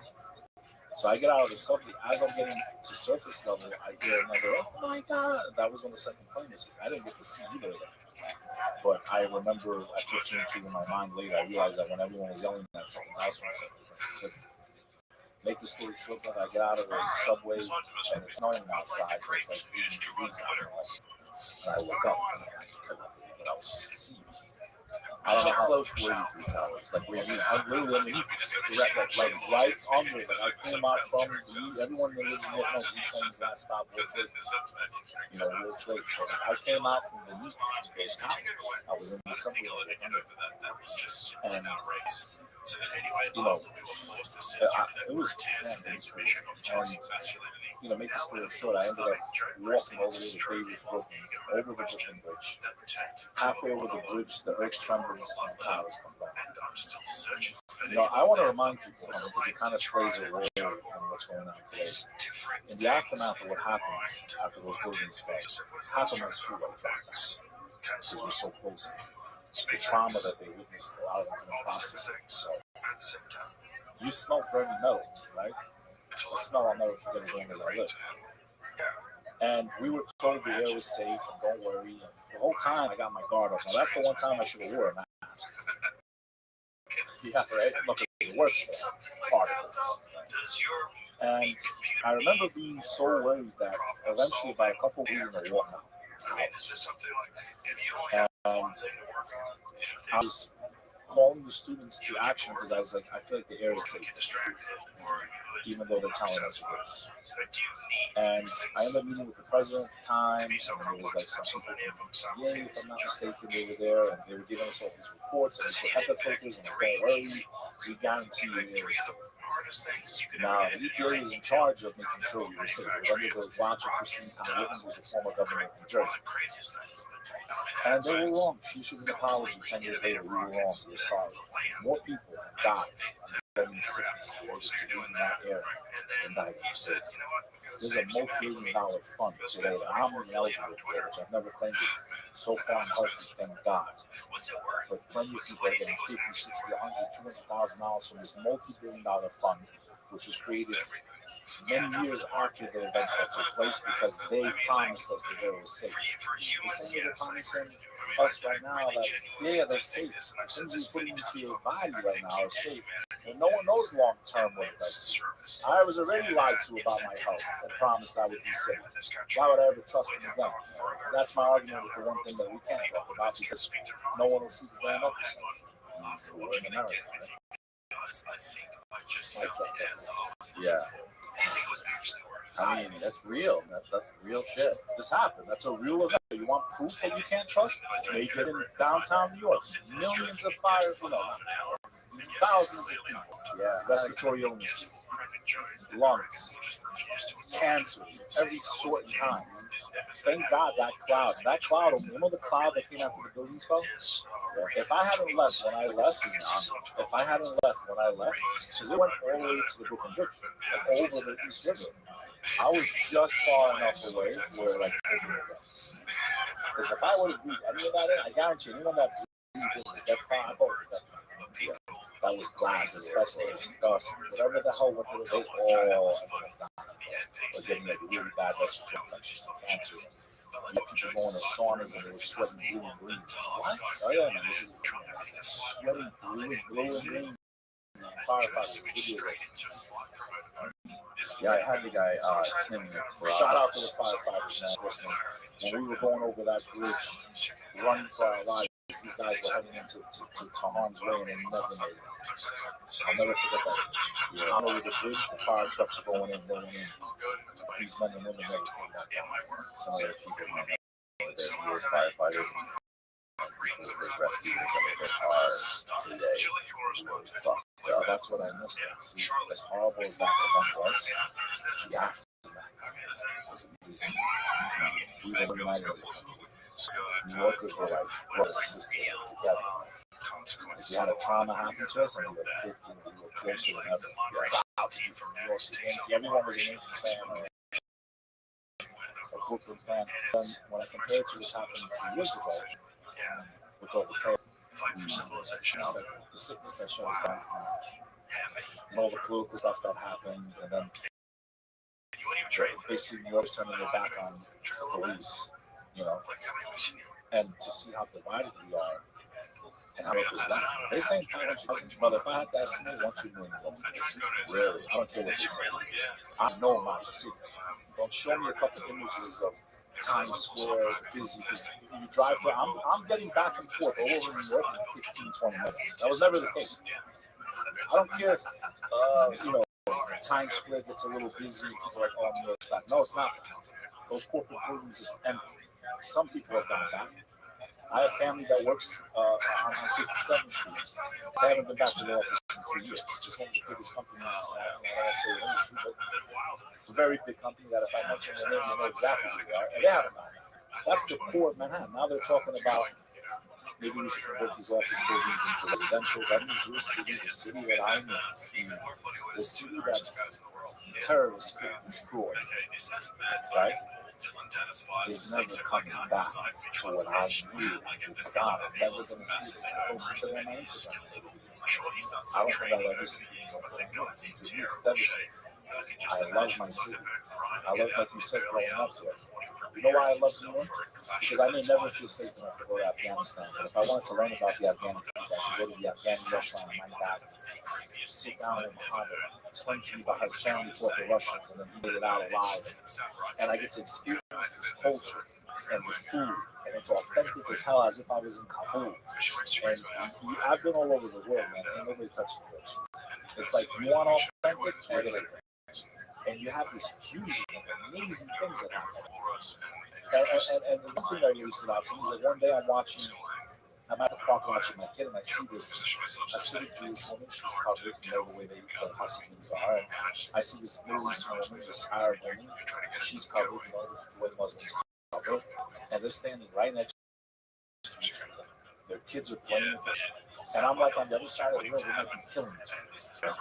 But here, okay, here, I never thought I'd have, you know, a surgeon in front of me. I made one. It took me a long time, right? Because everything happened to me, the trauma, to be bigger and to understand that we can't judge everyone and put everyone into one basket, and that we need to grow as people and as a society to just kind of like, you gotta remember, everyone's gonna try to defend their own first. Right? Even if you're right, they've been through propaganda. They're not gonna believe your version of events. When we stop talking, that's when we start flying. To see people in the city I know would be killing each other. The kids are playing together. Where the hell else can you do that but here? I can tell the parts of the country. Europe is not as old as we are. You visit places in Germany, they, you know, and when I said, I've been to Germany 30 times. I didn't feel the warmth as much, you know? So that's what I'm telling people. Like, I understand we have a lot of things we need to fix, but it shouldn't be let's take out what we got, let's destroy everything, let's destroy our history, let's wipe everything out. If we don't know, if we don't leave listen, we make the same mistakes. Things to remind you of the past. This is what we did. This is wrong. Let's never let it happen again. You know? I feel like we took so many steps forward as a society, and then we just took like 10 back. It's crazy. Yeah, some of the people that were born and raised in America, they don't have that perspective. Very few people have the perspective we have and are familiar with that. You know, how much work it takes to actually, like, I know just a little bit of it from doing hundreds of these interviews, but the normal person who works at 9 to 5, working wherever they work, working at their job, going, you know, or working at home, dealing with whatever they have to deal with every day. You don't have the time to pay attention to all this stuff. Like, you gotta fucking get your news somewhere. But what's the quickest and most effective way to get your news? Like Twitter, or turn on the TV for a few minutes. And it's impossible. It's impossible to understand all the shit that's going on and know the truth on it. You know, I'm friends with one of the biggest comedians in the world. Shout out to Miles Javoni. Shout out to Tehran. These guys are amazing comics. Right? And right now, they're in the catch-22. Their people are in trouble. There was a woman who was quote unquote wearing the Islamic attire correctly, so they ended up killing this young woman. And massive protesting, right? For defeating that Native Americans, right? And people are dying, they're being rounded up. They're scheduled to execute thousands of people that were just protesting against this. You know, I can go protest anything I want right now. I don't know about being rounded up. You know what I mean? So, you know, being exposed, like, where you have access to everything. Yeah. You have access to certain cultures. Instead of like listening to what people tell you about people, why don't you go meet those people? Yeah. Why don't you go sit down and have a cup of coffee and say, listen, you know, during 9/11, we witnessed a lot of people turning their backs on certain communities, and that wasn't the right way either. Yo, what's up? Listen, I could say I'm this, I'm that. Islam doesn't teach you to build a building. Right. That's a fact. It doesn't tell you to. First of all, if you take your own life in that religion, you're supposedly What's up, punished Paul? for eternity doing the act that you did. 1 out of 5 people know that. If they were all terrorists, the way some of us were shooting these people in the U.S., we would have had a much bigger problem than 9/11. I promise. Isn't it like it's like almost 5.8 billion? It's like it's scheduled to surpass Christians at birth. Okay? And what's sad is that Christians and Muslims actually have more in common. They both believe in Jesus. He's the Messiah. He's coming back to earth. Muslims even believe in an Antichrist, the same way Christians do. The only difference between a Christian and a Muslim is that Christians believe Jesus was God or a part of God through the Trinity. Muslims say, no, God is one. Jesus was just another line from the prophet, created the same way Adam was created. Adam didn't have a father or a mother. Jesus was going to know John the Baptist was created. John the Baptist counts based on biblical scripture didn't have intercourse. How did you learn about all that? I studied theology for 25 years. What do you think the biggest misconception is of Muslims in the United States? I think they, you know, well, let's be real. These same people on the right who tell you everything's propaganda were the same ones pushing propaganda against the Muslims. So, like, when people say, what are you? I'm neither, man. I am someone who likes to critically think. I classify myself as something politically. I'm a libertarian. I'm a libertarian who leans a little bit towards the right, but I also have, like, listen, do what you want to do, man. This is America. Bang what you want to bang.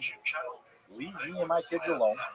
I don't give a shit what you do with your life as long as you're not hurting me. Like, live and let live. That's my overall idea. Everyone mind your own damn business. Go to work, pay your taxes. Not too much, because they shouldn't be taxing us the way they are. I want a smaller government, not every single aspect of my life. That America wasn't founded on those ideas. That's where it reminds me of overseas and what I saw. And they're too much into our lives. These people are supposed to be servants, not our dictators, not the ones commanding our life. So I would say the misconception people have is that when's the last time you've ever seen a movie in Hollywood that ever portrays a Middle Easterner as a good person? You've never seen a movie that makes an Arab look like a good guy. Ever. Name one. Yeah. Right. So what I'm saying is you've been programmed to view these people as hostile. So you're talking about almost 1.5. It says 1.5 to 1 million. I mean, who really has a clicker that can? I never said they get these like numbers. There's 9 billion. Do we really know there's 9 billion? I mean, do we really know? Yeah. There's countries where they don't even have some. You know, right? So you've been conditioned to. I always say, people where they're at. So when these horrible things happened, there was a lot of people who were very work to build bridges to this community. One of them is Yusuf. This is a guy that converted to Islam. The original name is David Hanson.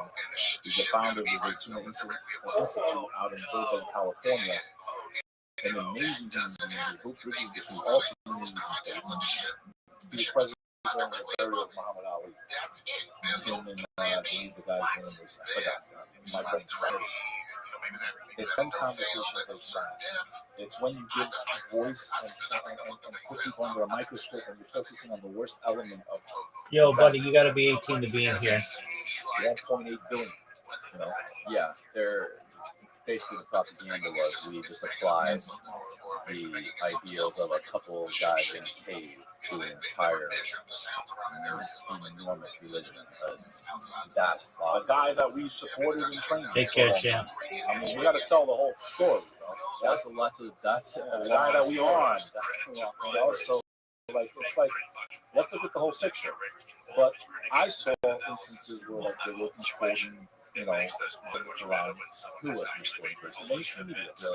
One was like kill the infidel, strike their necks wherever you find them. Yes, it does say the book. But guess what? Yeah, but they're not talking about Christians. And in that passage, God even talking to the Muslims, he's talking to the angels. That verse that they loved using in the mainstream media about how they need to kill the infidel, Christians were not considered infidels. Who are they talking about? They're talking about the other pagan Arabs that were trying to destroy the Prophet Muhammad, who was bringing monotheism. He was telling people God is one, believe in Abraham, Moses, Jesus, these are all prophets of God. These people are praying to statues and a million different gods. They're the infidels. They're the pagans. So in that verse, they were at a battle, if I'm not mistaken, it was called Badr. It was the Battle of Badr. And historically, they were outnumbered 3-1. So the first Muslims were outnumbered 3-1. And God says in the Quran, He commands the angels, go and support the fort. And I commanded the angels to strike the infidel. He wasn't even commanding the Muslims. And they use that verse in the mainstream media to make you think, as an American, that the Muslims are coming to kill you. But I'll give you a quote that it does say, speak kindly to the Christians, for they are the closest to you in faith. Amongst them you will find men of reason and education. That's in the Holy Quran. When's the last time you saw that? So, how are you going to judge? Brother, I've had so many conversations about religion. Most Christians don't even know that Jesus spoke Aramaic. They don't know that the word for God, pull it up, I dare you right now on Google. Type in language of Jesus Christ. Do it right now on Google. Show me what power. I'm going to show you how dumb we are as a society and how far away you are listening to this right now, how far away you are from any concept of reality, truth, or being. So what was the language? There it pops up. Now, here's what I want you to do. Let me blow everybody's mind now. Aramaic. Now, the language is a Semitic language. The Semitic languages are Hebrew, Arabic, and Aramaic. They're cousins, like I mentioned earlier. Latin is Portuguese, Italian, Spanish, Semitic language. Now I want you to type this in. Aramaic. Words for God. What pops up. And let me teach you a lesson. Aramaic word for God. Well, if that's the language of Christ, I should know it. Now, what's the first search result? Read it. Say it. I know it's hard to say. Say it. Hello? Oh. Where's the search result coming from in blue? Allah. Jesus Christ in his own language called God, Ilah, Allah. It's not a name, it's a cognate. So in Hebrew, it's Elohim or Ilah. In Arabic, it's a word that's the same in three languages. It's not a name. Al means God, La means God. It's the same word in the language of Jesus Christ. But during 9/11, all you heard people saying in New York City was F these Muslims and F their. That's called ignorance. Where they would realize it's more common than they don't, but they're being perpetrated against each other. No one wins in conflict. Nobody wins in war. Muslims and Christians and Jews are brothers. They're cousins. The fact that they fight each other is a disgrace. You cannot fight a Christian or fight a Jew and call yourself a Jew, a Muslim, or a Christian. You're neither. You're nothing. If this group of people could just figure this out, that's half the world, brother. That's half the world right there. You cannot kill a Christian and call yourself a Muslim. You cannot kill a Muslim and call yourself a Christian. Period. I don't care what kings did, emperors did. Your relationship with the Creator is between you and God. You have the book. If you don't know how to read, don't know how to read it. You make your own opinion. But this should show you just how little people know about their own faith. And they want to talk to you about Islam or Judaism or Buddhism. So when you're ignorant and you're getting all your opinions from news, from this and from that, you don't have enough to talk about. I can't even sit at the table and have a real conversation with you because you're not on my level. You can't talk to me. I have people I want to debate you in religion. You don't know your own religion. How are you going to debate? I'll quote your book left and right. You can't quote mine. So that's the whole point. You got to meet people with that. So when you're dealing with someone that's dumb it down. And there's someone that's on the level of the conversation, because unfortunately most people can't even handle it. Knowledge is very powerful. Information is very powerful. The way you get it. The first people should ask, where am I getting my information? Who's the author?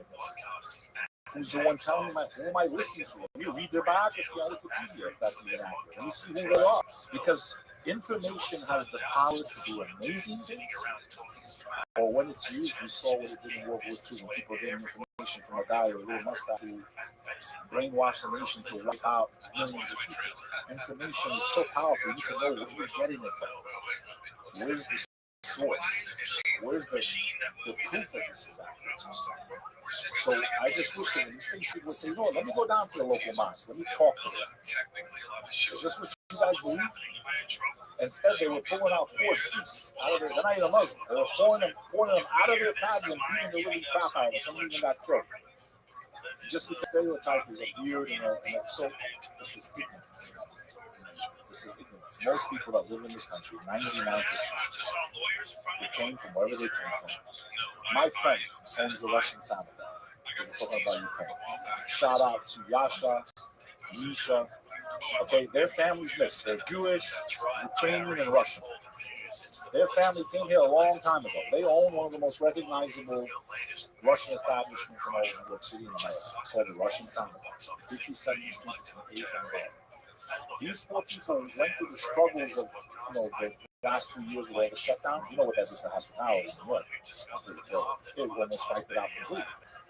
So imagine you get through all of that, then the war breaks out in Ukraine, and now everyone's boycotting the restaurant because it starts with Russia. Meanwhile,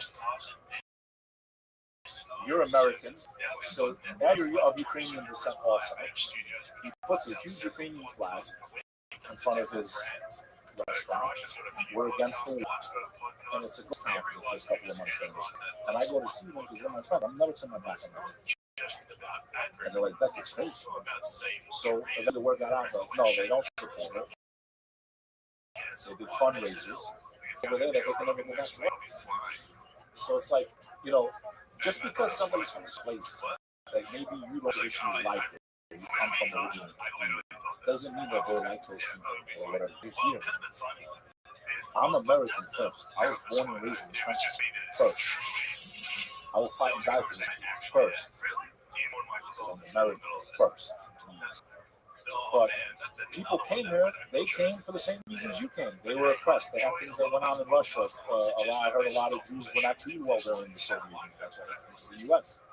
So now we're going to treat our fellow American in New York that owns a Russian, restaurant like a criminal and a piece of crap, and meanwhile he doesn't even support the war. So this is what I feel ignorance and prejudging people, and we see all the time. Additionally, there's so many people that just haven't traveled, haven't been places, and like one of the most absurd examples of this to me is people in the KKK. I had there goes this episode. I had a guy on here who was a black guy, and he ended up meeting and befriending. Wasn't he the guy that would like always try to like deprogram or whatever, like he'd meet them? Yeah, I've seen that. Exactly. Extraordinary. And he built bridges. He became very good friends with a couple of guys that were in the KKK. And he said, and this,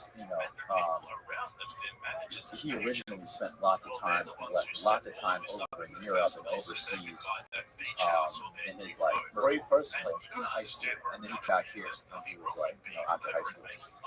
And what the lowest common denominator of all the people in the KKK is they had never fucking left the 10-mile radius they were born in. They had never fucking even went to the neighboring state, let alone another country to meet anybody.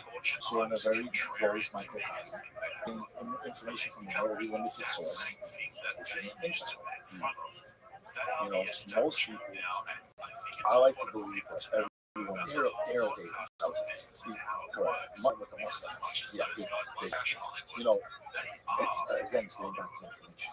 When you're limited in what you're information. This is why they limit what you see in the news. This is the whole point. So if we start doing this in the US, I don't care if it starts in social media. It's a privately owned corporation. Well, you know what? Technically, it has become the arena of speech. Yes, I know it's privately owned, but guess what? The impact that it has on society, the impact that it has on us, needs to be a way to protect speech. They have too much power to sway public opinion. So to allow one group to be suppressed on it for their views is dangerous. I don't care if you're left and you hit the right. It goes both ways. If you allow one or the other, you both will go down. That's a fact. It's happened throughout history. You know, you use one group until you get the rest of them on your side. It's the same thing that Adolf did, right? You started one group and then the rest. So it's like you have to protect this. These platforms have become where our squares, where we would publicly have these debates. That's what social media is now. So that needs to be protected. I don't give a ton of this problem. Do you have any sort of optimism about social media with Elon and Twitter? I don't trust the guy as far as I can throw him. Really? You know, Why?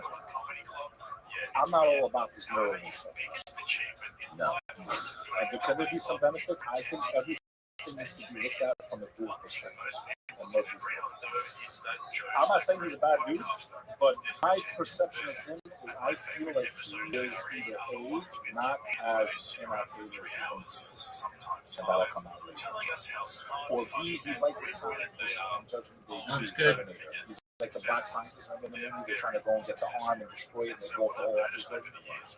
I think he's like that scientist. It just so happens that he's making the first Terminator. He doesn't realize what he's making this. And I feel like the Elon doesn't have malicious intent. The stuff that he's playing with can impact humanity in ways that could.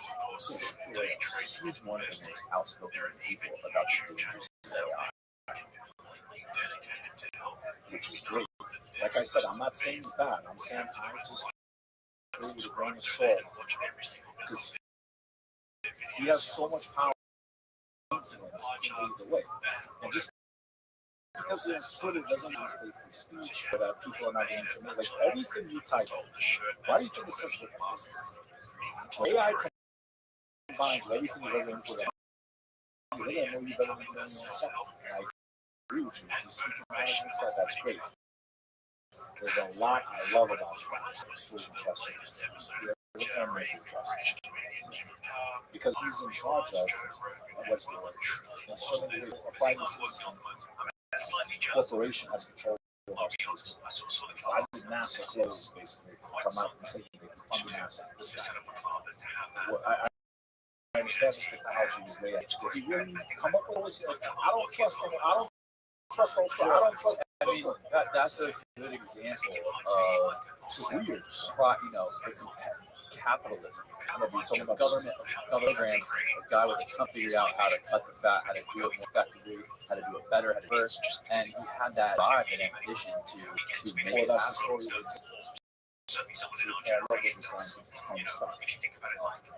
Yeah, no, I mean, If people believe this story, Yasumasu, whatever, the guy from Japan that invented Bitcoin.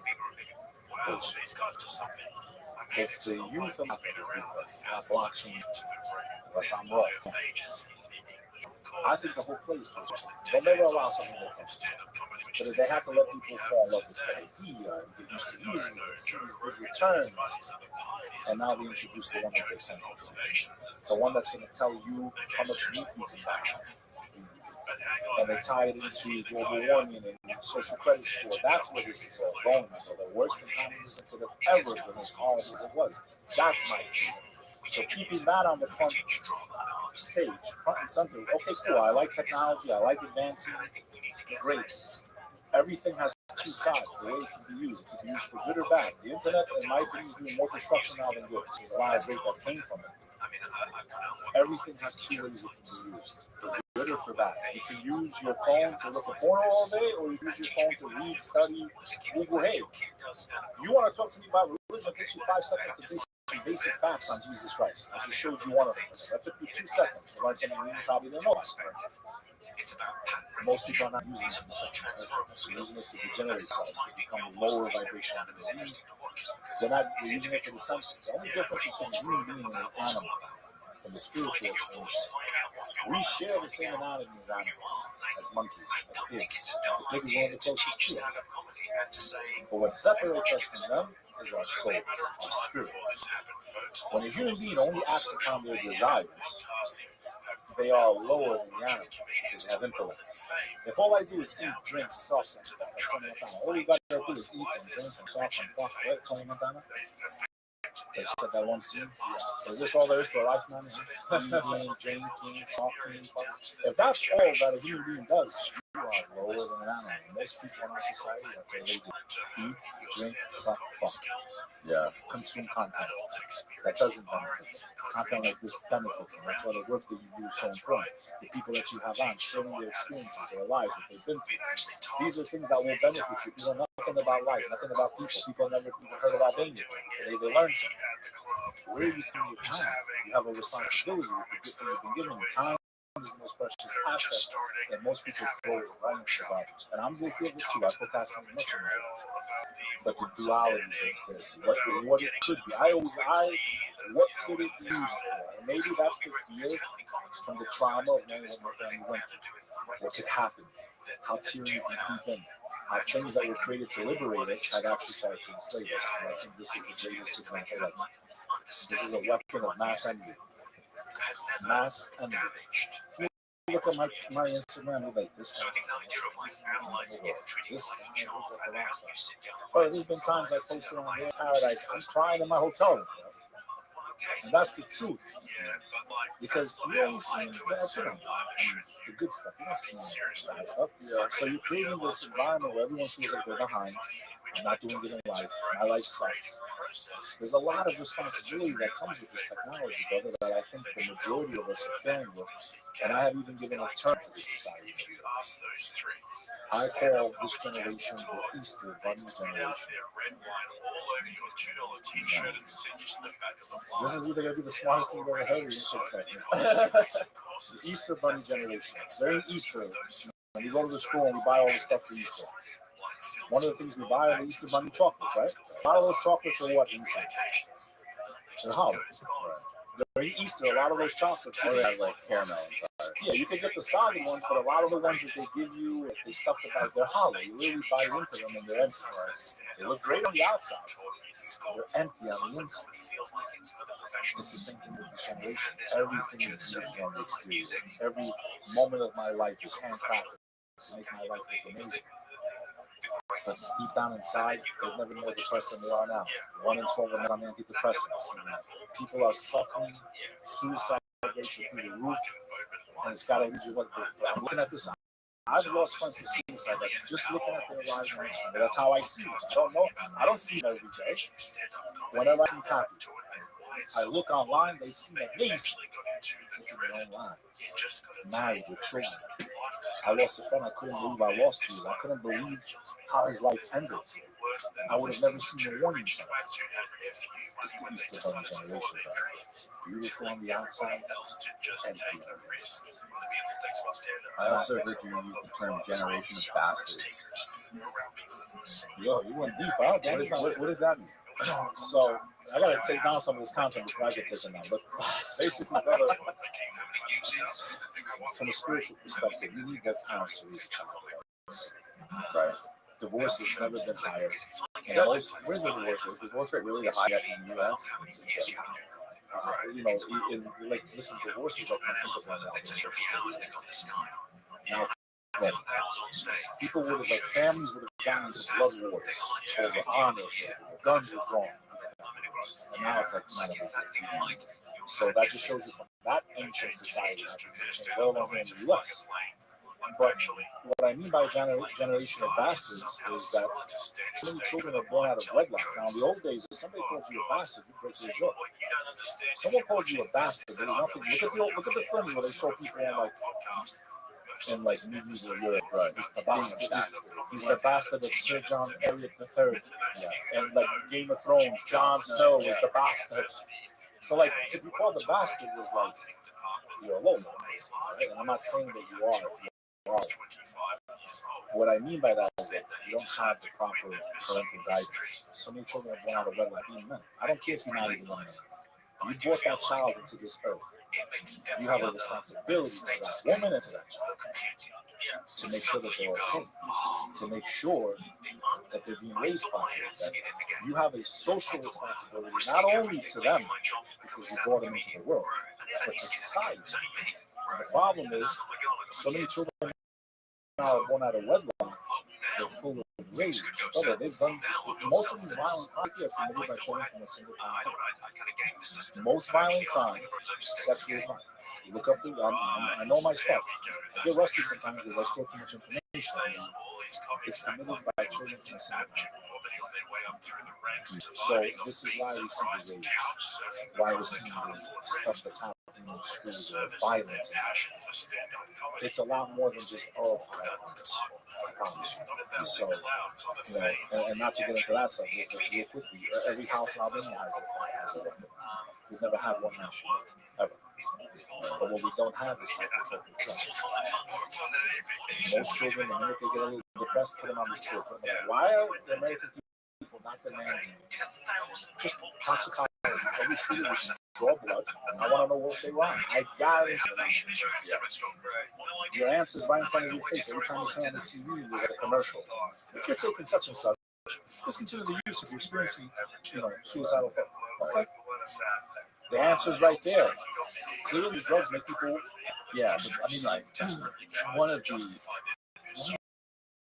fundamental things too that with people nowadays is Might want to cut that word out. not finding. There's no sense of purpose. A lot of people, especially older people, like people like in their 50s, 60s, maybe even 40s, they can't figure out a way to benefit or bring any sort of value to society, and that is the worst thing. Having that feeling of no purpose, bringing no value, that is the most depressing thing. Most people need to know what they want to do in their life, even if it's just a dream. That's again talk. I talk to a lot of young people because I've shifted more towards motivational speaking, inspiring people. With my work, come back to me to inspire people to never give up no matter where you are. I've had some of the most extraordinary people come on my show. People that are paralyzed from the neck down. People who lost everything. People who have been through addiction and crawled their way out of it. Turned their lives above and beyond people that didn't have those problems. So I agree with you. I think one of the biggest problems we have is that most people don't know what their purpose is, what their why is. And the sad part is, instead of trying to figure that out and spend time on it, they waste their time in idle stupid activities. I always say you'll never play it if you're someone else's fan. Now that sounds a little weird, but I'll explain it. I can't tell you people I know watch sports, nothing wrong with it. Everything has a time and purpose.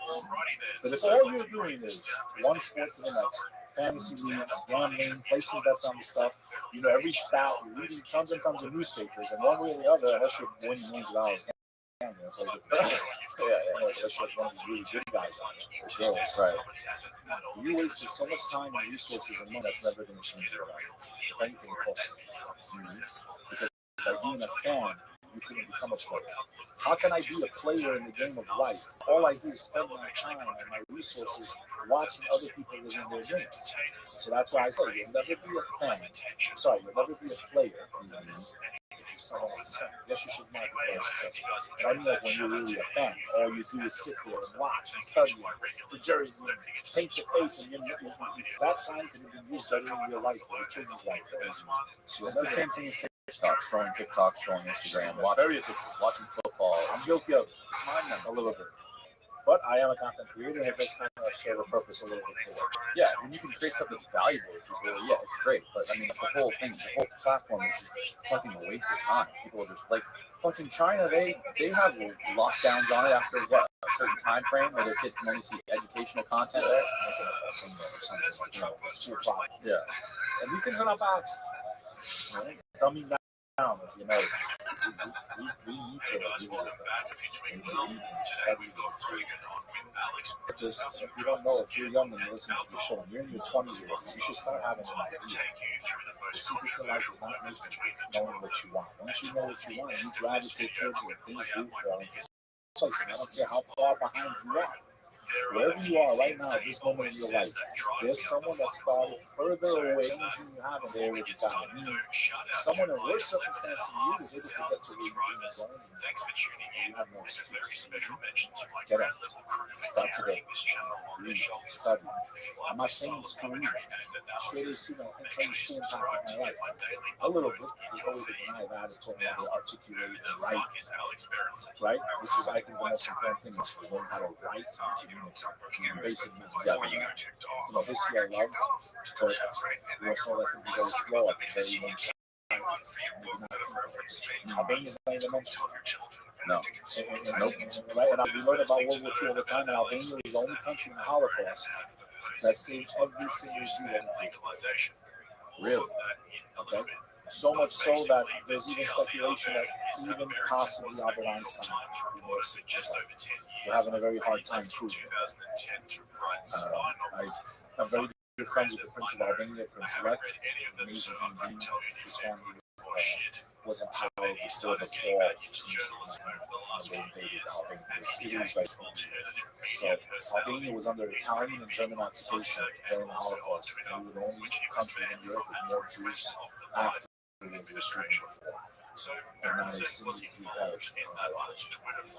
And my grandmother was hung by the SS, the Nazis. Still, now there's single Jew died. There's plenty of Albanians that could have sold them out and told them where they were hiding, they were doing, and never happened on our watch. I'm very proud of that story. How come they don't make a movie about that? But they'll show a movie taken. Speaking of movies, some shit in the War Dog, of course. That was fascinating. Well, actually, I take that back. It wasn't so much in the movie. It was more so in the book, The Arms and the Dudes, where they give a more thorough background on what happened in Albania. And it was fascinating how Albania was stuck. Maybe you could talk to this better than I could, but I don't remember what the exact reason was, but for some reason Albania got gifted like billions of dollars worth of arms and ammunition from China. And Albania, communist Albania, those weapons were garbage, bro. So the ammunition was apparently fine. So all of it, there was, forget how much it was. It ended up being like a couple $100 million worth of AK ammo that those dudes sold to the United States for the war in Iraq.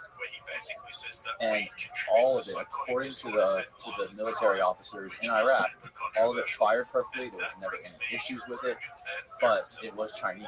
And for some reason, that's what so that actually did happen, correct? And it was in the book, your book? It was in the book. The book is called The Arms and the Dudes. Yeah, the book is fascinating. And the movie is just like they briefly talk about it, but I don't think they talk about all of the ammunition and all of that were gifted to Albania from China. Yeah, and China and communist Albania, they did have a relationship with China. And like I said, my friend, us, we were all anti-communist fighters. That's why I was born in America. My great-grandfather was up in the mountains of Albania fighting against that regime. They were outnumbered on guns. The rest of my family got thrown into internment camps. My mom's side. My great-grandfather did 28 years in relapse in prison, of which he got out and did the year after. My great-grandmother was hung off the tree, and that's, why my mom ended up in the U.S. So my mom was English was my first language. I learned Albanian later in my life. So I have like a weird New York.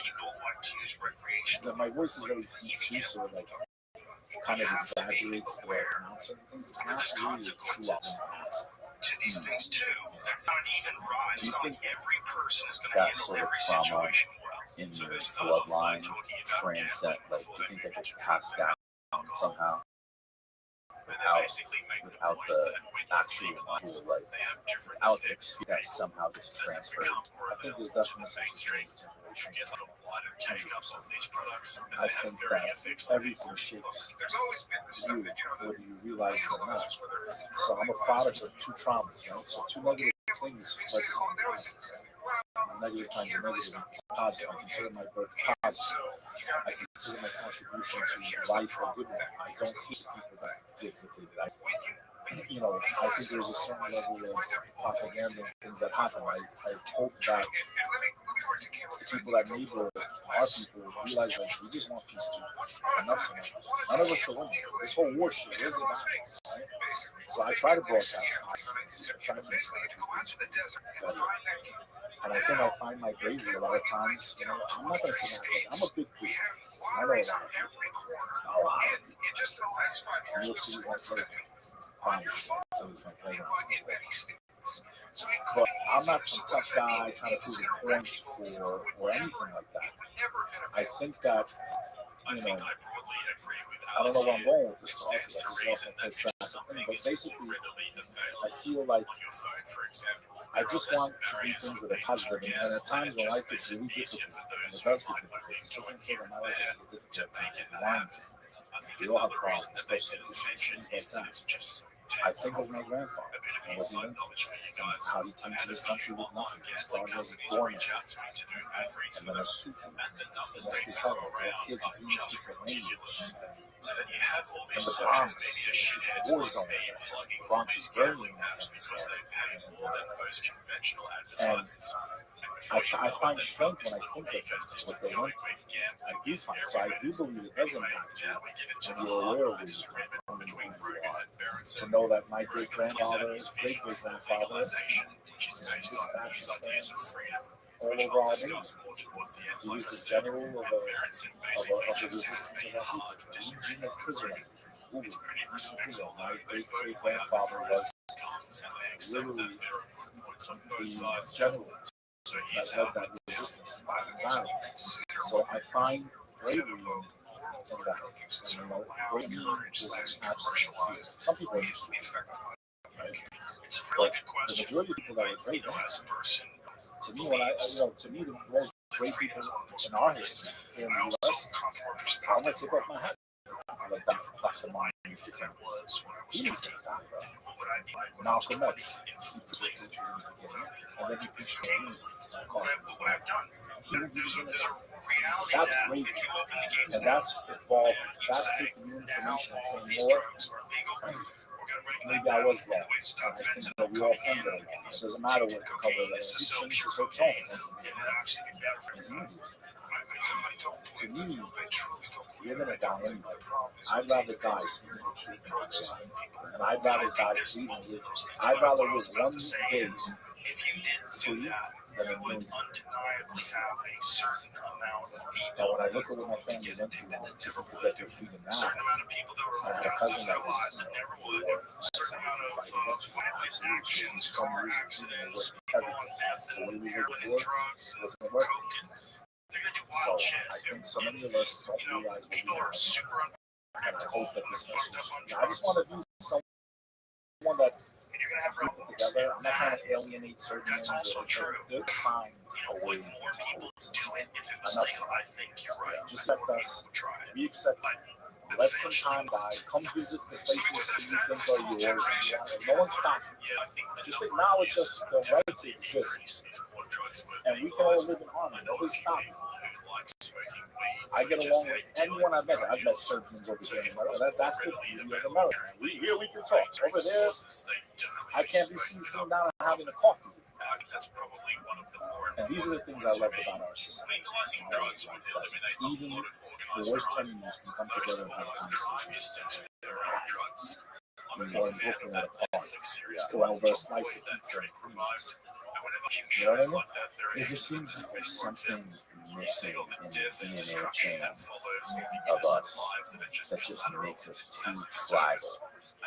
And there's some sort of warring gene in us that makes each other. What is gonna make us? What would it take to make everyone on Earth see us as human, the human tribe? Was it take aliens landing in the White House lawn, the alien spaceship coming down, and for all of us to unite together?